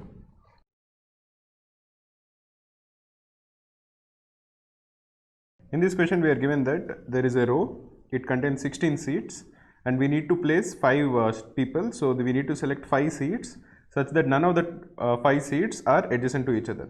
So if say these are the 16 seats, 4, 5, 6 dot dot dot dot, and say this is the 16th and 15th seats. We need to select 5 seats. So suppose this is the first seat, this is the second seat, this is the third seat, this is the fourth seat, and this is the fifth seat. So these are the seats that are selected, A, B, C, D and E. Now one of the things that we need to notice is we should ensure that none of the 2 seats are adjacent to each other. So let us assume that the number of seats to the left of the first seat is A, the number of seats between the first 2 seats is B, the number of seats between the second and third seats is C, the number of seats between the third and the fourth one is D, number of seats between the fourth and the fifth one is E, and the number of seats to the right of E is F. Now we know that initially there were 16 seats in total, of which we have selected 5 seats. So the first equation that we get is that A plus B plus C plus D plus E plus F is equal to 11, because initially there were 16 seats, of which we have selected 5 seats. So the total number of seats which are in between all these seats is 11. We are also told that as none of the 2 seats have to be adjacent to each other, the seats B, C, D and E should not be 0, because if any one of them is 0, then the seats will be adjacent to each other. So B, C, D and E have to be greater than 0. They can be 1, then there will be 1 seat in between, but they shouldn't be 0.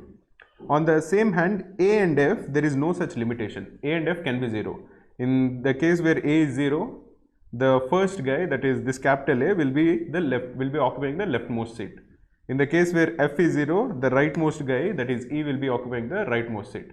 So there is no limitation on A and F. We just have limitation on B, C, D and D, that they should be greater than 0. That is, they should be at least equal to 1. So we'll assume that B is equal to B1 plus 1, where B1 can be 0. It is a whole number. Similarly, C is equal to C1 plus 1, and D is equal to D1 plus 1, and E is equal to E1 plus 1. In that case, if we are substituting these 4 in the original equation that we have, we will have A plus B1 plus C1 plus D1 plus E1 plus F is equal to 7. Now there is no limitation on any of this. They can be 0 or above. So they should be a whole number. Now we know the formula for the number of solutions, non-negative integral solutions for equations. Just to refresh your memory, if there are say n numbers, a1 plus a2 plus dot dot dot, say r numbers, ar, which is equal to n. The number of solutions, integral solutions, which are non-negative for this kind of a solution is n plus r minus 1 c r minus 1. This is a very important and quite useful formula to remember. That is, if there are r terms on the left hand side and there is n on the right hand side, the number of non-negative integral solutions will be n plus r minus 1 c r minus 1. So in this case, n is equal to 7 and r is the number of terms. This is 1, 2, 3, 4, 5, 6. There are 6 terms and r is equal to 6. So the number of non-negative integral solutions for this equation will be 7 plus 6 minus 1 c 6 minus 1. This will equal 12c5. If you calculate 12c5, it will equal 12 into 11 into 10 into 9 into 8 by 5 factorial. 5 factorial is equal to 120. So you can cancel this out and the final number will be 11 into 9 into 8. This will equal 72 into 11, that is 792. This is the answer.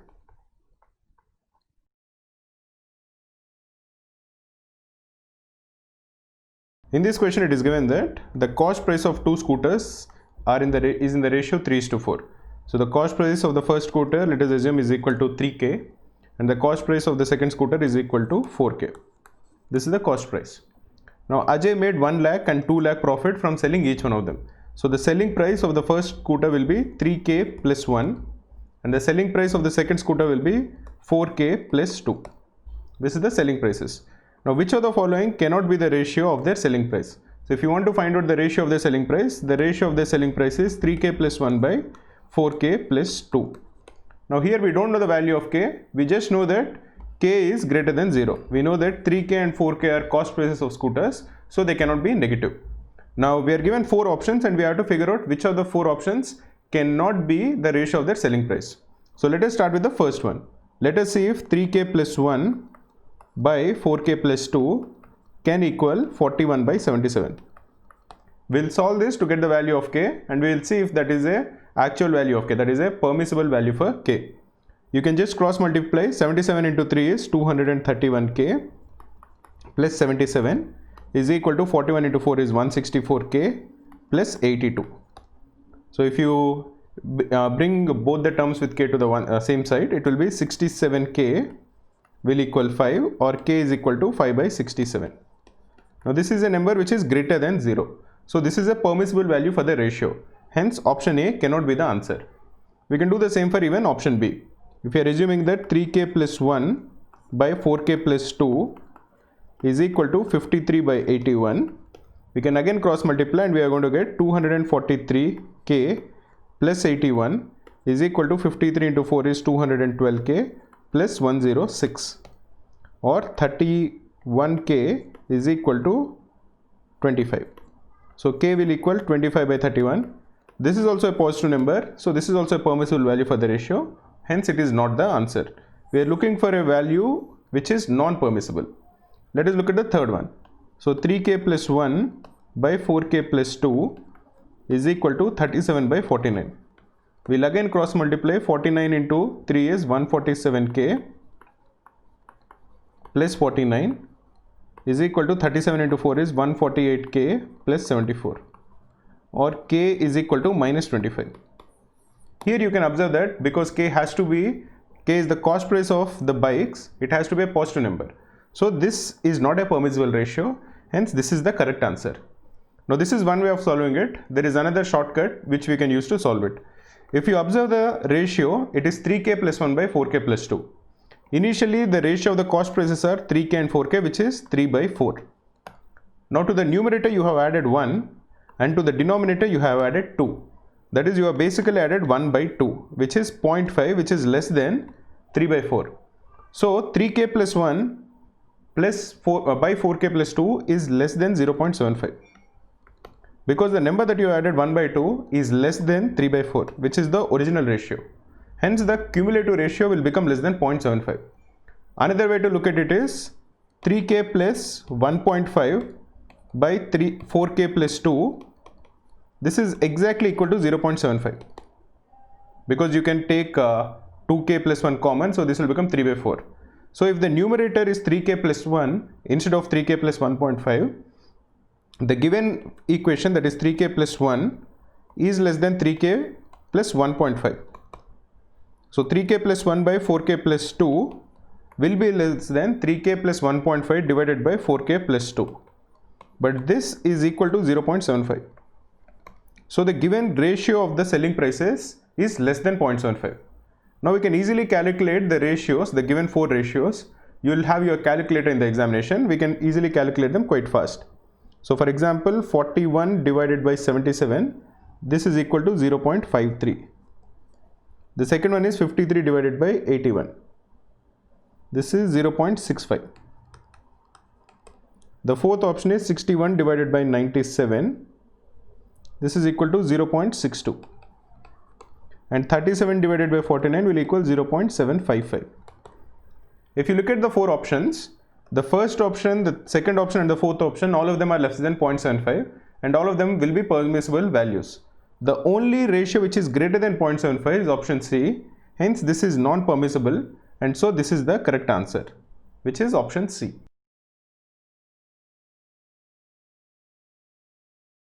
In this question it is given that John borrowed 2.1 lakhs from a bank at an interest rate of 10% per annum compounded annually, and he repays this loan in 2 equal installments, the first one after 1 year and the second one after another year. Now we are told that the first installment takes care of the interest as well as some of the principal amount. Similarly, the second one takes care of the rest of the principal and the interest due thereupon. We are required to find out the value of each installment. So there is 2.1 lakhs that John took.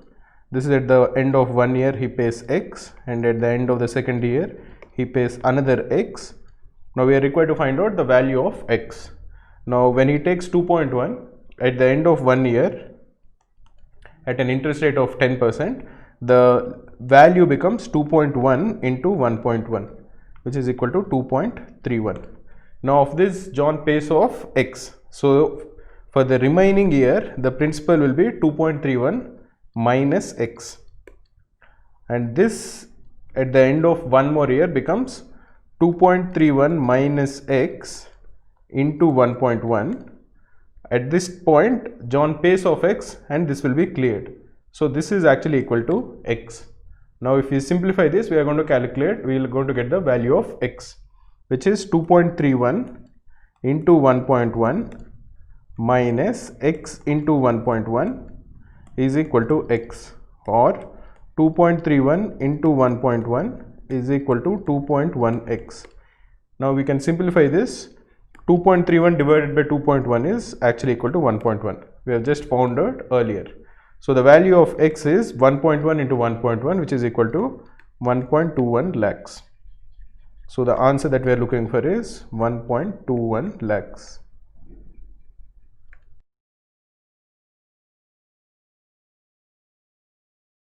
In this question we are told that there is an owner of an art shop and he has a painting and he sells the painting.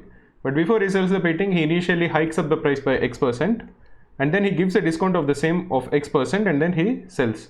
But during the first cycle he realized that the price has decreased by 441. But once he repeated this cycle again, that is increased the price by X% and decreased it by X%, he realized that the new selling price is 1944.81, and we are required to find out what is the original price of the painting. So let us assume that the original price of the painting is P. After he increased the price by X%, it becomes P into 1 plus X. Now he gives a discount of again X%, so it becomes P into 1 plus X into 1 minus X. Now the difference between the original price, that is P, and the new price, this is given as 441. So if you simplify this, you are going to get P minus P into 1 minus X square is equal to 441, or P into X square is equal to 441. This is one equation. We have a similar equation, that is, if he repeated the cycle again, then he sold the painting for 1944.81. But what will the price be after the second cycle? It will become P into 1 plus X into 1 minus X. This is the price after the first cycle, and again 1 plus X into 1 minus X. This is the price after the second cycle, and this we are told is equal to 1944.81. So again you are going to get another equation P and X, and we are supposed to find out what is the original price of the painting. That is, we are required to find out what is the value of P. So if you look at the second equation, this is P into 1 minus X square into 1 minus X square. This we are told is equal to 1944.81. Now we need to calculate the value of P, so we will eliminate X square from the second equation. From the first equation, X square is equal to 441 by P. So from the second equation, this becomes 1944.81 is equal to P into 1 minus 441 by P into 1 minus 441 by P. So this becomes, the right hand side becomes 441 minus P whole square is equal to 1944.81 into P. You can simplify this as P square minus 882P plus 441 square is equal to 1944.81P. You can bring P to the other side, so this becomes P square minus 1944.81 plus 881. This becomes 0.81, this is 6, this is 2, this is 8, and this is 2. Minus 2826.81 P plus 441 whole square is equal to 0. Now this is a quadratic equation. There are multiple ways in which you can solve it. You have been given 4 equations, so you can input each of the values into the equation and see which of them is working, or you can just use the formula for solving quadratic equations. For example, the value of P will equal 2826.81 plus square root of 2826.81 whole square minus 4 into 441 whole square divided by 2. This is basically the equation of the quadratic equations, which is, if the quadratic equation is ax square plus bx plus c is equal to 0, the value of x is equal to minus b plus or minus square root of b square minus 4ac by 2a. Now you can simplify this using the online calculator that will be given in the examination, and you will get the answer as 2756.25. So the correct answer is 2756.25. This question, if you just look at the options also, you will be able to easily solve it. You know that after the second cycle, the price has become 1944.81. So if you assume that P is the original price, after the first price it reduced by 441, so it will be P minus 441. After the second price it would also again decrease. Let us assume that it has decreased by something like X. Now P minus 441 minus say some X1, just to avoid confusion, is given as 1944.81. So the value of P, which is the original price, will be 1944.81 plus 441. So that will be roughly around 2380 approximately plus X1. Now if you look, X1 is the decrease that he gets during the second cycle. If you look at the options given, this is definitely not B because it is something around 2200. It is definitely not option D because it is just 2000. It is probably not even C because the difference between 2380 and 2500 is just 120. Now something which has gone down by 441 in the first cycle would not go down by just 120 in the second cycle. So you can just check for that also. For example, you can input 2500 in the option in the given quadratic equation and find out that it won't work, or by just looking at the options, you know that there is an excellent chance that it will be 2756, because the difference between 2756 and 2380, which is the value of x1, will be approximately again 380. So this intuitively seems correct, that the first time the price has gone down by 440 and the second time it has gone down by 380, so probably this is correct. So you can even approach it this way, where you have very good speed, but the accuracy is not excellent, but it is still fairly good. So even by looking at the options, you can get A, or you can solve it completely like we have solved now and get the answer as A, which is 2756.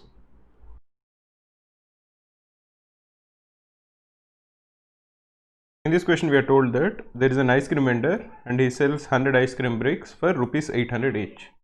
So the quantity of ice cream bricks that he sells is 100 when the price is 800 per ice cream brick.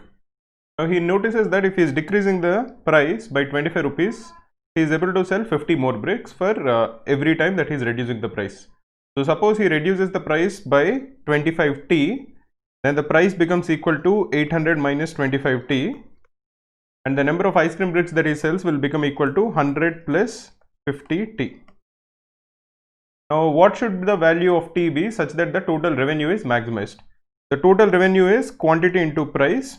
So we are trying to maximize revenue, which is equal to 100 plus 50t into 800 minus 25t. This is what we are looking to maximize.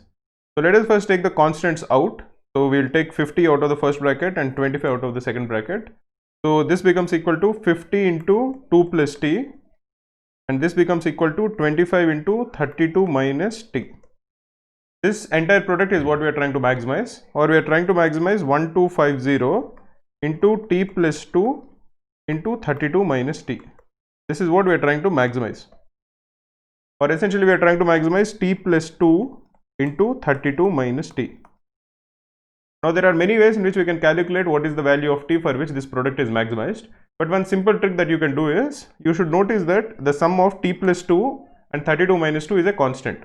The sum is equal to 34, because t plus 2 has plus t and 32 minus t has minus t, so they get cancelled. So you have two terms such that a plus b is equal to 34, and you are trying to maximize their product AB. When is the product maximized? In this particular case, the product is maximized when both the terms are equal and they become equal to 17. That is, t plus 2 is 17 or t is 15. Similarly, at that time 32 minus t will also equal 17. So anyway, you want t to be equal to 15, and when t is equal to 15, what is the price?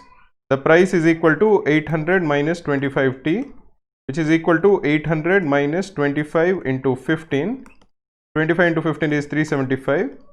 So this will equal 800 minus 375, which is equal to 425. So the answer in this case is 425.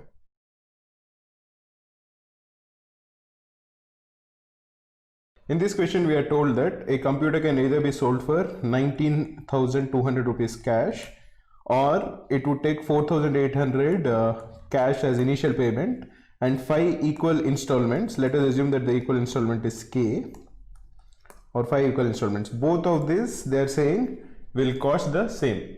The rate of interest is given as 12% per annum. So these are 5 monthly installments.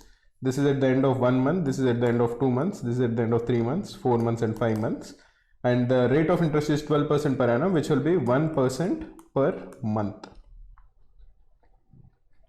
Now we are required to find out the amount of each installment. So we are required to find out the value of k. There are many ways to do it.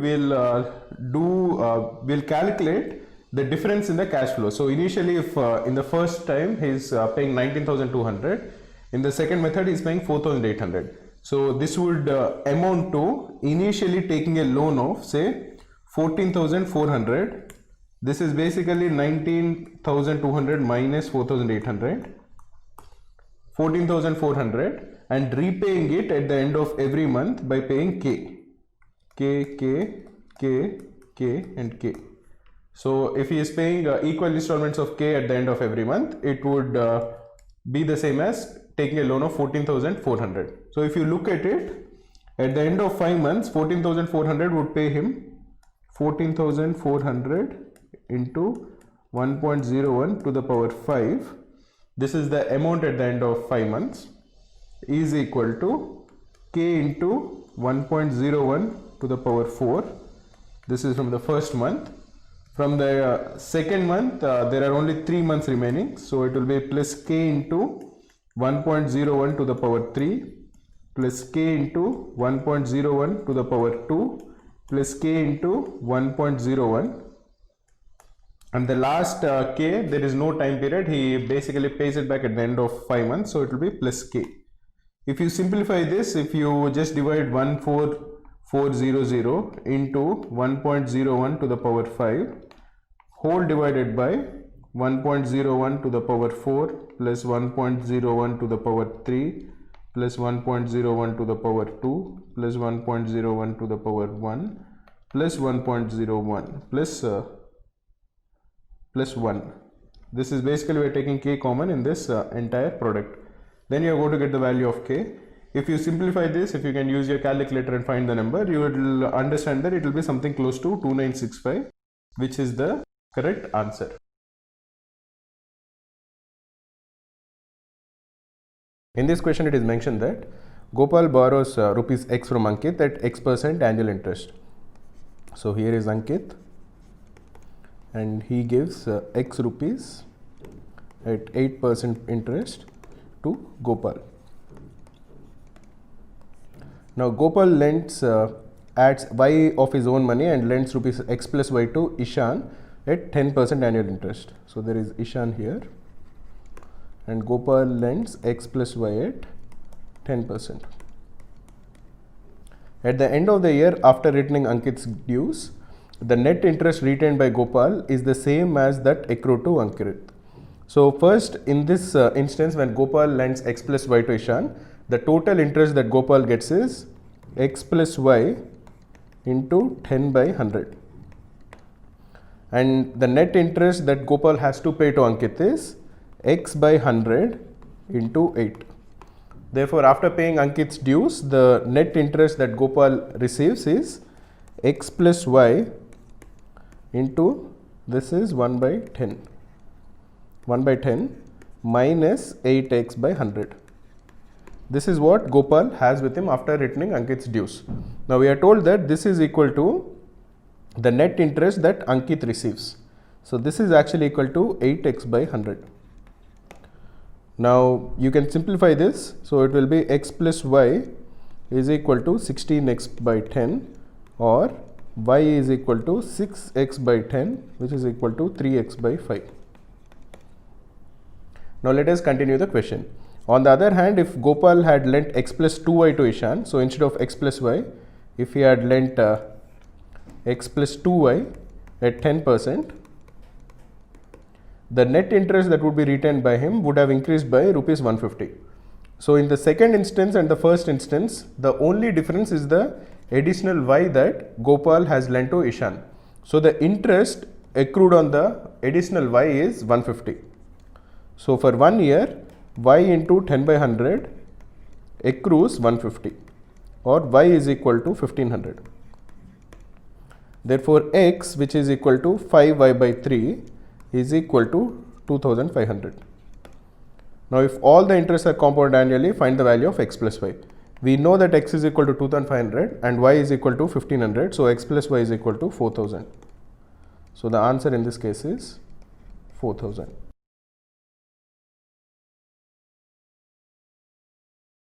In this question, we are told that a person earned an interest of S rupees and he invested a principal at a simple interest of 3 years. So S is simple interest of a principal, let us assume is P, for 3 years. Let us assume that the rate of interest is R%. Now he earned an interest of C when he invested the same principal at a compound interest for 2 years. So C, for a compound interest, the principal is the same, the time period is 2 years, and the rate of interest is the same. It is considered to be R%. If the ratio of S is to C is 5:11, which of the following can be the rate of interest? So let us first calculate what is the simple interest for 3 years for a principal P and a rate of interest of R%. Then the simple interest will be equal to P P into 3 into R. So R will be rate of interest, it will most likely be less than 1, which we will come to know. Therefore, the compound interest for 2 years is equal to P into 1 plus R whole square minus P, which is the principal. So this is equal to P into 2R plus R square. Now the ratio of simple interest to compound interest is given as 15:11. So P into 3 into R divided by P into 2R plus R square is equal to 15/11. We can cancel P on both sides in the numerator and denominator. We can even cancel 1 R. So the left hand side becomes equal to 3/2 plus R, because we will cancel 1 R from 2 R and 1 R from R square. This is equal to 15/11. We can cross multiply. So 33 will equal 15 into 2 plus R, that is 30 plus 15R, or 15R will equal 3, or R is equal to 3/15, which is equal to 1/5, which is equal to 20%. So the required rate of interest is 20%.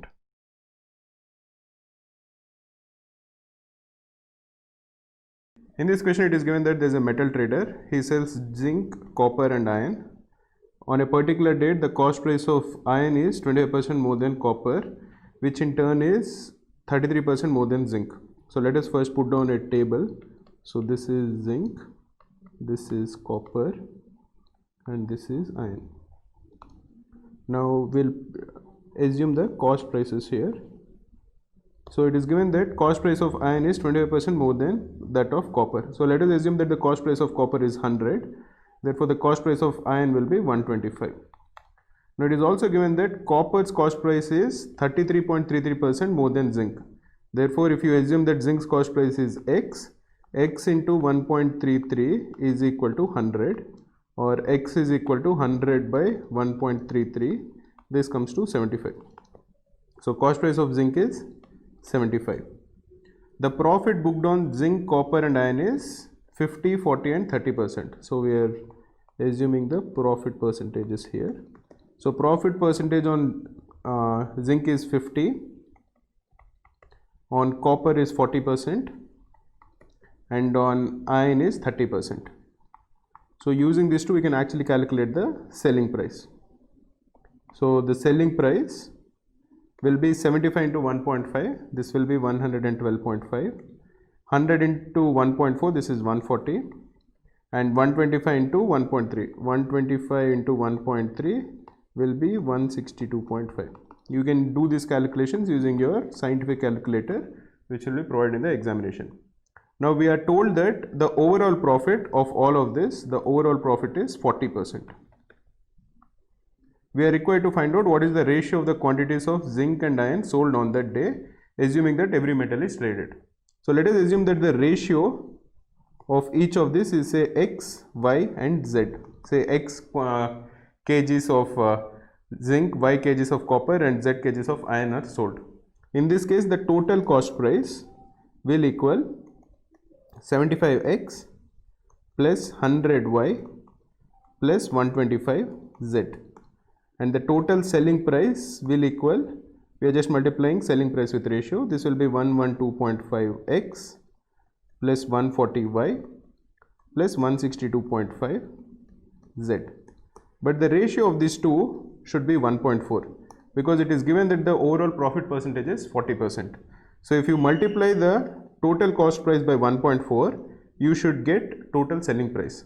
So if you multiply this with 1.4, it should equal the total selling price. If we actually do that, 75 into 1.4 will equal, 75 into 1.4 will be, so 105x plus 100 into 1.4 will be 140y plus 125 into 1.4 will be 175z is equal to 112.5x plus 140y plus 162.5z. Here we should remember that we are required to calculate the ratio of the quantities of zinc and iron sold.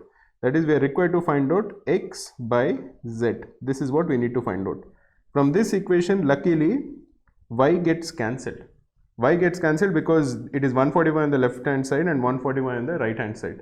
This is also because the overall profit percentage is 40% and the profit percentage on copper is also 40%. So as both of them are matching, the amount of copper that is sold becomes immaterial.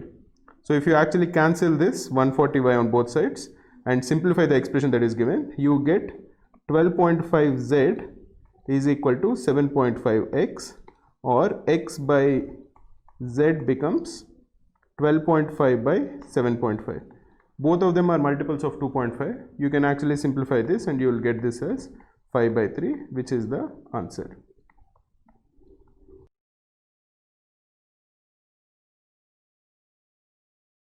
In this question, we are told that Hari invested 1000 rupees in a bank at a rate of interest of 20% per annum, compounded annually for 3 years.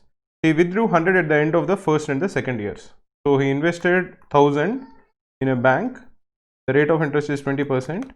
At the end of 1 year, suppose the amount becomes A1, then he has withdrawn 100 rupees. So this is the principal for the second and the third years. It again becomes the rate of interest is again 20%. So at the end of second year, this becomes say A2, the amount. Again he has withdrawn 100 rupees. So the principal for the third year is A2 minus 100, and again the rate of interest is 20%, and at the end of the third year he is receiving T rupees. This is one case. In another case, he didn't withdraw 100 rupees, so the chart will look something like this. So he has invested 1000 rupees at 20%. This becomes equal to A1. No money is withdrawn. So again for the second year, the rate of interest is 20%. So this becomes some amount. Let us say this is A3, and again no amount is withdrawn, and 20% is again the rate of interest, and so this becomes S. We are supposed to find out what is the difference between S and T. If you look at the way the interest is being accumulated, there are only two things that differentiate both the charts. Both of them are 100 rupees that are withdrawn at the end of the first year and at the end of the second year.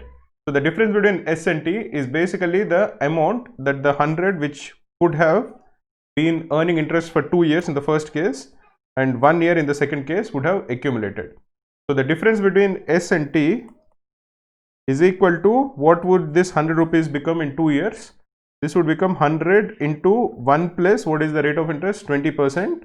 So 1.2 whole square plus this 100 rupees which was withdrawn at the end of the second year could have accumulated some more interest during the third year. So this is 100 into 1.2. This is the difference between S and T. So this is equal to 100 into 1.2 whole square is 1.44 plus 100 into 1.2 is 120. 100 into 1.44 is equal to 144 plus 120. This is equal to 264. So the difference between S and T is 264.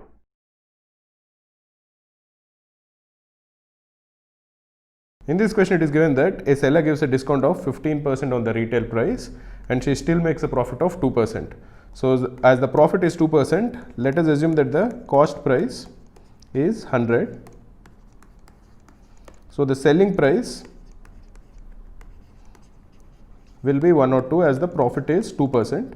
Now we are told that after giving 15% discount on the retail price, the selling price is 102. So if we assume the retail price, that is the market price, as equal to M, 102 is equal to 0.85 into M, as the discount is 15%. Therefore M is equal to 102 by 0.85. Now this is equal to 102 into 100 by 85. Now 17 is a common factor between 102 and 85, so this will be 6 by 5. This is equal to 120. So if the cost price is 100, selling price is 102, the retail price is equal to 120. Now which of the following ensures that she makes a profit of 20%? So as the cost price is 100, to make a profit of 20%, the selling price has to be 120. Therefore, as the retail price is also 120, there should be no discount given. So let us look at the options. The first option says that the discount has to be 5% on the retail price. This is wrong. Give a discount of 2% on the retail price. This is also wrong. Increase the retail price by 2%. This is also not needed. If you just sell at the retail price, that is 120, then the profit made on this transaction will be 20%. So the answer is option D. Just sell at the retail price of 120.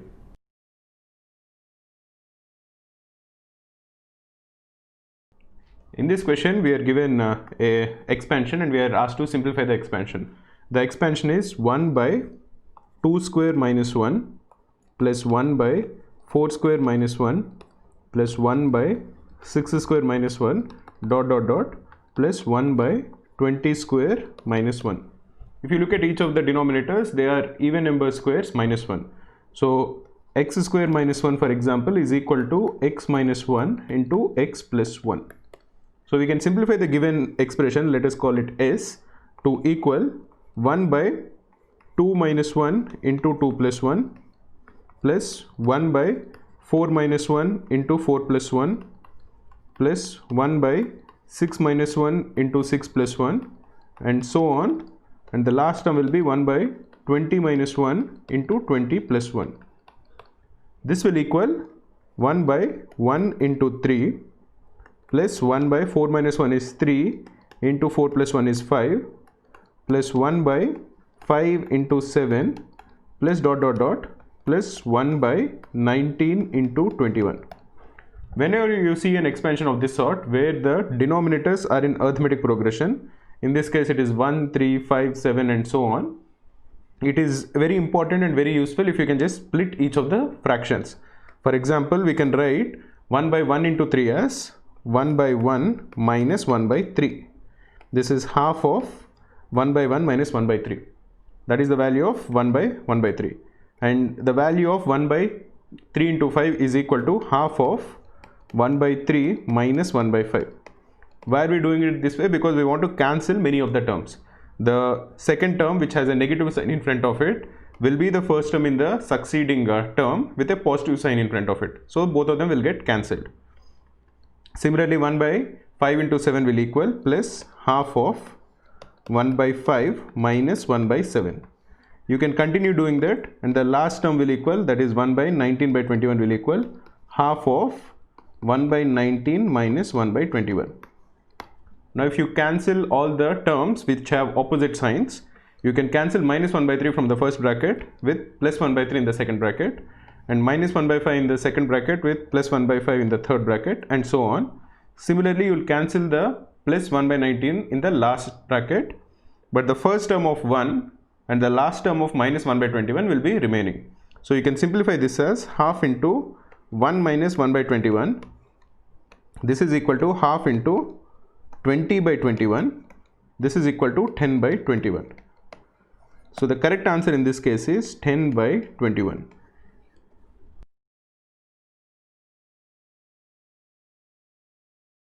In this question, we know that a1, a2, dot dot dot, a52 are 52 positive integers such that a1 is less than a2, a2 is less than a3 and so on till a52. We are also told that their arithmetic mean is 1 less than the arithmetic mean of a2 to a52. It is given that a2 is 100, then the largest possible value of a1 is what? So let us first put down whatever information has been given. It has been given that a1 plus a2 plus dot dot dot plus a52. The arithmetic mean of these 52 numbers will be by 52, and the arithmetic mean of the 51 numbers that are given later is a2 plus a3 plus dot dot dot plus a52. Now because there are 51 numbers, the arithmetic mean will be their sum by 51. Now if you are assuming that the later arithmetic mean is equal to a, it has been given that the arithmetic mean of all the 52 numbers is a minus 1. This is the information that is given to us. We are also told that a52 is equal to 100, but we will come to that later. Now what we are required to find out is the largest possible value of a1. So let us try to first find out the sum of a2 to a52. So a2 plus a3 plus dot dot dot plus a52 will be equal to 51 into a. We have assumed that the average of a2 to a52 is a. Now we will substitute this sum in the first equation. Then we can get something about a1, we will get an equation about a1 in terms of capital A, and then we will try to maximize it. So if you are substituting that the sum of a2 to a52 is equal to 51a in the first equation, it will become a1 plus 51a divided by 52 is equal to a minus 1, or a1 plus 51a is equal to 52a minus 52, or a1 is equal to a minus 52. So if you want to maximize A1, you have to maximize the average of the remaining 51 numbers, that is from A2 to A52. But it has been given that A52 is equal to 100, and we also know that A1 to A52 are in ascending order. So in order to maximize the average of A2 to A52, we have to assume that because A52 is equal to 100, A51 will be the largest possible number, which is just less than A52, which is equal to 99. Similarly, A50 will be 1 lesser, which will be 98. All these are positive integers which are less than one another. So if you continue to do that, you will find out that A2 will equal 50. And the average of these 51 numbers will be 50 plus 51 plus dot dot dot plus 99 plus 100 whole divided by 51. You can easily see that even by symmetry the average will equal 75. You can even calculate the sum of this series of natural numbers, or you can also find out that 50 and 100 the average is 75. Similarly, the average of 51 and 99 is 75. Similarly, you can always find two numbers on either sides of 75 which will be in the middle, whose average will be 75. So the average of these 52 numbers from 100 to 50 will equal 75. So the maximum possible value of A, which is the average of the 52 numbers A2 to A52, is equal to 75. Therefore, the maximum possible value of A1 will be 75 minus 52, which is equal to 23. So what we have done in this question is, first assume that the average of A2 to A52 is capital A, then found out the value of A1 in terms of capital A, and then we have tried to maximize capital A. We have figured out that the average of these 51 numbers has to be less than or equal to 75. Therefore, A1 has to be less than or equal to 23, and the largest possible value equals 23. The secret to crack CAT is taking a lot of marks. We at Cracku give all the previous year's CAT, XAT and IFT papers in the actual exam format. Also, if you just Google Cracku free CAT mark, you can find 3 free CAT marks in the latest exam pattern. You can take them and get detailed analysis.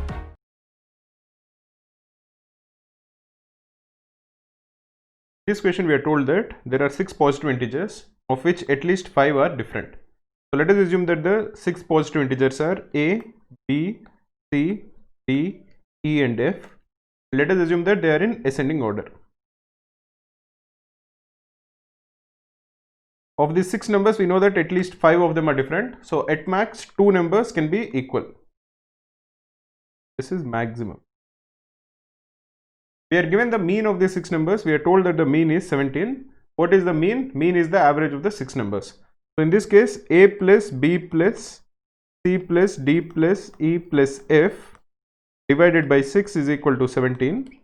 Or the sum of these 6 numbers is A plus B plus C plus D plus E plus F is equal to 17 into 6, which is equal to 102.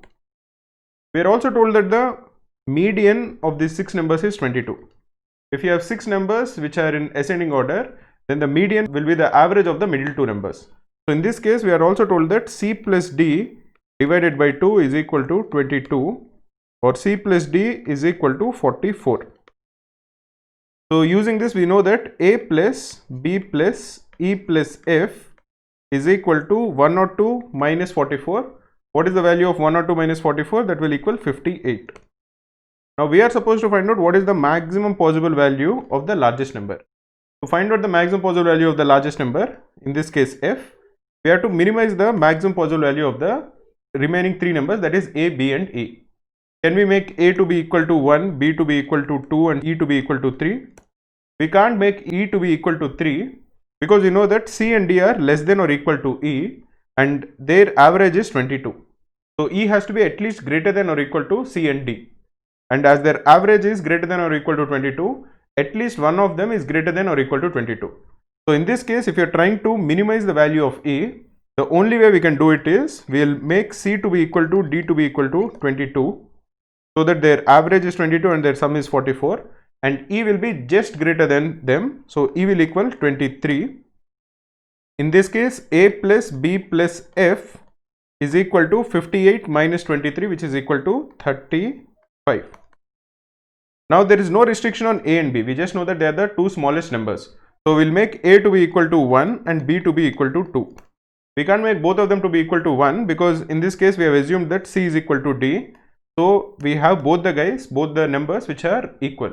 So A and B have to be different. So we'll make A to be 1 and B to be equal to 2. So the maximum possible value of F is equal to 35 minus 3, which is 32. This is the maximum possible value of the largest integer.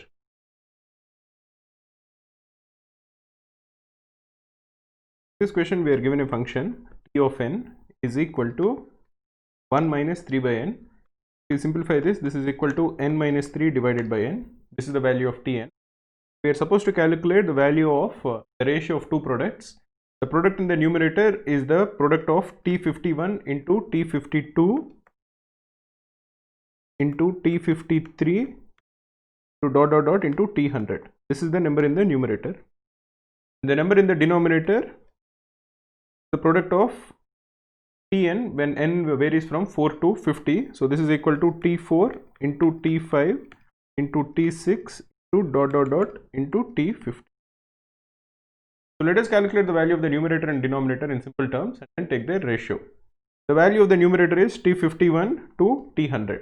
What is the value of T51? It is n minus 3 by n. So this will equal, the numerator is equal to 48 divided by 51 into 49 divided by 52 into 50 divided by 53 into 51 divided by 54 to 52 divided by 55 and so on. The last term will equal T100. This is equal to 97 divided by 100. So if you look at this expansion, the denominator and numerators will keep getting cancelled except for the first three numerators and the last three denominators. Everywhere else, because you shift the numerator by 3 because of n minus 3, all the numerators other than the first three numerators will get cancelled with all the denominators which are not equal to the last three denominators. Or in this case, the value of n is equal to 48 into 49 into 50 divided by 98 into 99 into 100. Similarly, if you're looking at the denominator d, the same logic will apply. T4 is equal to 1 by 4 into T5 is equal to 2 by 5 into T6 is equal to 3 by 6 into T7 is equal to 4 by 7 into T8 is equal to 5 by 8 and so on. The value of T50 will equal 47 by 50. Even over here, the numerators and denominators are the same. They are just displaced by 3 terms. So all the numerators will get cancelled except the first 3 numerators and all the denominators except the last 3. So the value of d is equal to 1 into 2 into 3 divided by 48 into 49 into 50. You are required to calculate the value of n by d. So you have to divide the first ratio by the second ratio. So this will become equal to 48 into 49 into 50 divided by 98 into 99 into 100 into, because you are dividing this, you can multiply with the reciprocal. So this becomes 48 into 49 into 50 divided by 1 into 2 into 3. You can simplify this in multiple terms. 1 into 2 into 3 is 6. That is 48 divided by 6 is 8. 8 into 50 is 400. So you can cancel 100 over here and replace it with 4. 49 into 4 is 196. So 196 and 98 you can cancel and this will be 2. So the required sum will be equal to 48 into 49 into 100 divided by 99. 48 is a multiple of 3 and 99 is a multiple of 3. So this will be 16 and this is 33. So the required answer is 49 into 16 into 100 divided by 33. You can use your calculator to find out that this is equal to 78400 divided by 33.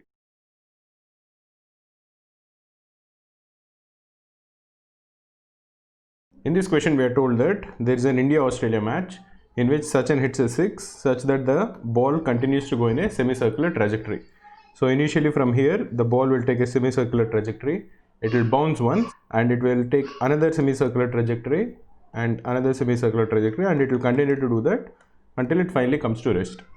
We are told that the total distance traveled by the ball, that is the sum of all the circumferences of the semicircles is 990 meters. We are also told that the radius of the semicircle decreases by 2/3. That is, the first radius is, if you assume that the first radius is r, the second radius is lesser than this by 2/3, so it becomes 1/3. So this becomes r by 3. Similarly, the next one again reduced by another 1/3, so this becomes r by 9. Reduces by 2/3, so it becomes 1/3. Now we need to find out the shortest distance between Sachin and the final position of the ball. So if Sachin is here, we need to find out the length of the distance between him and the ball in a straight line along the ground. What is this length? We are told that the sum of the perimeters, that is the sum of all the circumferences, is 990 meters. We need to find out basically the sum of all the diameters. There are two ways to do it. One is because all of them are in a geometric progression. As the radius are in a geometric progression, even the circumferences will be in a geometric progression. So you can calculate the length of the circumferences in terms of r, calculate the value of r, and then calculate the sum of all the diameters. That is one way to do it, but there is also a shortcut to do it. The shortcut to do it is that the circumferences of a semicircle and the diameter of a semicircle are always in a particular ratio. That is, if you are looking at the circumference of the first semicircle, the circumference of the first semicircle is pi r and the diameter of the semicircle is 2r. Similarly, the circumference of the second semicircle will be pi into r by 3 and the diameter of the second semicircle will be 2 into r by 3. The ratio will be the same for even the third one. That is, the circumference as well as the diameter, they are in the ratio pi is to 2. Therefore, if the sum of all the circumferences is 990, the sum of all the diameters will be 990 into 2 by pi. This is 990 into 2 divided by 22 into 7. This is 1 by 11 and this is 90. This is equal to 630 meters. This is the quick way to solve it. We can also solve it as a sum of two geometric progressions. That is, the first geometric progression is the sum of all the circumferences. The sum of all the circumferences will be pi r plus pi r by 3 plus pi r by 9 plus dot dot dot till infinity.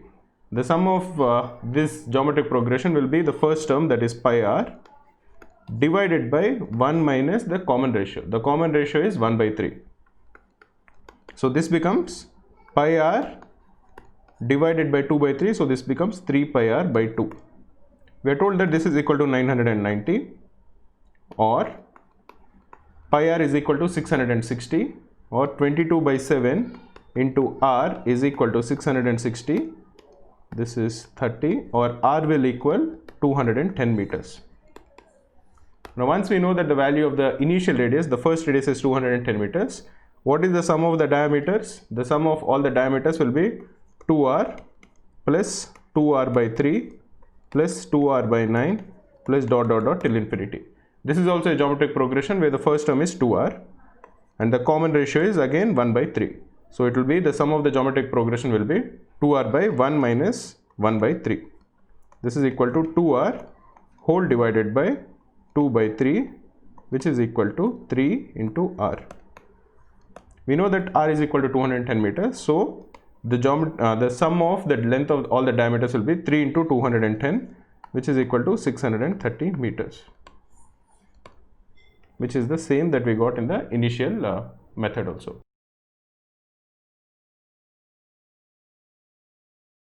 In this question, we are told that the average of 33 consecutive 3-digit even numbers increases by 6 if the digits of the 30th number in the series are reversed. So let us assume we are given 33 consecutive even numbers. So let us assume that the first number is p, the second number is p plus 2, the third number is p plus 4, and so on. The 30th number will be p plus 58, that is p plus 29 into 2. The 31st number will be p plus 60. The 32nd number is p plus 62 and the 33rd number will be p plus 64. These are the 33 consecutive 3-digit even numbers. Now we are told that the average increases by 6 if the 30th number, that is p plus 58, the digits of this are interchanged. So if you assume that initially the 3-digit number is ABC, if ABC becomes CBA, that is, if the digits are reversed, then the average of this 33 numbers increases by 6. Now if the average increases by 6, the sum of the 33 numbers increases by 33 into 6. 33 into 6 is 198. Remember that in these 33 numbers, the 32 numbers which are other numbers other than the 30th number are the same. So the sum has increased by 198 only because the digits of the 30th number, that is p plus 58, have been interchanged. Therefore the increase in the 30th number when the digits are interchanged is 198. Let us assume that initially it was ABC. So if it is ABC, the value of the number, the value of the 3-digit number initially will be 100 into A plus 10 into B plus C. This is basically what we are saying is if the number is 234, which is a random number, we are saying the value of this number is 100 into 2 plus 10 into 3 plus 4. This is the value. This is 200 plus 30 plus 4, which is 234. So initially if you are assuming that the 3 digits are A, B, C, the value of the number is 100A plus 10B plus C. Now the value of this number after the digits are interchanged will become 100 into C plus 10 into B plus A. Now the difference between these two numbers we are already told is equal to 198. This is the increase in the value of the 30th number. So if you subtract the first number from the second number, you are going to get 99C minus 99A. This is equal to 198. As you know, 198 is 99 into 2. Therefore, C minus A is equal to 2. So what we know is that in the 30th number, the hundredths digit is 2 less than the units digit. We are also told one more thing. If the digits of the 30th term are either strictly increasing or strictly decreasing, and the hundredths digit of all the numbers are the same, what is the sum of the digits of the third term in the series? So before we figure out what the third term in the series is, let us try to first figure out what is the 30th term in the series. In this case, we know that the units, if the hundredths digit is A, the tens digit is greater than the hundredths digit. The tens digit is greater than the units digit. We know that because the units digit, that is C, is equal to A plus 2. That we have already figured out, that C is equal to A plus 2. And as the numbers are as the digits of the 30th term are in an increasing order or in a decreasing order, clearly they are not in a decreasing order because A is less than A plus 2. So the middle term has to equal A plus 1. So the three terms of the 30th, the three digits of the 30th term are A plus 1 and A plus 2 for some natural number A. If we can figure out what is A, then we are done. We have solved that the 30th term is equal to this number. Then we can figure out what is the third term and we can find out the sum of the digits of the third term. What we have figured out till now is that the digits of the 30th term are of the form A plus 1 and A plus 2. But there is another thing that we should take care of. We know that the 30th term is of the form P plus 58. We also know that all the numbers from P to P plus 64 have the same hundredths digit. That is, they are either of the form 100 and the hundredths digit is the same. So we know that when the number is P plus 58, the tens place, that is the middle number, has to be at least 60. Why should it be at least 60? Because if the middle term is say something like 3, which is something of 234, again coming back to our initial example, this has to be of the form P plus 58. So if you are subtracting 58 from the 30th term, the hundredths digit should not change. For the hundredths digit to not change, the tens digit should be greater than 5. If it is less than 5, then the 100th term of P and the 100th term of P plus 58 will be different. So when you know that the tens term, that is A plus 1, has to be at least 6, there are only very few cases. That is, the hundredths term can be 6, so the units term will be 7 and the hundredths term will be 5. So it can be either 567 or it can be 678 or it can be 789. These are the only three numbers possible because P plus 58 and P, both of them should have the same hundredths digit. Now, of these three numbers, we are also told that all these numbers are even numbers. So the 30th term also has to be an even number. In this case, we can cancel out 567, which is an odd number, and we can cancel out 789, which is also an odd number. So we can conclusively say that the 30th term has to be 678. If the 30th term, that is p plus 58, is equal to 678, the first term, which is equal to p, will equal 678 minus 58. This is equal to 620. Therefore, the second term will be 622, the second term, and the third term of the series will be 624. If the third term is 624, the sum of the digits of the third term are 6 plus 2 plus 4, which is equal to 12. So the answer in this case is 12.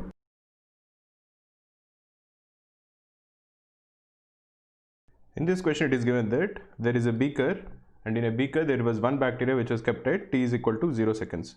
So this is the time at t is equal to 0, there is one bacteria. This is the number of bacteria.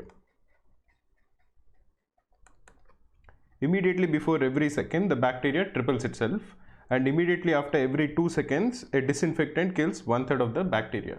So say this is t is equal to 1 second, this is t is equal to 2 seconds, this is t is equal to 3 seconds, this is t is equal to 4 seconds, and so on. And we are required to find out the number of bacteria in the beaker at the end of t is equal to 219 seconds. So there is 219 seconds. At the end of it, how many bacteria are left? This is what has been asked to us. So let us calculate the number of bacteria in the beaker after t is equal to 1 second, after t is equal to 2 seconds, and so on for a few number of seconds, and see if there is a pattern that is emerging. So just before 1 second, the number of bacteria triples itself. So initially there was 1 bacteria, so this becomes 3 bacteria. Now just before t is equal to 2 seconds, again the bacteria triples itself, so it becomes 9. But immediately after every 2 seconds, a disinfectant kills 1/3 of the bacteria. So just after 2 seconds, 1/3 of 9 is killed, that is 3 bacteria are killed. So there are 6 bacteria which are remaining. Again, just before t is equal to 3 seconds, the bacteria again triples itself, so this becomes 18. And just before t is equal to 4 seconds, again 18 triples and becomes 54. And as t is 4, which is an even number, after every 2 seconds, the disinfectant kills 1/3 of the bacteria. So 1/3 of 54 is killed, that is 18 are killed and 36 remain. So as you can see, there is a pattern that is emerging, because after 2 seconds there are 6 bacteria left, after 4 seconds there are 36 bacteria left, and so on. You can calculate for the next few seconds, and you will see that after every 2t seconds, the number of bacteria in the beaker is equal to 6 to the power t by 2. So for example, when t is equal to 6 to the power t, when t is equal to 1, after every 2 seconds, the number of bacteria is 6. When t is equal to 4, that is after 4 seconds, the number of bacteria is 36.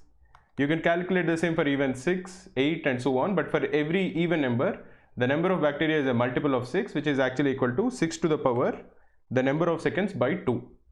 Similarly, when you're looking at 2018, because this is an even number, the cycle or the pattern repeats itself, and the number of bacteria at the end of 2018 is, we'll divide 2018 by 2. So in this case, t is equal to 1009, that is after 2018 seconds.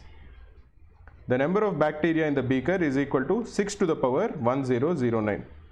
This is equal to 2 to the power 1009 into 3 to the power 1009. But we are asked to find out the number of bacteria left at the end of 2019 seconds. 2019 is an odd number, so the disinfectant doesn't work, but the bacteria triples itself.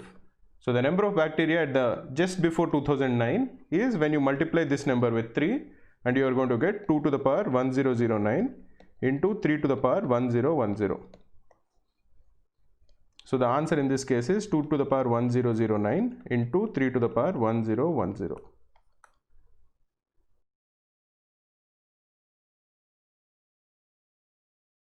In this question, we are told that there is an arithmetic progression which consists of 1000 terms. The sum of these terms is given as 20 lakhs, and the first term is given as 2. So we are given the sum of an arithmetic progression. This is equal to 1 2 3 4 5 6 6 zeros. 1 2 3 4 5 6. The number of terms n is given as 1000 and the first term a is given as 2. Remember that the sum of n arithmetic progression s of n is equal to n by 2 into 2a plus n minus 1 into d. So here we are given s, we are given n, and we are given a. So using this equation we can find out the common difference d. We can do that, but let us first read the question. A new ascending arithmetic progression of 20 terms is considered within this AP such that the sum of its terms is 8000. Find the number of such new arithmetic progressions that can be formed. So we are told that we have to find a smaller arithmetic progression using the terms of the original arithmetic progression such that the sum of its terms is 8000, and we are required to find out how many such smaller arithmetic progressions can be formed. So before we go there, let us first find out the common difference of the original arithmetic progression. So in this case, 20 lakhs, 2000, 20,000, 2 lakhs and 20 lakhs. This is s of n is equal to n by 2, n is 1000, so that is 500 into 2a, a is 2, so this will be 4 plus n minus 1 into d, that is 999 into d. We can simplify this. So 20,000 by 5 is 4,000. So 999d is equal to 3996, or d is equal to 4. So the original arithmetic progression is of the form 2, 6, 10, 14 dot dot dot for 1000 terms. So the last term will be 30998. This is basically 4 minus 1, this is 8 minus 1, so the 1000th term will be 4000 minus 2, sorry, 4 minus 2, 8 minus 2 dot dot dot 4000 minus 2, so that is 3998. This is the original arithmetic progression. Now we are required to find out a smaller arithmetic progression of which all the terms are part of the original arithmetic progression such that the sum is equal to 8000, and we are required to find out how many such smaller arithmetic progressions are possible. Now notice that each of the terms in the original progression are of the form 4 into a minus 2. So let us assume that the first term of the new arithmetic progression is 4a minus 2 for some a. Notice that this a will vary between 1 to 1000 because there are 1000 terms in the original arithmetic progression, and each of the terms is of the form 4 into a minus 2. So we know that a will lie between 1 and 1000. If a is equal to 1, the term will be 2, the first term of the new arithmetic progression. If a is equal to 1000, then the first term of the new arithmetic progression will be 3998. So this is what we know, and let the common difference be is equal to 4 into d, because we know that common difference of the original arithmetic progression is 4. If we are picking two different terms within the arithmetic progression, the difference between them will definitely be a multiple of 4. So let us assume that the common difference of the new arithmetic progression is 4d. Now we know that the number of terms in the new arithmetic progression is 20. And we are also told that the sum of the new arithmetic progression is 8000. So we'll again use the formula for the sum of an arithmetic progression, which is n by 2 into 2a plus n minus 1 into d. Just over here we don't know the first term. We just assume that the first term is 4a minus 2. And we don't know the common difference d. Over here we assume that it is some multiple of 4, so we assume that it is 4d. Now using this, let us try to get a relationship between a and d, and then try to find out how many such pairs are possible. So in this case, 8000, which is the sum, is equal to n by 2. N is 20, so this is 10 into 2a. Over here remember that a is 4a minus 2. A is basically the first term of the series. So 2 into the first term will be 8a minus 4 plus n minus 1, that is 19 into d. D is again a multiple of 4, we assume this to be 4d. So 19 into 4d. So we can again cancel the common terms. So 800 is equal to 8a plus 76d minus 4, or 804 is equal to 8a plus 76d, or because all of them are multiples of 4, we'll divide the entire equation with 4. So this will be 201 is equal to 2a plus 19d. Now we need to figure out how many such solutions exist for a and d such that both of them are natural numbers and a lies between 1 and 1000. So over here you can see that 2a is equal to 201 minus 19d. Now because 2a is an even number, you want 201 minus 19d to also be an even number. So you want d to be an odd number. For example, in this case, if d is equal to 1, using this equation, 2a is equal to 201 minus 19d. So 201 minus 19, that will be 182. So a will equal 91. Similarly, when d is equal to 2, you know that 201 minus 19d will be an odd number. In this case, it will be 201 minus 38. So 201 minus 38 is 163. 201 minus 38 is, it will be 163, which is an odd number. So there is no such solution for a which exists, because a will equal 81.5 and you don't want that to happen. You want a to be a natural number. So when d is equal to 3, we'll get a similar answer for a, where this will be 201 minus 57. This is equal to 144. So a will equal 72. Similarly, when d is equal to 5, a will equal 72 minus 19, which is equal to 53. And when d is equal to 7, a will equal 53 minus 19, which is equal to 34. And similarly, when d is equal to 9, you will again get a is equal to 15. Remember that these are the only possible solutions. The moment d becomes equal to 11, a will equal minus 4. This is not possible again, because a has to be a natural number between 1 and 1000. So there are only 5 such possibilities which exist for a and d, and for each one of them you will be getting a different arithmetic progression. All the members of the new arithmetic progression will be part of the original arithmetic progression, and the sum of the new arithmetic progression will equal 8000, and each of the new arithmetic progressions will have 20 terms. So the number of such possible arithmetic progressions is 5.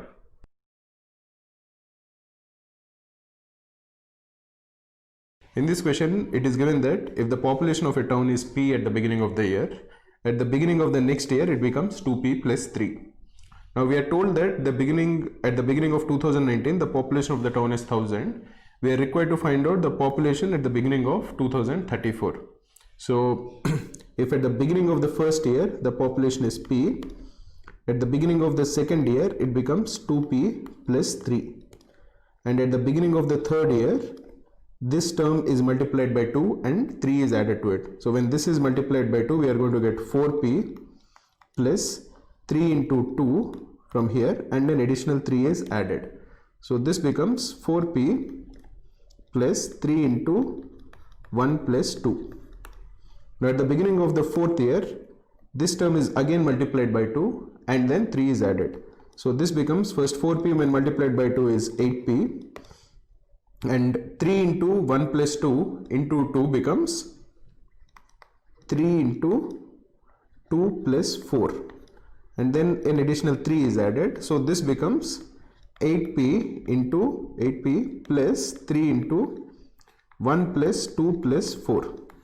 Similarly, at the beginning of the fifth year, it becomes, this entire term is multiplied by 2, so it becomes 16p plus 3 into 2 plus 4 plus 8, and an additional 3 is added, plus 3. So this becomes 16p plus 3 into 1 plus 2 plus 4 plus 8.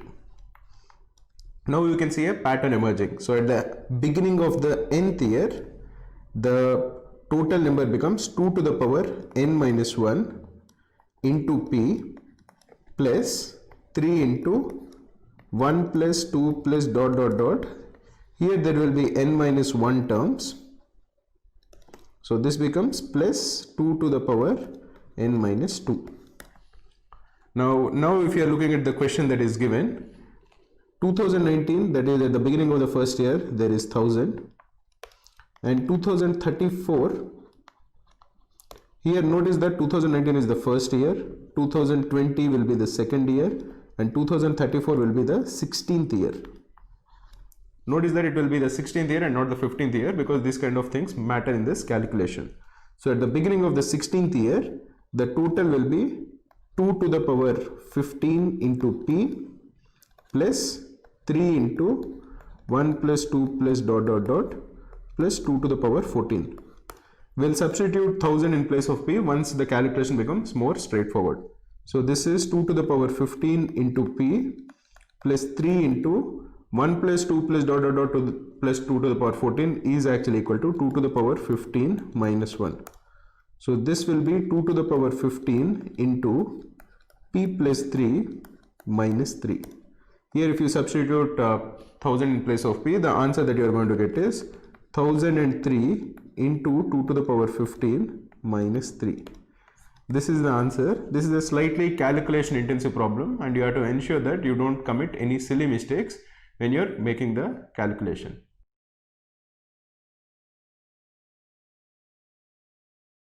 In this question we are told that an infinite geometric progression has the sum equal to 10, and we are required to find out the possible integral values of each of the first terms of all such possible geometric progressions. So whenever you hear about an infinite geometric progression, what exactly does it mean?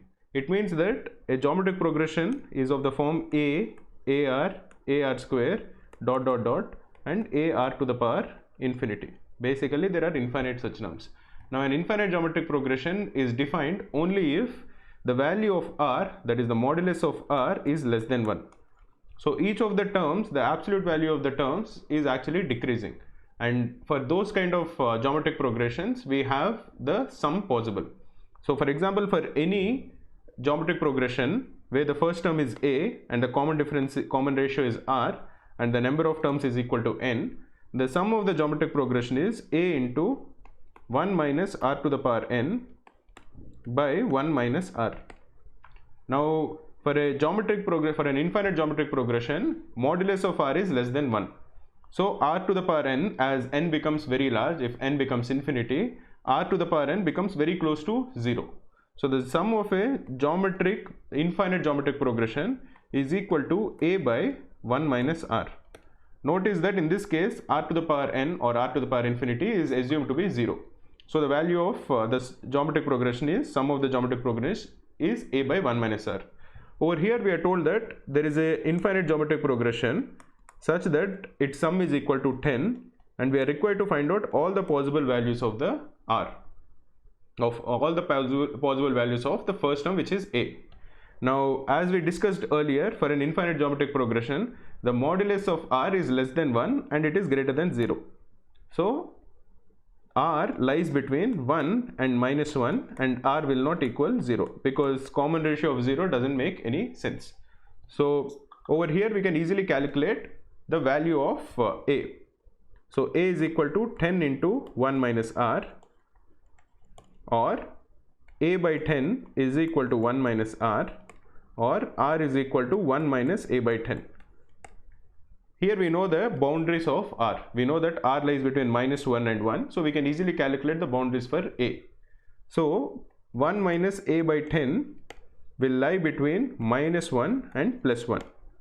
Or if we subtract 1 from all the inequalities, minus 2 is less than minus a by 10 is less than 0. If we multiply all the inequalities with minus 1, we will have to change the inequalities also. So this will become 2a by 10 and 0. But because we are multiplying with a negative number, the side of the inequality changes. So this becomes 2 is greater than a by 10 is greater than 0. Or a 20 is greater than a is greater than 0. But we also know that the common ratio r will not equal 0. So this implies that 1 minus a by 10 is not equal to 0, or a is not equal to 10. So here we know all the possible values of a. A can be 1, 2, dot dot dot till 19, but a cannot equal 10. So the sum of all the possible values of a will be the sum of the first 19 natural numbers minus 10. So the sum of the first 19 natural numbers is 19 into 19 plus 1, that is 20 by 2. Remember that the sum of the first n natural numbers, that is sum of 1 plus 2 plus dot dot dot till n, is equal to n into n plus 1 by 2. Over here when you are substituting the value of 19 for n, we will get 19 into 20 by 2, this is equal to 190. From this sum we will have to subtract 10 because a cannot equal 10. So this will be 180. Therefore the sum of all the possible values of the first terms of geometric progressions, of infinite geometric progressions, whose sum is equal to 10, is 180.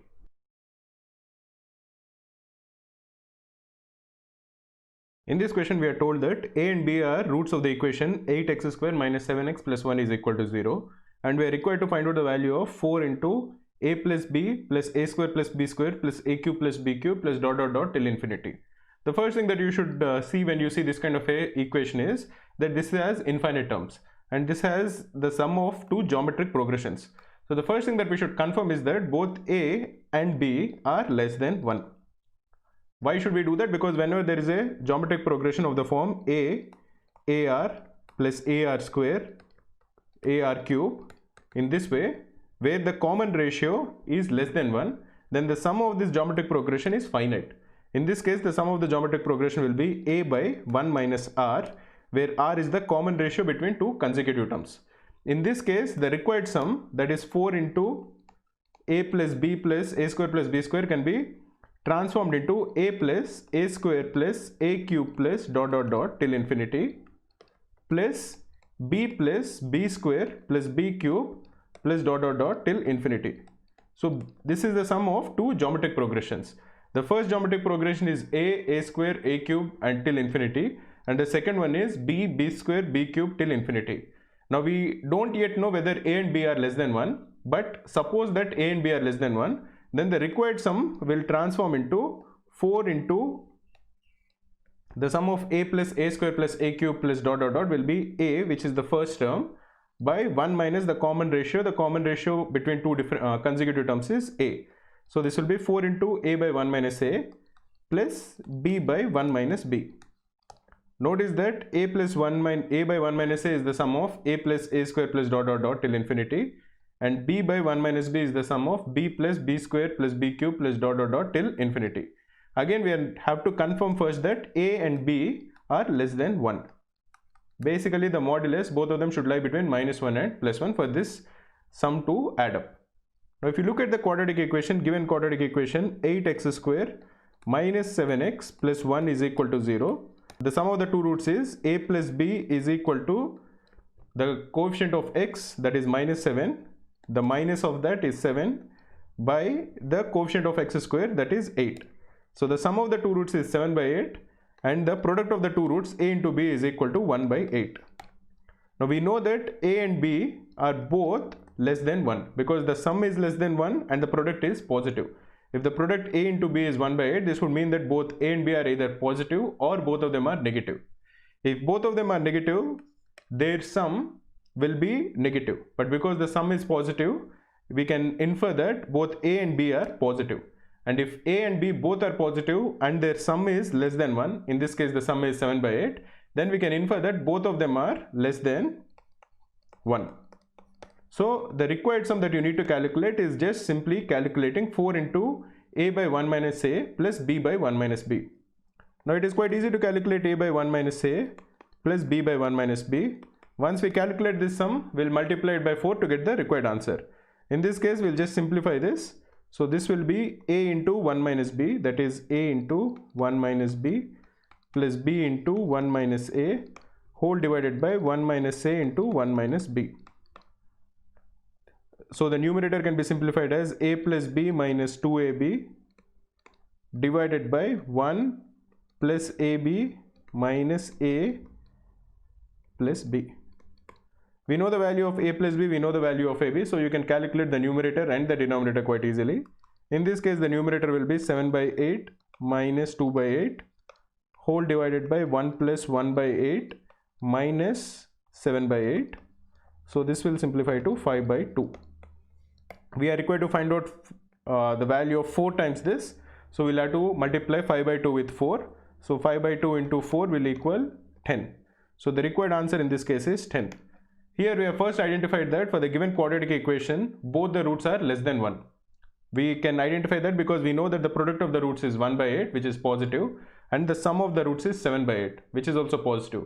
So we know that both the roots are positive. Once we know that both the roots are positive and their sum is less than 1, it would imply that both the roots are less than 1. Both of them basically lie between 0 and 1. Once you know that, we know that the given sum that we are required to find out is just the sum of two geometric progressions. The common ratio of both the geometric progressions are less than 1. So we can calculate and simplify that the required sum is 4 times a by 1 minus a plus b by 1 minus b. That we can easily calculate as equaling 5 by 2 into 4. So the required answer is 10.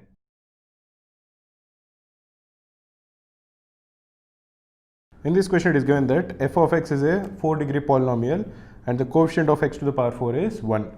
We are also told that f of 1 is equal to 5, f of 2 is equal to 10, f of 3 is equal to 15 and f of 4 is equal to 20, and we are required to find out the value of f of 5. So as f of x is a 4-degree polynomial, let us assume that f of x is equal to x minus a into x minus b into x minus c into x minus d. We are told that the coefficient of x to the power 4 is 1, so all of them will be just x and there will not be any coefficient for x. Now, if we can find out the value of a, b, c and d, we are done with this question, because we can then easily calculate the value of f of 5. One of the things that you should observe immediately when you see this is that f of 1 is equal to 5, f of 2 is equal to 10, f of 3 is equal to 15 and f of 4 is equal to 20. You should notice that each of them is a multiple of 5, that is 5 into 1 is 5, 2 into 5 is 10, 3 into 5 is 15 and 4 into 5 is 20. So what we will do is we will assume that f of x is equal to a new function, say g of x plus f of x, plus 5x. So what we are assuming is that f of x is equal to gx plus 5x, g of x into 5x. Now if you notice, f of 1 is equal to 5, so g of 1 will equal f of 1 minus 5, which is equal to 0. Similarly, g of 2 is equal to f of 2 minus 5 into 2, f of 2 is 10, so 5 into 2 is again equal to 0. Similarly, g of 3 is equal to f of 3 minus 5 into 3, which is again equal to 0 because f of 3 is 15, and g of 4 is equal to f of 4 minus 5 into 4, which is again equal to 0 as f of 4 is equal to 20. So what we notice over here is that g of x has 4 roots, that is at 4 points g of x is equal to 0, and those are 1, 2, 3 and 4. And we also know that because f of x is a 4-degree polynomial, g of x, which is equal to f of x minus 5x, will also be a 4-degree polynomial. So even it has exactly 4 roots. So we can conclude that g of x is equal to x minus 1 into x minus 2 into x minus 3 into x minus 4. Because g of x has 4 roots and we know that these 4 are the roots of g of x. So then we can easily calculate that f of x is equal to g of x plus 5x. So this is equal to x minus 1 into x minus 2 into x minus 3 into x minus 4 plus 5x. This is the value of f of x. Now you can calculate the value of f of 5 by substituting 5 in terms of x. So f of 5 will equal 5 minus 1 is 4 into 5 minus 2 is 3 into 5 minus 3 is 2 into 5 minus 4 is 1 plus 5 into 5. So this will be 4 factorial is 24 plus 25, this is equal to 49. So the answer in this case is 49. The secret to crack CAT is taking a lot of mocks. We at Cracku give all the previous year's CAT, XAT and IFT papers in the actual exam format. Also, if you just Google Cracku free CAT mock, you can find 3 free CAT mocks in the latest exam pattern. You can take them and get detailed analysis.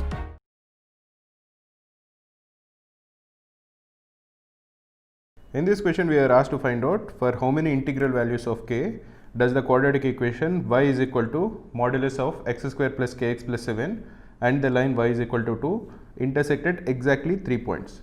So let us first try to understand how the graphs, both these graphs look like. The graph of the line y is equal to 2 is very simple. You have the x-axis and the y-axis, and y is equal to 2 will be a line parallel to the x-axis at a distance of 2 units. This is the line y is equal to 2. Now the graph of y square is equal to modulus of x square plus kx plus 7. In order to draw that, we will first draw the graph of y is equal to x square plus kx plus 7 without the modulus. It will look something like this. So it can either be always above the y-axis, always above the x-axis, so it can be something like this, in which case the modulus will also be the same. It can sometimes touch the x-axis, in which case the modulus will also again remain the same, or the third case where it goes below the x-axis. In this case, the modulus will be exactly whatever is below the x-axis will be replaced by its mirror image. So the value of the curve y is equal to modulus of x square plus kx plus 7 will look something like, till it touches the x-axis it will be the same as the earlier graph, but once it touches the x-axis it will be the mirror image. So it will go up and it will come down, and once it touches x-axis for the second time, again it will continue as usual as the earlier graph. Now these are the three cases possible for y is equal to modulus of x square plus kx plus 7. The three possibilities are as given here. If the first graph, that is y square is equal to kx plus 7, if it is always above the x-axis, the modulus will also be always above the x-axis. It will be exactly same as the earlier graph. The second case is when x square plus kx plus 7 just touches the x-axis. Even in this case, the modulus will be exactly the same as this curve, because the curve is never going below the x-axis. In the third case, when x square plus kx plus 7 goes below the x-axis, then the modulus will look something like the one on the right. So till it touches the x-axis it will be the same, then it will be the mirror image, and till it again touches the x-axis, and from then on again it will follow the earlier graph. Now if you superimpose y is equal to 2 on this graph, it will be something like this. Now you should notice that the first one will touch y is equal to 2 only in two places. It will be something like this. There will be only 2 points of contact. Similarly, in the second case where y is equal to x square plus kx plus 7 just touches the x-axis, something like this, even over here it touches y is equal to 2 only in two places. The only possibility for it to touch the curve in either 3 or more places will be in the third case, where y is equal to kx plus 7 goes below the x-axis. And because it is touching it exactly in 3 cases, what this would imply is that when it touches the x-axis and goes up and just brushes past the line y is equal to 2, and then it continues to go up. So only in this case will it intersect y is equal to 2 in exactly 3 places. So to clear the board and explain again, what we know that in the curve y is equal to kx plus 7, modulus will look something like this. It will first come touch the x-axis, then there will be a mirror image, again come and touch the x-axis and go up, and y is equal to 2 will be just about brushing past the curve when it reaches its top. Now this is what has been given to us, and using this we need to calculate the value of k is equal to, what is the value of k. Here we know that the height is 2, because this line is y is equal to 2 units. Or if you want to just remove the modulus and draw the normal curve, the curve will be something like this. This is y square, y is equal to x square plus kx plus 7, and this line will be the mirror image of y is equal to 2. So this line will be y is equal to minus 2. So the minimum value of y is equal to kx plus 7 is minus 2, and using that we need to find out the value of k. Now if you want to find out the minimum value of any function y is equal to, especially a quadratic function, there are many ways to do it. One of the ways that I suggest is, if you know calculus, you can easily differentiate and find it. If you don't know calculus, you can just finish the square. You can complete the square, and whatever term is left beside the square will be the minimum value. For example, in this case, kx can be used to complete the square as x plus k by 2 whole square plus 7 minus k by 2 whole square. If you simplify this, you will easily understand that this is actually equal to x square plus kx plus 7, because k by 2 whole square and k by 2 whole square get cancelled. Now the minimum value, because the square can never be negative, the minimum value of this function is 7 minus k by 2 whole square. So we are told that 7 minus k by 2 whole square is equal to minus 2. This is the minimum value of the function y is equal to x square plus kx plus 7, or 7 plus 2, that is 9, is equal to k by 2 whole square, or k square is equal to 36, or k is equal to plus or minus 6. So the number of integral values of k which satisfy this condition is 2. They are 6 and minus 6. Just to reiterate, we have first understood that x square plus kx plus 7 has to go below the x-axis and it has to come up in the modulus form. Second thing, the height at which it comes up has to be equal to 2, because only in that case will it intersect the line y is equal to 2 in two places. If the mirror image is longer, that is if the minimum value is higher than 2, then it will intersect the line y is equal to 2 in 4 places. That is not possible. If the height of the mirror image is less than 2, it will be something like this, and y is equal to 2 will go above it. So again this will intersect the curve only in 2 places. If you want it to intersect in exactly 3 places, the height of this curve, the height of this parabola has to be exactly equal to 2. Using that, we calculated that the value of k has to be either plus or minus 6, in which case the number of values of k which satisfy this condition is 2.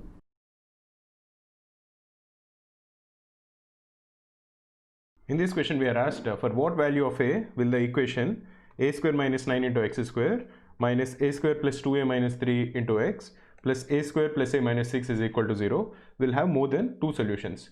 This seems a little tricky at first sight, because normally whenever you have a quadratic equation of the form ax square plus bx plus c is equal to 0, you would think that this has at most two solutions. So when can a quadratic equation have more than 2 solutions?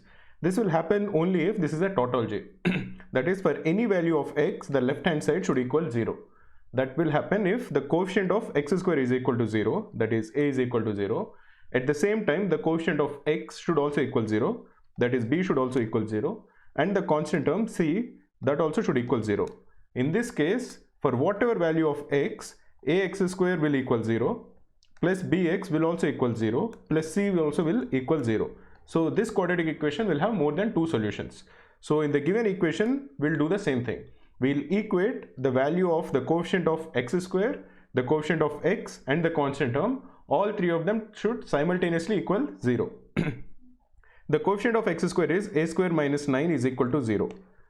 This will happen if a is equal to 3 or a is equal to minus 3.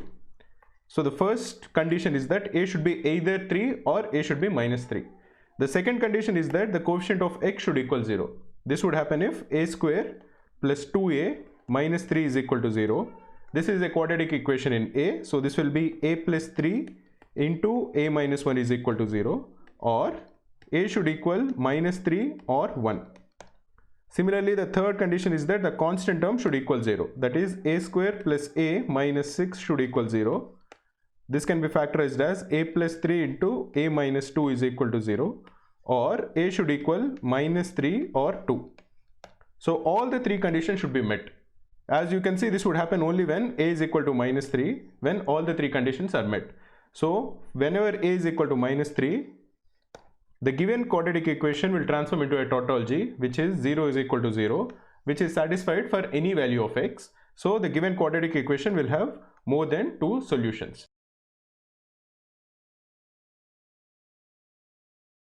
In this question, we are asked to find out the product of the distinct roots of this equation that is given, which is modulus of x square minus x minus 6 is equal to x plus 2. So what we'll do is, because there is modulus over here, we will first consider both the cases. Case 1 is when the expression inside it is negative, and case 2 is when the expression inside it is positive. So we'll divide it into two cases. This is when x square minus x minus 6 is greater than 0, and this is when x square minus x minus 6 is less than 0. If it is equal to 0, it won't matter because it will lie in both the cases, but the answer will remain the same. So in this case, when x square minus x minus 6 is greater than 0, modulus of x square minus x minus 6 will equal x square minus x minus 6. Now we are told that this modulus is equal to x plus 2. So this will mean that x plus 2 is equal to x square minus x minus 6. So then we can simplify it, and it will become x square minus 2x minus 8 is equal to 0, x square minus 2x minus 8 is equal to x minus 4 into x plus 2 is equal to 0, or x is equal to 4 or minus 2. Now we'll have to check if in both these cases x square minus x minus 6 is greater than 0. I'm putting it as greater than or equal to 0 because it won't matter in case of modulus.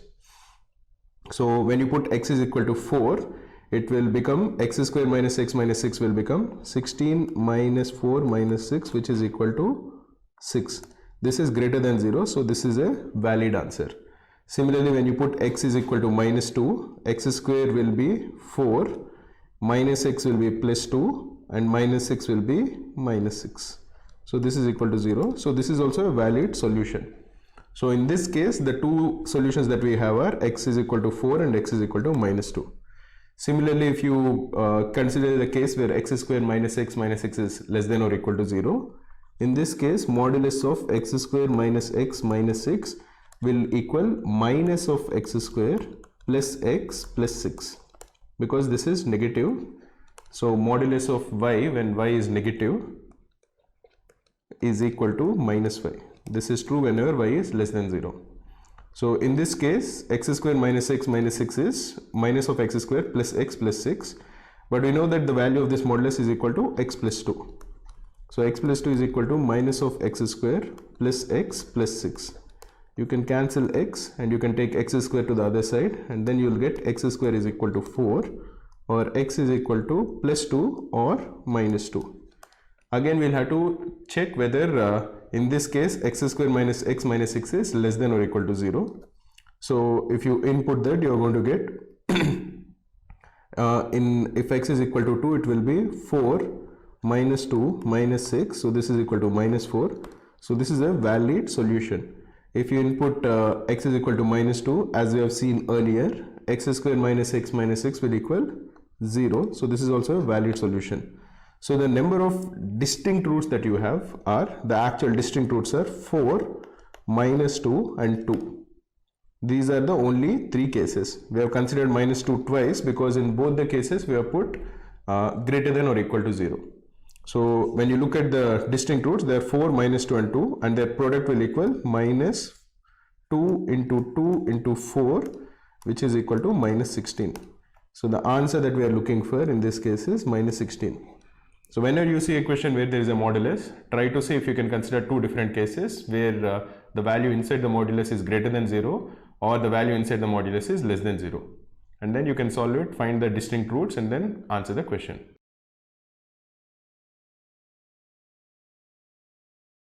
In this question, we are asked to find out which of the following is not a value that k can take if the roots of the given quadratic equation, that is kx square minus kx plus 12 is equal to 0, are both real as well as rational.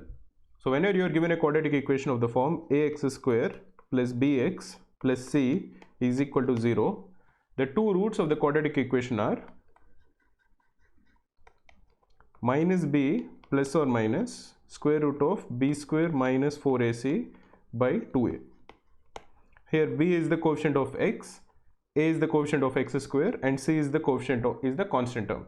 So whenever you want the roots to be real, you want the square root, the base, the term b square minus 4ac to be greater than or equal to 0. Whenever b square is minus 4ac is greater than or equal to 0, you know that both the roots are real, and both of them will be rational if b square minus 4ac is not only greater than or equal to 0, but is actually a perfect square. So because you want both the roots to be real as well as rational, you want the term b square minus 4ac to be a perfect square. It should be greater than 0, greater than or equal to 0, and also be a perfect square. In this case, a is equal to k, b is equal to minus k, and c is equal to 12. Therefore, b square minus 4ac will equal k square minus 48k. Now you want k square minus 48k to be a perfect square. Now let us look at each of the four options and try to see which of them is a perfect square and which of them is actually not a perfect square, because we want to find out for what value of k the roots are not real and rational. In the first term, when a is equal to minus 16, k square minus 48k will be, we will simplify k square minus 48k as k into k minus 48. This will just make the calculations easier. So this will be minus 16 into k minus 48 is minus 64, or this will equal 16 into 64. Both of them are perfect squares, so it is a perfect square. The product also will be a perfect square. So for minus 16, k into k minus 48 will be a perfect square, so this is not the answer. Now let us look at the second option. In the second option, it is minus 27. So k into k minus 48 will be minus 27 into minus 27 minus 48 is minus 75. This is equal to 27 into 75. We'll try to extract the perfect squares from the product. So this is equal to 9 into 25. 27 can be written as 9 into 3, so there is 3 left. And 75 also can be written as 25 into 3, so this is also 3. Again, you can see that 9 is a perfect square, 25 is a perfect square, and 3 into 3 is a perfect square. So even for b is equal to minus 27, the product of k into k minus 48 is a perfect square. So this is also not the correct answer. Let us look at the third option, which is minus 64, in which k into k minus 48 will be minus 64 into minus 112, or this will equal 64 into 112. 64 is a perfect square and 112 is not a perfect square, so the product will not be a perfect square, so this is the correct answer. Just for completing, let us even look at the fourth option. Option D says it is minus 50. So k into k minus 48 will be minus 50 into minus 50 minus 48 is minus 98. This is equal to 50 into 98. This is equal to 25 into 2 into 49 into 2. 25 is a perfect square, 49 is a perfect square, and 2 into 2 is also a perfect square. So the product of 50 into 98 will also be a perfect square. So even this is not the correct answer. So the only correct answer is minus 64, which is option C.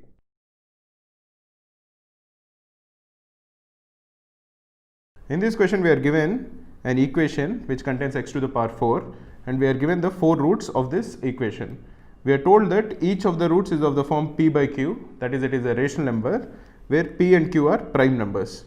How many unordered quadruplets of the 4 roots are possible? So at the first glance, there is very little information given about the 4 roots. But one of the things that we should notice is we are given the constant term and we are given the coefficient of x to the power 4. So we are given what is the product of the 4 roots. So the product of the 4 roots will equal 3774 divided by the coefficient of x to the power 4. This is the only information that is given. That is, the product of the 4 roots is equal to 3774 by 5005.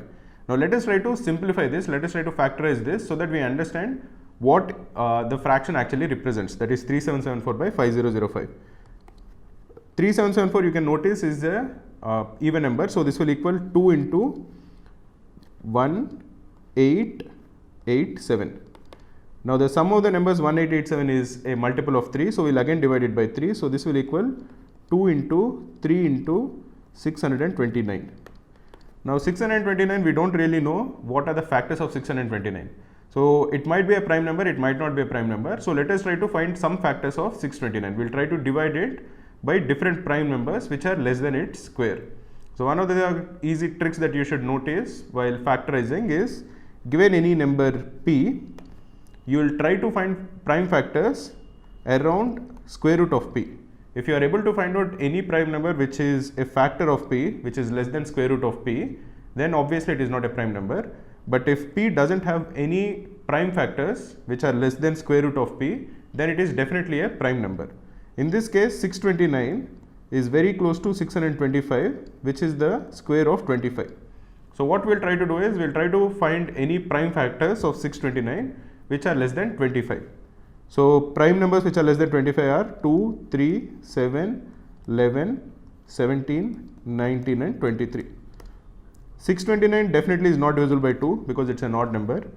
The sum of the numbers of 629 are 8 plus 9 is 17. So even 3 is not a factor of 629. 630 is a factor of is a multiple of 7. So 629 is not a multiple of 7. 629, again you can easily calculate that 6 plus 9 is 15 minus 2 is 13. So that is the trick for the divisibility of a number by 11. As that is not equal to 0, it is also not a multiple of 11. There is another number 13 which is a prime factor. If you notice, 629 is equal to 520 plus 109. 520 is a multiple of 13, so we'll ignore it. And 109 is not a multiple of 13 because 109 is 104 plus 5. 104 is a multiple of 13. So this is also not a multiple of 13. If you are looking at 17, 629 by 17 you will notice is equal to 510 plus 119. 510 is a multiple of 17 and 119 is also a multiple of 17. So 629 is a multiple of 17. You can use your calculator to divide 629 by 17 and you will find that this is equal to 2 into 3 into 17 into 37. Similarly, the denominator 5005 will first divide it by 5. So this will be 5 into 1001. 1001 you should immediately notice is a multiple of 11. You know that because all the numbers in the even places, the sum of all the numbers in the even places, in this case will be 1 plus 0, which is equal to 1, is exactly equal to the sum of all the numbers in the odd places, which is 0 plus 1, which is also equal to 1. So if you divide 1001 by 11, you are going to get it as 91. And you already know 91 is equal to 7 into 13. So you can factorize this as 5 into 11 into 7 into 13. So just to reiterate, we have just found out the prime factors of 3774 and the prime factors of 5005. And we'll notice that this is equal to 2 into 3 into 17 into 37 divided by 5 into 7 into 11 into 13. This is basically the product of the 4 roots of the given equation. Now you are told that each of the roots alpha, beta and all of them are rational numbers of the form p by q such that p and q are prime numbers. That is, p and q are greater than 1. So this would imply that the numerators of each of the 4 of them are individually 2, 3, 17 and 37. They can't be a product of any of these two numbers because if one of the numbers is a product of two numbers, it would imply that one of the remaining numbers will equal 1 and 1 is not a prime number. So each of the 4 numbers are of the form where the numerator is 2, 3, 17 and 37 and the denominator is 5, 7, 11 and 13. What exactly is not known is for which numerator what is the denominator. The only thing that we need to arrange over here is arranging each of these numerators with each of these denominators, and that can be done in, because we are looking for unordered quadruplets, that can be done in 4 factorial ways.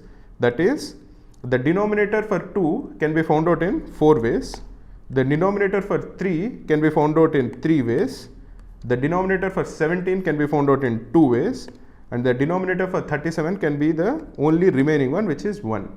So the total number of ways in which denominators can be found for 2, 3, 17 and 37 amongst the given set of denominators is 24. This is the answer.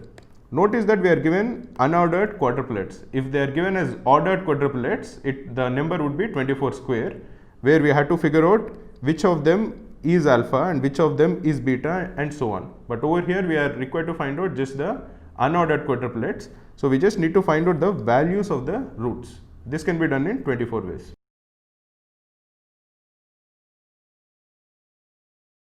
In this question we are given a quadratic equation in u and v and we are required to find out the value of u plus 3v. So we will first simplify the given quadratic equation, we will see how it looks and then we will try to find out the required answer. So in this case the quadratic equation can be simplified as u square plus u minus 2v plus 1 whole square will be u square plus 4v square plus 1 minus 4uv plus 4v minus 2u. This is the left hand side. This is equal to minus of 4uv minus 4v square on the right hand side. We can cancel 4uv on both the sides, and if we bring minus 4v square to the left hand side, it will be 2u square minus 2u plus 8v square plus 4v plus 1 is equal to 0. Now this is the new quadratic equation that we have when we simplify the given quadratic equation. But from this there is no obvious way in which we can find out the value of u plus 3v. The only thing that we can look at it, if you look at the quadratic equation, is that the u terms are separate from the v terms. There is no common term. For example, there is no uv term. Then you should try to see if you can complete a square. That is, let us see if we can complete a square using 2u square minus 2v, and try to complete a square using 8v square plus 4v, and then try to proceed forward. Now, when you are trying to simplify 2u square minus 2u, that is 2 into u square minus u, always try to remember that the coefficient of u square and in this case the coefficient of v square should be a perfect square. Over here the coefficient of u square, because you have taken 2 common, is 1. So it will be something like u minus a constant whole square. If you look at the coefficient of v, it is 1. So you should look at it that the common term has to be half, because when you expand u minus half whole square, this will be u square where the coefficient of u is matching, minus 2 into half into 1, this will be the coefficient of u plus 1/4. This is basically equal to u square minus u plus 1 by 4, u minus half whole square. Therefore, the given expression, that is 2u square minus 2u, will equal 2 into u minus half whole square minus 1 by 2. Similarly, we can complete the square for 8v square plus 4v. Again, let us try to make the coefficient of v square a perfect square. So let us represent this as 2 into 4v square plus 2v. When you see 4v square as the coefficient of v square, you should look at it as this will be something like 2v plus something whole square. So the coefficient of v will be 4, and the term which is the coefficient of 2 will have already 2 into 2v, that is already there is 4v, so it will be half. The constant term will be half, because when you expand this, you are going to get this as 4v square plus 2v plus 1 by 4. Therefore, the given term, that is 8v square plus 4v, is equal to 2 into 2v plus half whole square minus 1 by 2. This is basically we are multiplying the plus 1 by 4 with 2. Now you can look at it that the given quadratic equation, that is 2u square minus 2u, is nothing but 2 into u minus half whole square minus 1 by 2, and 8v square plus 4v is again nothing but plus 2 into 2v plus half whole square minus 1 by 2, and remember that we have a plus 1 also on the left hand side. This is equal to 0.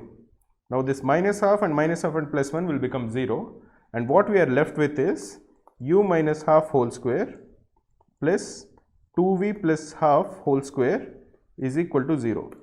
Now this is of that form a square plus b square is equal to 0. This will happen only if a is equal to 0 and b is equal to 0, because you know that a square can never be negative. So if the sum of two squares is 0, it is possible only if both the squares are 0. Therefore, u minus half is 0, that is u is equal to half, and 2v plus half is also equal to 0. This would imply that v is equal to minus 1 by 4. Now what are we required to find out? We are required to find out the value of u plus 3v. So that will be half minus 3 into 1 by 4. This is equal to minus 1 by 4. So the required answer is option C, which is equal to minus 1 by 4.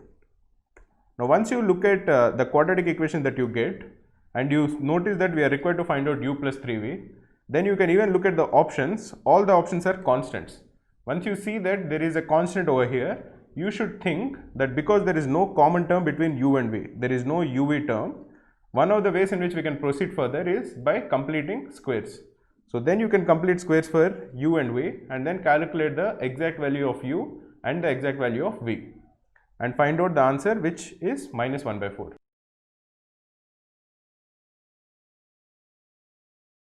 In this question, we are given two quadratic equations. In x, we are told that a and b are integers such that 2x square minus ax plus 2 is always greater than 0, and x square minus bx plus 8 is also always greater than or equal to 0 for all real numbers x. Then we are required to find out the largest possible value of 2a minus 6b. Just to recollect, if any quadratic equation ax square plus bx plus c is always greater than 0 for all values of x, this is possible only if the discriminant is less than 0. Now the discriminant for any quadratic equation is b square minus 4ac. Now if this equation ax square plus bx plus c is always greater than 0 for all values of x, it would imply that b square minus 4ac is less than 0. Similarly, if ax square plus bx plus c is always greater than or equal to 0, it would imply that the discriminant is also always less than or equal to 0, or b square minus 4ac is less than or equal to 0. So we'll use this simple concept to find out the range for a, and we'll find out the range for b, and once we find both of them out, we'll find out the maximum possible value of 2a minus 6b. So because 2x square minus ax plus 2 is always greater than 0, this would imply that the discriminant is always less than 0. This is a strict inequality. Now discriminant is b square minus 4ac, that is the coefficient of x whole square, which is a square, minus 4 times the coefficient of x square, that is 2, into the constant term, that is 2, is strictly less than 0, or a square is strictly less than 16, or a lies between minus 4 and plus 4. Notice that because there is a strict greater than here, a will strictly lie between minus 4 and 4. A cannot be minus 4 or 4. And because we know that a is an integer, this would imply that a belongs to the set minus 3, minus 2, minus 1, 0, 1, 2 and 3. We'll do the same thing even for b. Here we are told that x square minus bx plus 8 is greater than or equal to 0. So the discriminant is less than or equal to 0. Now again the discriminant is b square minus 4ac. So b is basically the coefficient of x. So this will be b square minus 4 into a is the coefficient of x square, in this case it is 1, into c is the constant term. In this case the constant term is 8. This is less than or equal to 0, or b square is less than or equal to 32. This would imply that b lies between minus square root of 32 to positive square root of 32. Again, as b is an integer, this would imply that b belongs to the set minus 5, minus 4, minus 3, minus 2, minus 1, 0, 1, 2, 3, 4 and 5. So a can take these 7 values and b can take these 11 values. Now we are required to find out the maximum value of 2a minus 6b. Therefore, to maximize 2a minus 6b, a has to be maximum and b has to be minimum, because the coefficient of b over here is negative.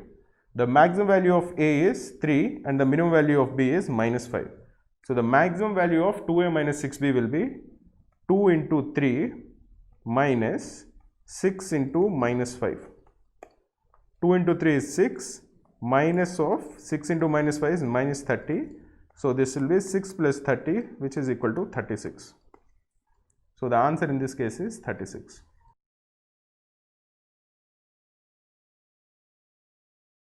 In this question it is given that Ramesh and Suresh run on a circular track. They run in the same direction around a circular track, and we are also given that the ratio of their speeds is k:1. Now what is also mentioned is that the point at which they meet for the 7th time and the 25th time is the same, and we are required to find out how many values of k exist such that the 7th time and the 25th time they meet at the same point. This might look like a complicated question, but this is actually very simple. To answer this question, let us first look at a theorem that you might use. So suppose there are two persons who are running on a circular track. If they are running in opposite directions and if their speeds are in the ratio x is to y, the number of distinct points at which they meet is x plus y. Now notice that x and y should be in their simplest form possible. So for example, if x is 5 and y is 3 and they are running in opposite directions, the number of distinct points at which they meet is 8, which is 5 plus 3. But suppose they are running in the same direction, then the number of distinct points at which they meet is x minus y. In this case, if it is 5 and 3, the number of distinct points at which they meet will be 2. which is 5 minus 3. We'll use the same concept here. So here we are told that the ratio of their speeds is k is to 1. We are told that k is a natural number and they are running in the same direction. So the number of distinct points at which they meet is k minus 1. This is something that we know. Now we are also told that the 7th time and the 25th time they meet at the same point. So suppose that these are the other distinct points.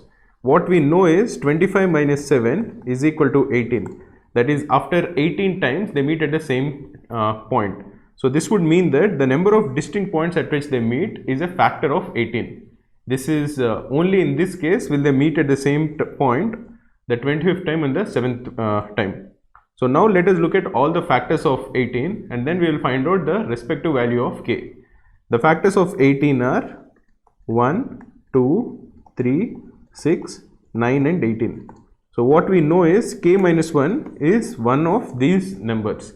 So k will be either 2 or 3 or 4 or 7 or 10 or 19. In all these cases, the number of times they meet will be a factor of 18. So in all these cases, the 7th point at which they meet and the 25th point at which they meet will coincide. So the number of possible values of k is 6. This is the answer.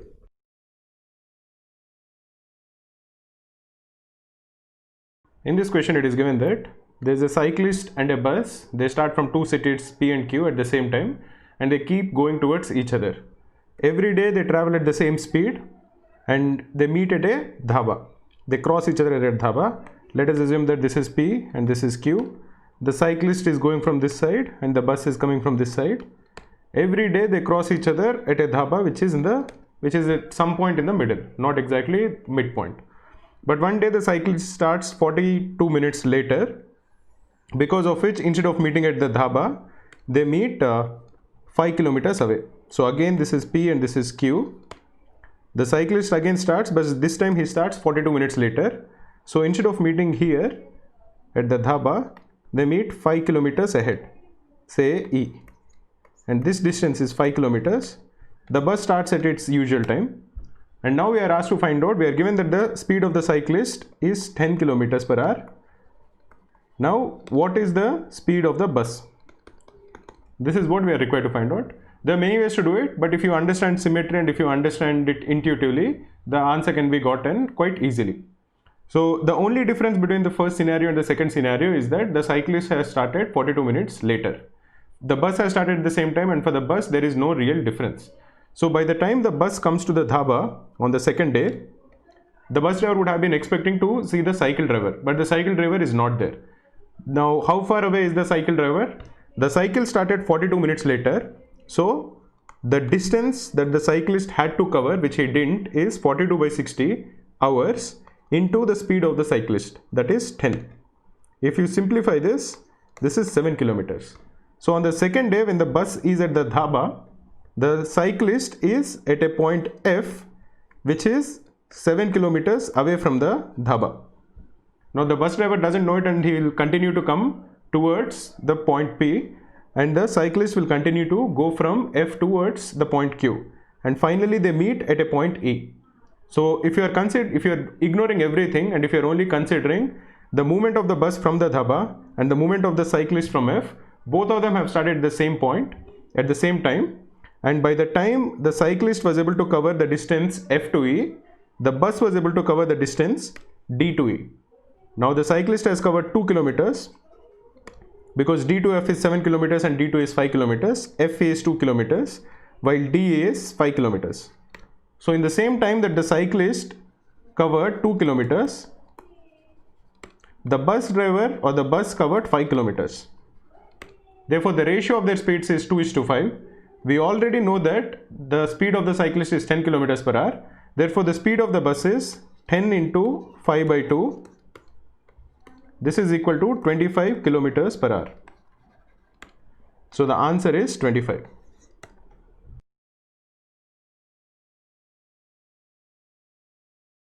In this question we are told that Ratnesh is using an escalator in a shopping complex.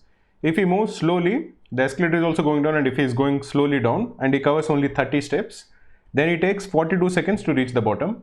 But if say he is walking fast and he covers 45 steps on the escalator, then it takes only 24 seconds to reach the bottom. Now we are required to find out the number of steps on the escalator. So let us first look at the escalator. Let us suppose that this is the escalator, and let us assume that the total number of steps on this escalator is n. Now if Ratnesh covers 30 steps, the escalator also is covering the remaining steps, so the escalator has covered n minus 30 steps downwards. And how much time did it take? It took 42 seconds. If Ratnesh walks fast and covers 45 steps, the remaining n minus 45 have been moved by the escalator itself, because the escalator also is coming down. And how much time did it take to do this? It has taken only 24 seconds to do this. Now what we should notice is that the number of steps that the escalator moves per second is constant. So that is n minus 30 divided by 42 should equal n minus 45 divided by 24. These two should be the same. This is basically the speed of the escalator. Now if you solve this, you are going to get 24n minus 720 is equal to 42n minus 45 into 42. 45 into 42 you can calculate using your calculator. It will be 1890. So if you simplify this, you are going to get 18n is equal to 1890 minus 720, which is 1170. Or n will equal 1170 by 18, which is 65. So the total number of steps on the escalator is 65.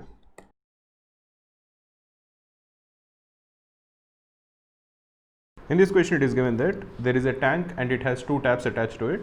Tap A fills the tank in 10 hours and tap B empties the tank in 12 hours. So to make calculations easy, let us first find out the LCM of 10 and 12. The LCM of 10 and 12 is 60. So let us assume that the volume of the tank is a multiple of 60, because in this question we need to look at different minutes. Let us assume that the volume of the tank is 60 into 60, which is equal to 3600. We just chose a big number which is a big multiple of 60 because we want to make calculations easy when we are calculating how much water is filled in by A and B per minute. So tap A fills the tank in 10 hours. The volume of the tank we assumed is equal to 3600 liters. So every hour tap A fills in 360 liters. This is per hour. Therefore every minute tap A fills in 6 liters. Similarly, if you are looking at tap B, it will empty 5 liters every minute,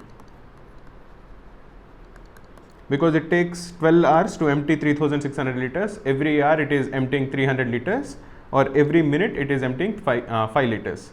Now both the taps are not open at the same time. Both the taps follow a different cycle of opening and closing. If you look at the opening and closing schedule of both the taps, let us draw a line so that it makes things easy to understand. Tap A follows a cycle of 30 minutes of opening and 30 minutes of closing.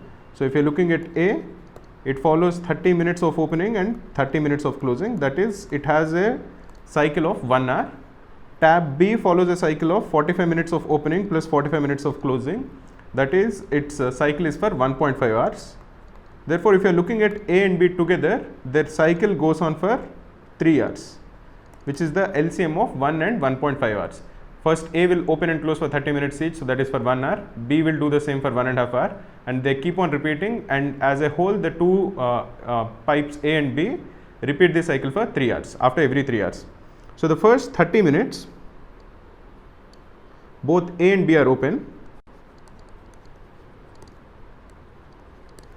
and after 30 minutes A is closed but B continues to be open for another 15 minutes. After 45 minutes B is closed and A is also already closed. So both the taps are closed till 60 minutes, and after 60 minutes A is open again and A remains open till 90 minutes. At this point only A is open, and after 90 minutes A closes and then B opens, and only B is open till 120 minutes. Because another 30 minutes have passed, now both A also gets open and A and B will be open for 15 minutes. So this is 135, after which B is closed and A remains open for another 15 minutes. This is at 150, and after 150 minutes both of them are closed for the next 30 minutes, and after 180 minutes again, as we have discussed, the cycle restarts. So this cycle continues after every 3 hours.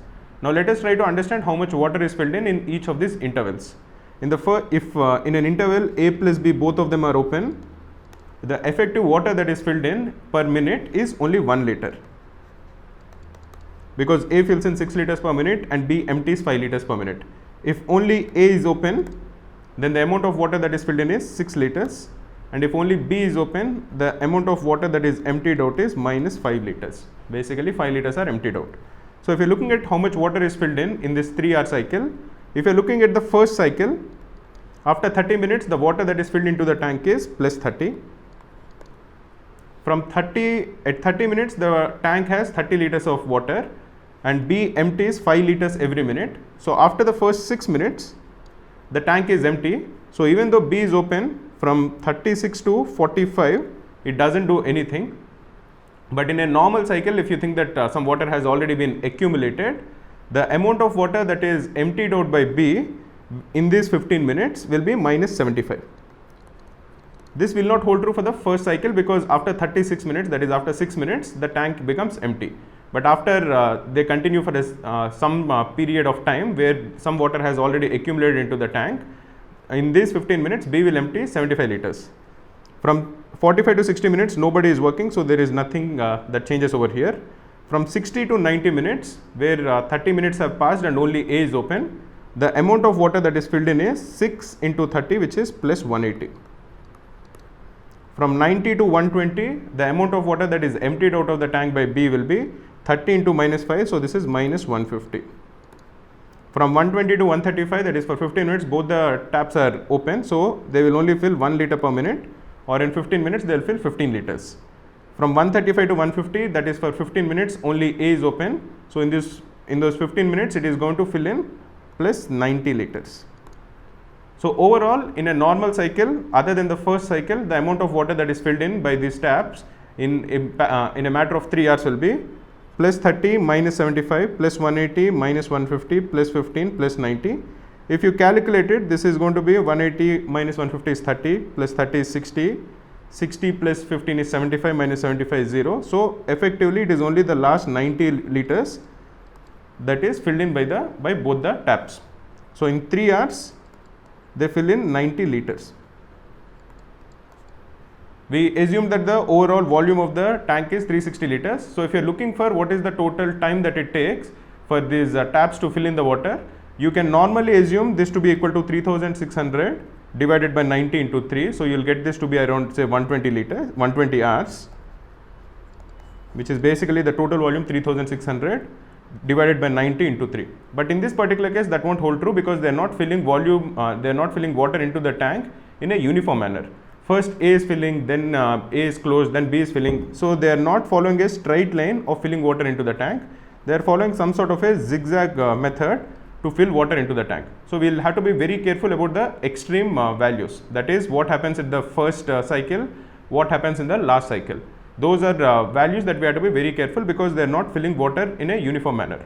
If you are looking at the first cycle, in the first cycle plus 30 liters is filled by A and B, as we have discussed earlier. But after 36 minutes, that is after 6 minutes when B alone is open, the tank becomes empty. Then B will not be doing any work, it will remain idle. So at the end of 60 minutes, the total water that is filled into the tank is 0. The tank is essentially empty. Earlier we have assumed in a normal situation that after 60 minutes, the effective change in the water level would be 30 minus 75, which is minus 45. But in the first case that would not be true, because the effective change will be 0, because the tank will just be empty.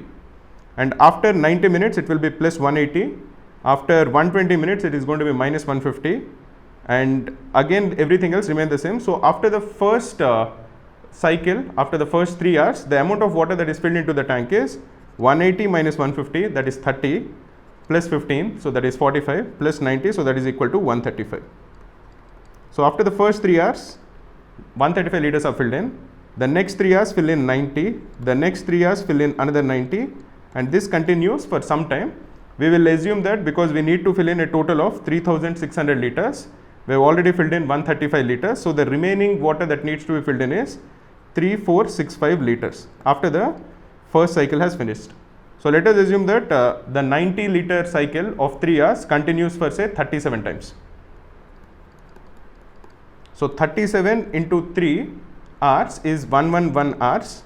We are just getting the total volume that is filled to be close to 3600. Then we will again manually see how much water is filled in. Again, just to reiterate, the reason we are doing it is because the water is being filled in a zigzag manner. It is not being filled in a straight line manner where we can just use ratio and proportion. So after 37 of these cycles, the total amount of water that is filled into the tank is 135, which is filled in the first 3 hours, plus 37 into 3, which is another 111 hours. And in this 37 cycles, the amount of water that is filled in is 37 into 90.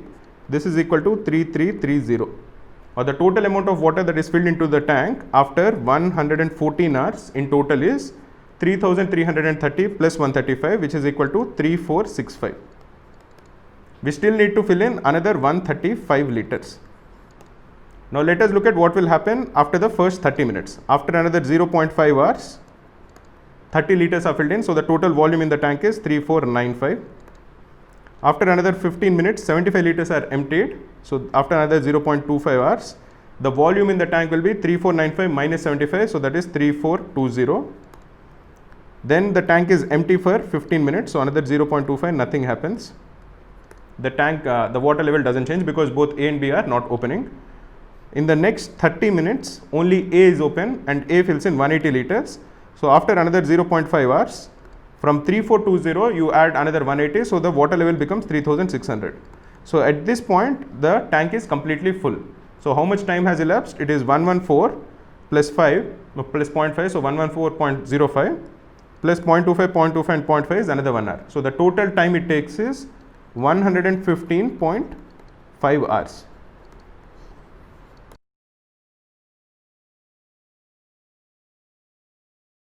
In this question, it is given that there are 3 people, A, B and C. They are climbing up an escalator such that for every step that C takes, A takes 2 steps and B takes 4 steps. So the speed of C is half of that of A and 1/4 that of B. If A reaches the top after taking 30 steps and C reaches the top after taking 20 steps, then how many steps did B take to reach the top? So if you are looking at it, now A reaches, let the total number of steps in the escalator be equal to S. This is the total number of steps. If the escalator was not working, somebody has to take to reach the top. Now A reaches the top after taking 30 steps. So the escalator also moves as A is moving. So by the time A moves 30 steps, suppose the escalator moves X steps. Now in this case, S is equal to 30 plus X. So A moves 30 steps and escalator moves X steps, the total is S, that is 30 plus X. Now in the time that A moves 30 steps, C will move 15 steps because his speed is half of that of A. And the escalator will also move X steps by the time C moves 15 steps. But to reach the top, C has to take 20 steps. So if C takes 20 steps, the escalator will move another 1/3 because for every 15 steps that C is taking, the escalator is taking X steps. So when C takes 20 steps, the escalator will move 4x by 3. And at this point, C also has reached the top. So even this is equal to S. So we can equate 30 plus X as equal to 20 plus 4x by 3. What we are basically saying is, when A reaches the top, the escalator has taken X step. But for C to reach the top, the escalator has moved 4x by 3. So the total number of steps on the escalator is 30 plus x in A's case, which is 20 plus 4x by 3 in C's case, and both of them are the same. Now if you simplify this, you get 10 is equal to x by 3, or x is equal to 30. So the total number of steps in the escalator are 30 plus 30, which is equal to 60. This will also equal 20 plus 4x by 3, this will also be 60. So in case of B, there are a total of 60 steps. Now say B has moved B steps and the escalator has moved 60 minus B steps. We are required to find out the value of B. Now remember that when the escalator, the value, the number of steps that B takes will be twice the number of steps that the escalator takes. Why is this the case? Because the escalator is moving at the same speed as A. that is when A is 30, escalator is also 30. So when B is moving B steps, the escalator will be moving B by 2 steps, because this is equal to the number of steps that A will move, and the speed of A is the same as speed of escalator, because both of them have moved 30 steps in the case of A. So if you are looking at it, 60 is equal to 3B by 2, or B is equal to 40 steps. So in case of B moves 40 steps and the escalator moves 20 steps. So the total will be 60, by which time B will reach the destination, which is the top. So the answer in this case is 40.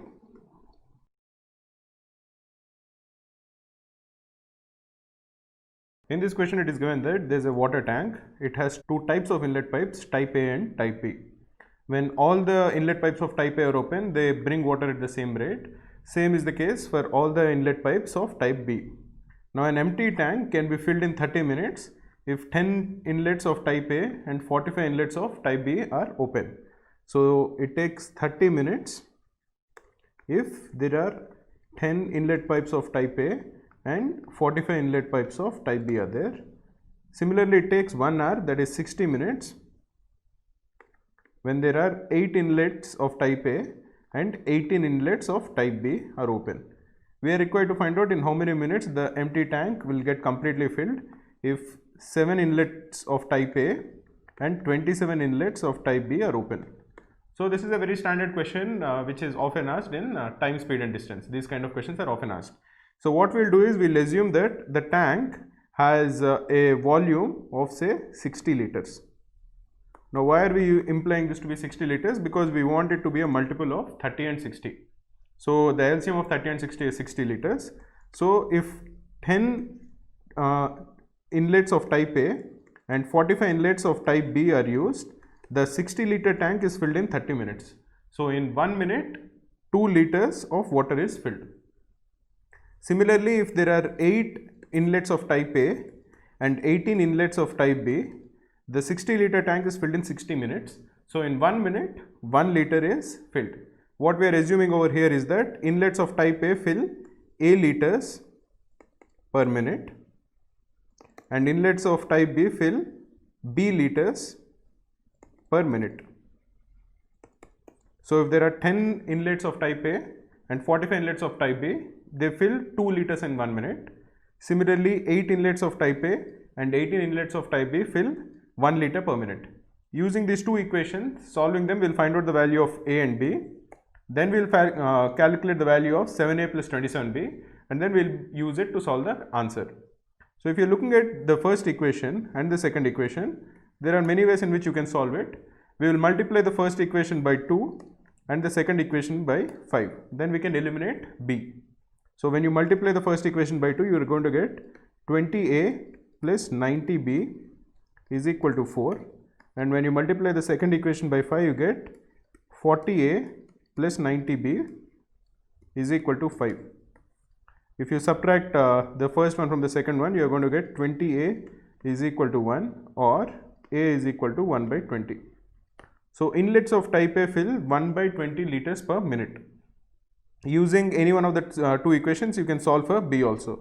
So if you are using the first equation, 10A is 10 into 1 by 20 plus 45B is equal to 2, or 45B is equal to 2 minus half, that is 3 by 2, or B is equal to 1 by 30. So inlets of type B fill 1 by 30 liters per minute. We have 7 inlets of type A and 27 inlets of type B. So how many liters will they fill in 1 minute? It will be 7 into 1 by 20 plus 27 into 1 by 30. This will be 7 by 20 plus 9 by 10, which is equal to by 20, 7 plus 18 is 25. This is equal to 5 by 4 liters per minute. So 27 inlets of type A and 7 inlets of type A and 27 inlets of type B fill 5 by 4 liters every minute. Now the volume of the tank we have assumed to be 60 liters. So the total amount of time it will take is 60 divided by 5 by 4. This is equal to 60 into 4 by 5. This is 12 into 4. This is equal to 48 minutes. So the answer in this case is 48 minutes.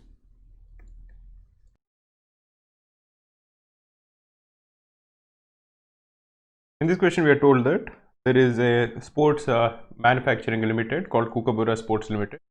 It produces cricket bats and cricket balls. All the bats are identical and all the balls are also identical. All the workers are equally efficient. It is mentioned that in one day, 20 workers can produce 60 bats and 40 balls. Therefore, one worker in one day can produce 3 bats and 2 balls. Let us assume that the work needed to make a bat is A and the work needed to make a ball is B. So 3A plus 2B is equal to the efficiency of a worker. Let us assume this is equal to W. This is the relationship that we have. That is, one worker by working for one day can produce 3 bats and 2 balls.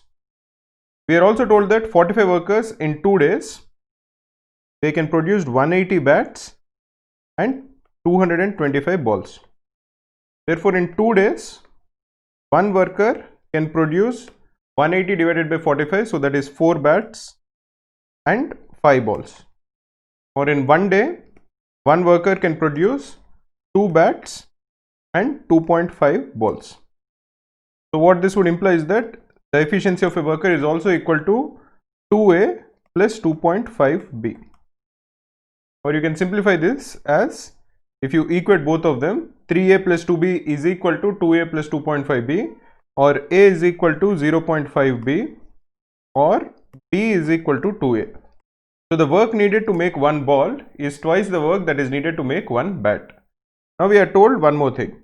We are told that in 6 days, 25 workers produce M bats and N balls. But M and N have been distributed in such a way that they are very close to each other. That is, modulus of M minus N is the minimum possible. And in that particular case, we are supposed to calculate the value of M plus N. So to do that, we'll assume that the work needed to make one bat, A, is 1. Therefore, the value of B will equal 2. This is the work needed to make one ball. Now, what is the efficiency of a worker? The efficiency of a worker is 3A plus 2B, or W is equal to A into 3, so 3 plus 2 into 2, so that is 7 units. So if the efficiency, or if the work needed to make one bat is equal to 1, so we have assumed that A is equal to 1, B is equal to 2A, so B will equal 2 and W will equal 7 units. Now we have 6 days and we have 25 workers. So what is the total amount of work that can be done? The total amount of work that can be done is 6 into 25 into 7 units, so that is 7. So this will equal 25 into 7 is 175 into 6 is 1050. So the total work that can be done by these people is 1050, but they have used this 1050 units to make M bats and N balls. So 1050 is equal to M bats, that is M into A plus N into B. We have assumed that A is equal to 1 and B is equal to 2. So 1050 is equal to M plus 2N. Now this is true for any M and any N. So you can make M bats. So if you are making, say, 1050 bats, then you will make 0 balls. Similarly, if you are making 0 bats, then you will be making 1050 divided by 2, that is 525 balls. So you can keep changing M and N according to this equation, that is 1050 is equal to M plus 2N. But you are told that modulus of M minus N has to be the minimum possible. So we will actually make M to be equal to N, so that modulus of M minus N will be its least possible value, which is equal to 0. And in that case, if M is equal to N, the value of 3M will equal 1050, or the value of M is equal to 350, which is also the value of N, because M is equal to N. Therefore, the value of M plus N will be 350 plus 350, which is equal to 700.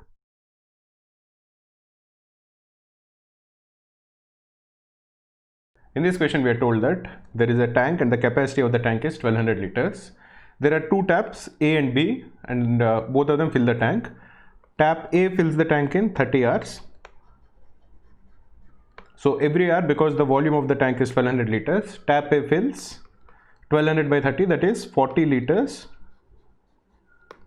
per hour.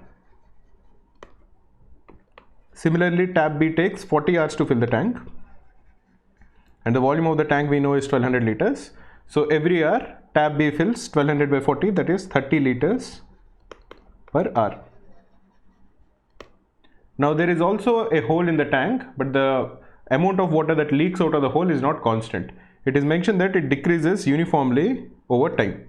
At the start, the water leaks from the hole at the rate of half a liter per minute.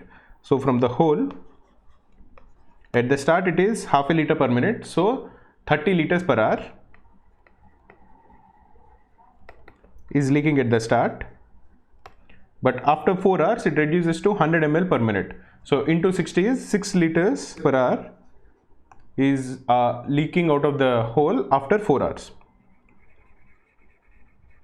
So from 30 liters to 6 liters, it is uniformly decreasing.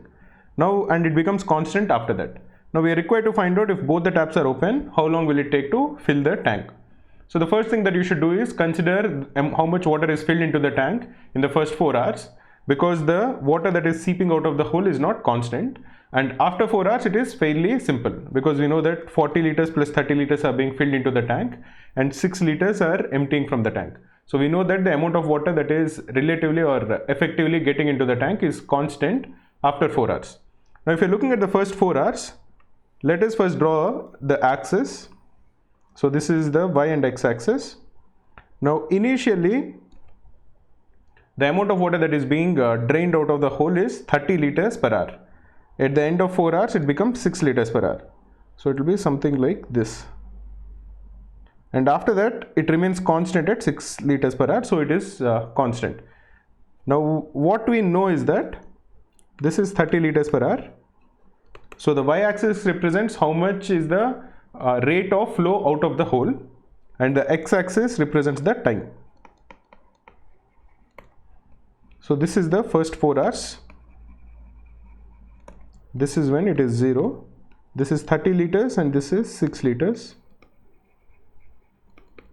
And after that, it is constant at 6 liters per hour. Now how much water is removed by the hole in the first 4 hours? It is the area of this trapezium. So once you find out the area of the trapezium, you know how much water has been removed because of the hole for the first 4 hours. What is the area of the trapezium? It is quite easy. You know the lengths of both the parallel sides. The length of the parallel side is 30 plus 6. So the area of the trapezium is 30 plus 6 divided by 2, which is the average of the length of the parallel sides into the distance between the parallel sides. The distance between the parallel sides is 4 hours. So into 4. This is 36 by 2, that is 18 into 4, which is 72 liters. So because of the hole, in the first 4 hours, 72 liters of water is removed. And how much water is filled into the tank because of A and B in the first 4 hours? It is 40 plus 30, that is 70 liters into 4, that is 280 liters. So A plus B in 4 hours fill 280 liters, of which the hole removes 72 liters. So how much is the effective amount of water that is in the tank after 4 hours? It is 280 minus 72, so that is 208 liters. This has been filled into the tank in the first 4 hours. So what is the amount of water that needs to be filled into the tank? That is 1200 minus 208. So that is 1200 minus 208 is 992 liters have to be filled into the tank after 4 hours. But after 4 hours, the amount of water that is getting into the tank is constant. It is 40 liters plus 30 liters, that is 70 liters, minus 6 liters. So 64 liters are filled into the tank every hour after the first 4 hours. Therefore, how much time does it take? It takes 992 by 64. 992 by 64 is, if you divide both the numerator and denominator by 8, it is 124 by 8. This is equal to 62 by 4. This is equal to 31 by 2, which is equal to 15.5 hours. So after the first 4 hours, the tank will be completely filled in 15.5 hours. So what is the total time that it takes to fill the tank? It is 15.5 plus 4, that is 19.5 hours.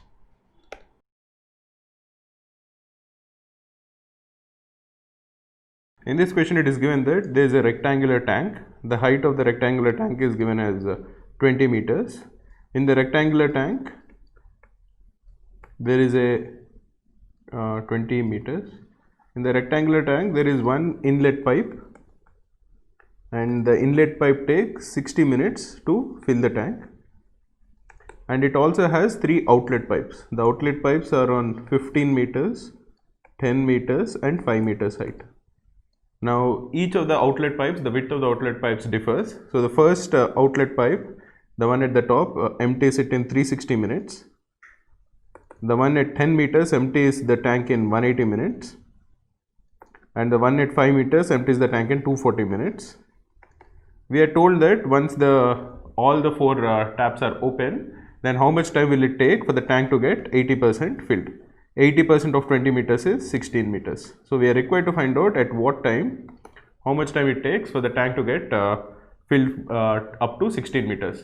Now, if you understand the question correctly, initially the only pipe that is working will be the inlet pipe, because water will keep filling from the bottom to the top. After the water level reaches 5 meters, even this pipe will keep emptying the tank, while the inlet pipe will keep filling the tank. After it crosses 10 meters, then 2 pipes will be emptying the tank and 1 pipe will be filling the tank. And after 15 meters till 16 meters, 3 pipes will be emptying the tank and 1 pipe will be filling the water in the tank. Now, so the rate at which water is filled into the tank will keep varying from 0 to 5, 5 to 10, 10 to 15 and 15 to 16 meters. So we'll have to figure out what is the total time that it takes to fill the tank up to 16 meters. To do the calculations easier, let us assume that the volume of the tank is a multiple of 360, 180, 240 and 60. You can assume it to be anything, but if it is a multiple, the calculations will become easier. So let us assume that the volume of the tank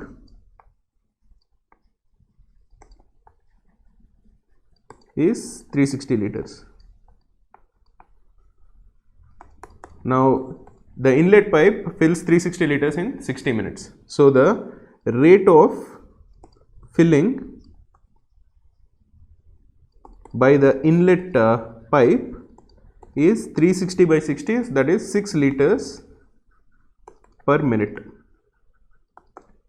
Similarly, let us name the 3 outlet pipes as A, B, C, just for ease of explaining. So the rate of emptying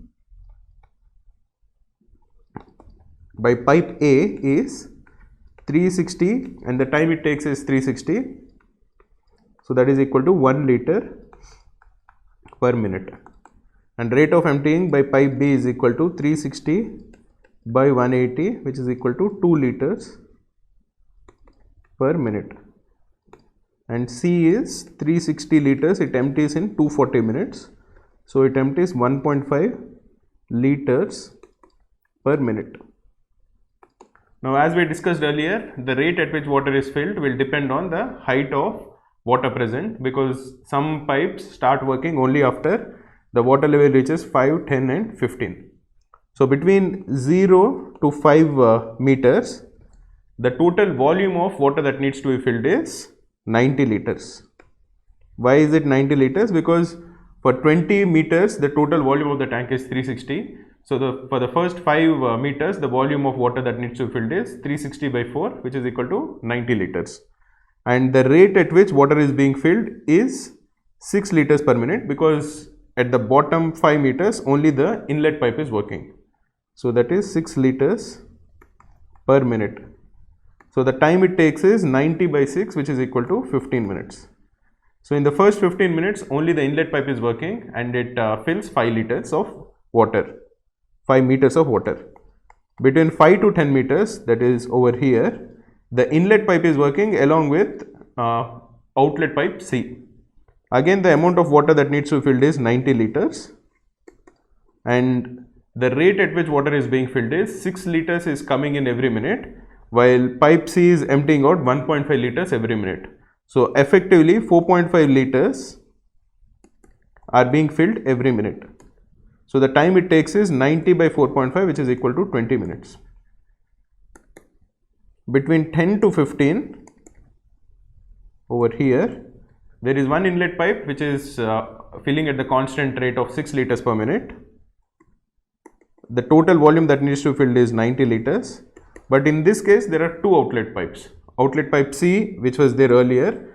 In addition to that, outlet pipe B is also open now. So the rate at which it is filling is 6 minus 1.5 minus 2.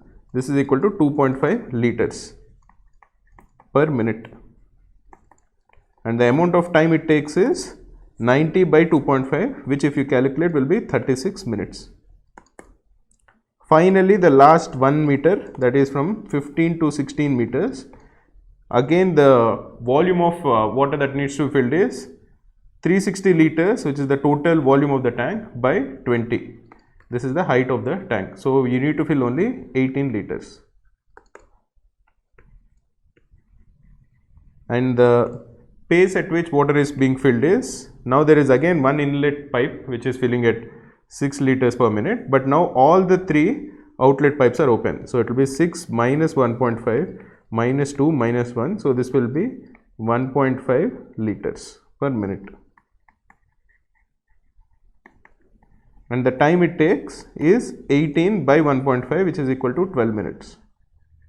So overall the time it takes is sum of all these 4 numbers, which if you do is 15 plus 20 is 35 minutes, 35 plus 36 is 71, 71 plus 12 is 83 minutes.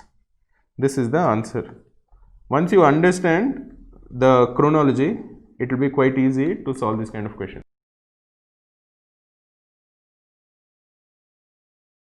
In this question, we are told that Jyoti and Prakash are running in the same direction along a circular track. The length of the track is 115 meters and their speeds are 10 meter per second and 2 meter per second. So let us assume that this is the circular track and you have 2 people who are running at 10 meter per second and 2 meter per second. Now, whenever there are 2 people who are running along a circular track, suppose their speeds are x meter per second and y meter per second. Then the number of points, number of unique points that they meet, if they are going in the same direction, will be x minus y. We are assuming that x is greater than y and x and y are co-prime. That is, they don't have any common factors. In that case, the number of points that they meet in is x minus y. And if they are running in opposite directions along a circular track, then the number of points that they meet in will be x plus y. In this case, they are running at 10 meter per second and 2 meter per second. 10 and 2 are not co-prime. 10 and 2 are, they have a common factor which is 2. So if you reduce both of them, the ratio of their speeds will be 5:1. Therefore, the number of points that they meet in will be 5 minus 1, which is 4. So they meet at 4 unique points along the circle. So the 4 points you can easily identify will be the first point, the one which is exactly opposite it, and both the quarter points. These are the 4 points at which Jyoti and Prakash will meet while they are running in the same direction along a circular track if their speeds are in the ratio 5:1. Now we are asked to find out how many times are they at the maximum possible distance from each other before they meet for the third time at the starting point. So we have to identify how many times they are diametrically opposite each other before they meet for the third time at the starting point. So let us try to identify how many times they actually meet before they meet for the third time at the starting point. So the first time that both of them will meet will be over here, because the ratio of their speeds is 5:1. By the time the slower person moves 1/4 of the circle, the faster person will move 5/4 of the circle. So he'll complete one entire circle and then again end up over here. So the first time that they meet will be at you can say 3 o'clock. The second time will be at 6 o'clock. The third time will be at 9 o'clock, and the fourth time will be the first time that they meet at the starting point. That is at the fourth meeting. Let me clear off the middle circle so that it is clearer. Similarly, the fifth time that they meet will be at 3 o'clock, the sixth time would be at 6 o'clock, the seventh time would be at 9 o'clock, and the eighth time will be at the starting point. This is the second time that they are meeting at the starting point, which is their 8th meeting overall. The 9th time will be again at 3 o'clock, the 10th time will be at 6 o'clock, the 11th time will be at 9 o'clock, and finally they meet for the third time at the starting point when they meet for the 12th time overall.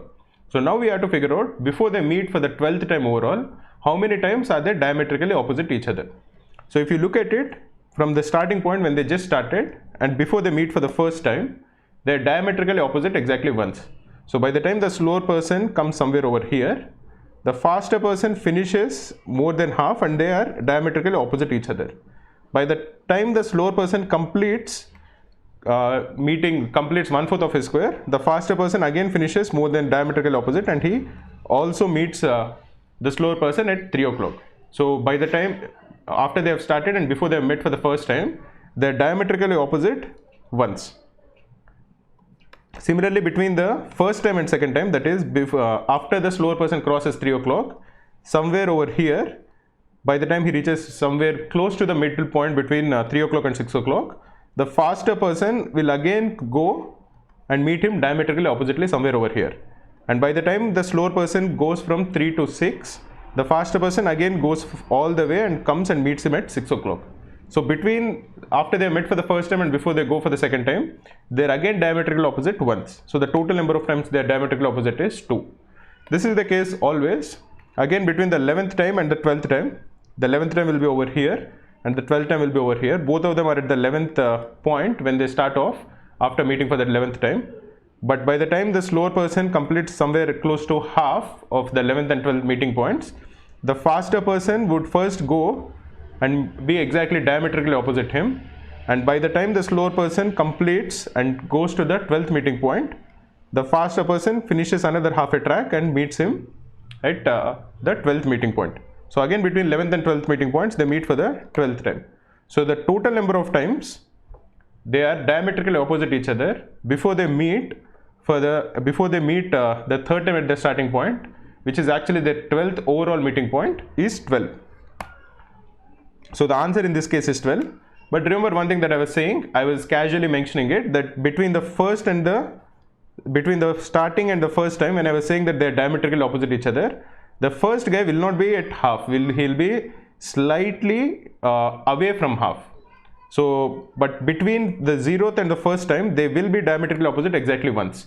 Where exactly he will be, you will have to use your calculations to calculate, as in how much distance has the slower person covered and how much distance has the faster person covered. But what you can say for sure is that the slower person will not cover exactly half the distance between 0 and 1, that is for sure. Similarly, you know for sure that they will be diametrically opposite exactly once between each of the individual respective meeting points. That is, between 0 and 1 they will be diametrically opposite once, between 1 and 2 they will be diametrically opposite once, between 2 and 3 they will be diametrically opposite once, and so on. So the total number of times they will be diametrically opposite is 12. What are these exact 12 points when they are diametrically opposite each other? You will have to actually calculate. You can't just say that okay, they will be opposite between 0 and 1 at exactly 0.5. Those things won't work out. You will have to calculate, but you know that they are diametrically opposite exactly once. So the answer in this case is 12.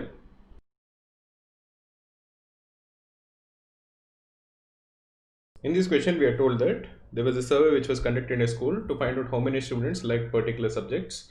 Now, if you read the question, you can easily figure out that a student can like one subject or no subject or more than one subject. So there is some sort of an overlap between the number of subjects that a student can like. So this kind of questions, whenever there is an overlap between two parameters, will be a Venn diagrams question.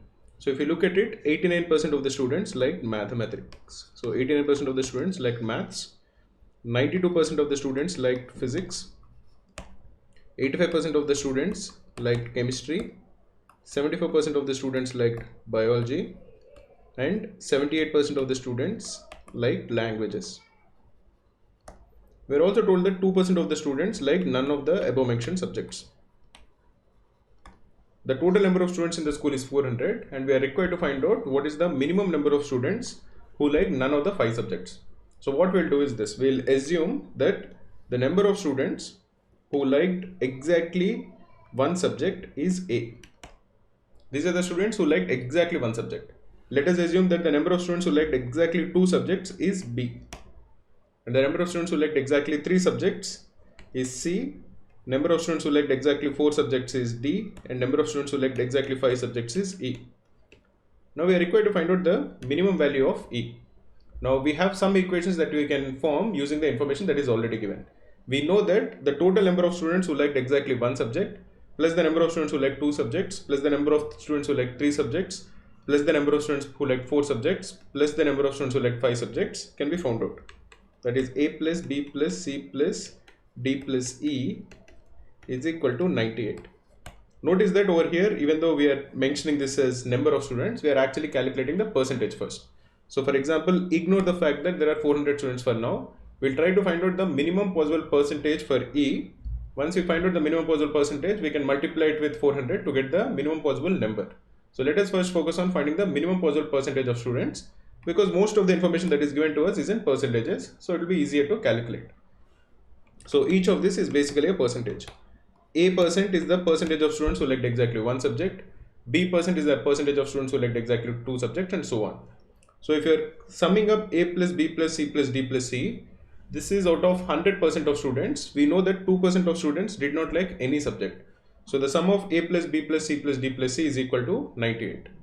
We also know that if A% of the students like exactly one subject, then that is A, plus if B% of the students like two subjects, that is they like say maths and physics. If you are calculating the student subject liking quotient, so this is if you are multiplying 2 with B to find out that okay, two students like two different subjects, so the total number of subjects like this 2, plus 3 students like 3 subjects, 3 into C, plus 4 into D, plus 5 into E. So E% of the students liked all 5 subjects. So these E% of students are giving 5E number of subjects liked. If you calculate it that way, this will be the sum of all the given numbers. This will be the sum of 89 plus 92 plus 85 plus 74 plus 78. Because each of this 89 will go to one of either A or B or C or D or E. So A plus 2B plus 3C plus 4D into 5E, which is the number of subjects that are liked by each of the students, will equal 89 plus 92, that is 181. 181 plus 85 is 266. 266 plus 44 is 340. 340 plus 78 is 418. These are the two equations that we have to calculate the percentage of E, to find out the minimum possible value of E. And once we calculate that, we can calculate the minimum possible number of students. Now, how are we going to minimize E? If we suppose that E is equal to 0, that is the minimum possible value of E, then we'll have two equations. We'll have that A plus B plus C plus D is equal to 98 and A plus 2B plus 3C plus 4D is equal to 418. Now, we know that each of A, B, C, D and E, each one of them is less than or equal to 98.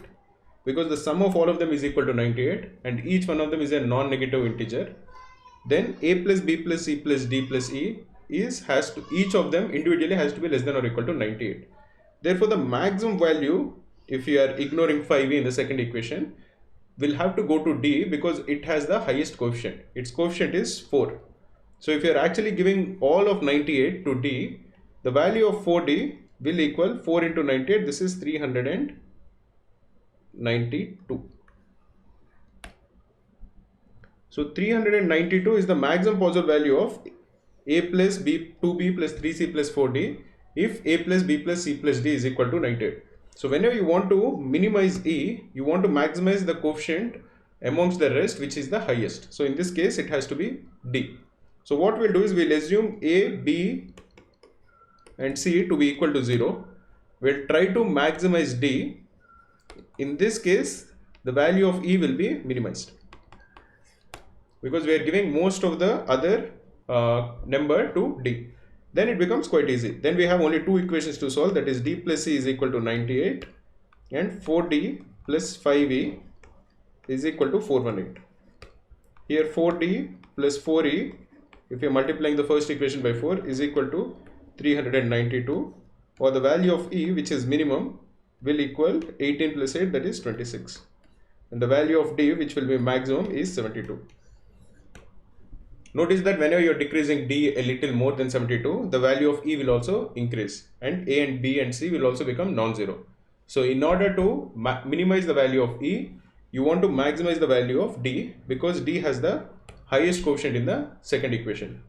In this case, the minimum possible percentage of students who like all the 5 subjects is 26%. Again, remember that we have calculated each one of them as a percentage. The sum of all these percents is 100, but because there are 2% of students who don't like all the subjects, we have calculated this as 98%. Similarly, the sum of the percentage of students who like different subjects, we have added all the percentages. We didn't calculate the actual numbers. So the minimum possible percentage of students who like all the 5 subjects is 26.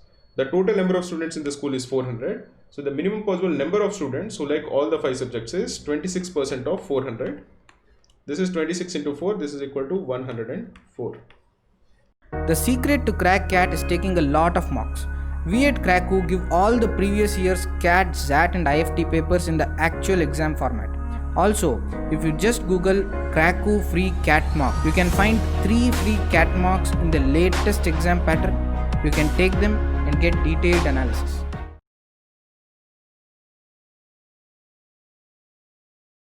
In this question, it is given that there is a college in which 4/5 of the students own a desktop and half of the students own a laptop. So this is clearly a Venn diagrams question where there are students who can own either just a desktop or just a laptop or both of them. So let us draw two circles. This will represent all the students who are owning a desktop, and this will represent all the students who are owning a laptop. So this is desktop and this is laptop. Let us assume that there are 100 students in the school. So the total number of students is 100. Desktop is owned by 4/5 of the students. So 80 students own a desktop, and laptop is owned by half of the students. So there is 50. 40% of the students own both. That is 40 students own both a desktop as well as a laptop. So now you can easily identify the number of students who own only a desktop. That will be 80 minus 40. So that is 40. Similarly, the number of students who own only a laptop will be 50 minus 40, so that is 10. What is the ratio of the number of students who own exactly one of the desktop and laptop, and the number of students who own neither a desktop nor a laptop? Number of students who own neither is quite easy to find out. That is 100, which is the total number of students, minus 40 minus 10. So that is 100 minus 90, so that is 10. Number of students who own exactly 1 is also easy to find out. That is 40, which is the number of students who own only a desktop, plus 10, which is the number of students who own only a laptop, so that is 50. So the required ratio is 50:10, which is equal to 5:1. So the correct answer is 5:1.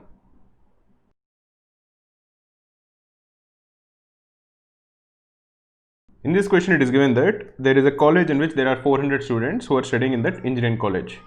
Now 200 students give GRE, 300 students give CAT, and 50 students are giving GMAT. So there are 3 exams and there are a total of 400 students. So we can draw 3 circles. Now each of the circle will represent students who are taking one of the exams. So one of the exam is GRE, the other one is CAT, and the final one is GMAT. GMAT is being taken by 50 students, GRE is being taken by 220 students, and CAT is being taken by 300 students. Now we are told that all the 400 students are taking at least one of the 3 exams. We are required to find out what is the maximum possible number of students who are giving all the 3 exams. So in this case, let us assume that I is the number of students who are taking exactly one exam. This Roman number 2 is the number of students who are taking exactly 2 exams. And 3, the Roman number 3 is the number of students who are taking all the 3 exams. Now we need to find out the maximum value of this 3. But we know that 1 plus 2 plus 3 represents all the students in the college, that is 400.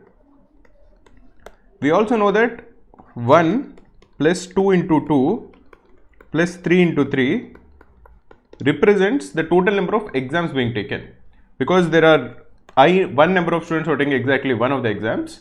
The number of exams that set of people are taking is 1. Similarly, there are the Roman number 2 number of people who are taking 2 exams each. So those people will take 2 exams, so the count will be, which will be added, will be 2 into 2. Similarly, there are 3 Roman number 3 number of students who are taking all the exams. So the total number of exams being taken by this set of students will be 3 into that Roman number 3. This is equal to 220 plus 300 plus 50. This is the number of exams that are being taken by these students of this engineering college. This will equal 220 plus 300 is 520 plus 50 is 570. Using these two, we can easily subtract the first equation from the second equation to eliminate the Roman number 1. This will imply that 2 plus 2 times 3 is equal to 170. We need to maximize 3. So in this case, we will minimize 2. We will make 2 to be equal to 0 and the maximum value of 3 will be 170 by 2, that is 85. So the maximum possible number of students who can take all the 3 exams is 85. But can 85 actually be achieved in this distribution that we have?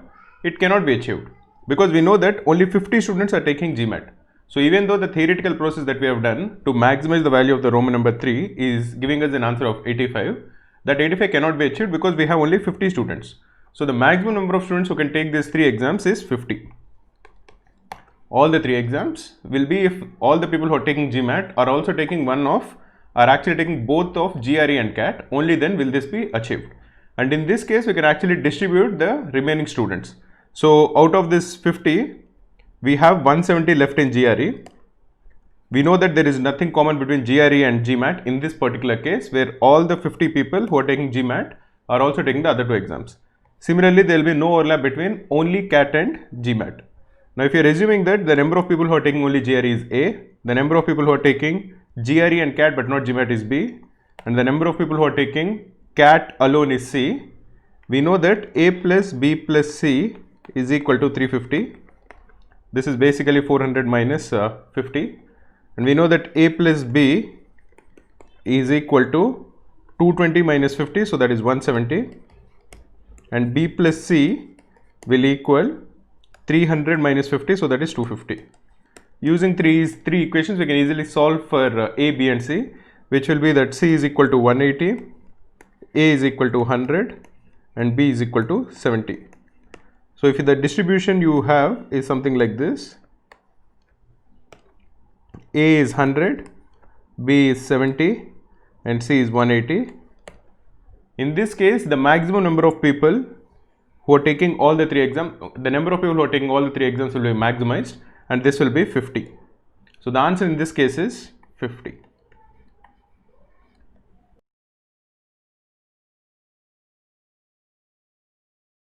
In this question, we are told that Shyam visited Ram for a brief vacation, and they played tennis in the evenings, or they did yoga in the morning on some of the days. There were also some days where they did neither, but there are no days when they did both. They did yoga in the morning as well as played tennis in the evening. There were no such days. So we are also given some information. We are told that there are 24 mornings in which they did nothing and 14 evenings in which they did nothing, and a total of 22 days where they either did yoga or played tennis. And we are required to find out the number of days that Shyam stayed with Ram. Let us assume that the number of days that Shyam stayed with Ram is n. Now let us draw a Venn diagram. So say this is the circle which represents the number of days where they did yoga in the morning. And the second circle represents the number of days where they played tennis in the evening. There will also be some days which are not part of either of the 2 circles. Those are the days in which they were lazy and they didn't do either of the 2. Now what we are given is that there are 24 mornings in which they did nothing. So out of n days, they did nothing on 24 days. So they did yoga on n minus 24 days. Similarly, there were 14 evenings where they stayed at home. Therefore, on n minus 14 evenings, they played tennis. Now we also know that the total number of days where they did yoga or played tennis is 22. Therefore, n minus 24 plus n minus 14, this is equal to 22. You can solve this as 2n minus 38 is equal to 22, or n is equal to 30. Therefore, on 6 days they did yoga, which is n minus 24, and on 16 days they played tennis, and the remaining number of days, that is 16 plus 6 is 22. Therefore, on the remaining 8 days, that is 30 minus 22, they were lazy. So this is the answer. The answer we are looking for is that Shyam stayed with Ram for 30 days. Thank you for watching this video. I hope that you have found the video to be useful. If you liked the video, can you please like the video and comment below the video. We'll look at all the comments and we'll try to answer as many queries as possible. Please share this video to your friends so that we can reach more people.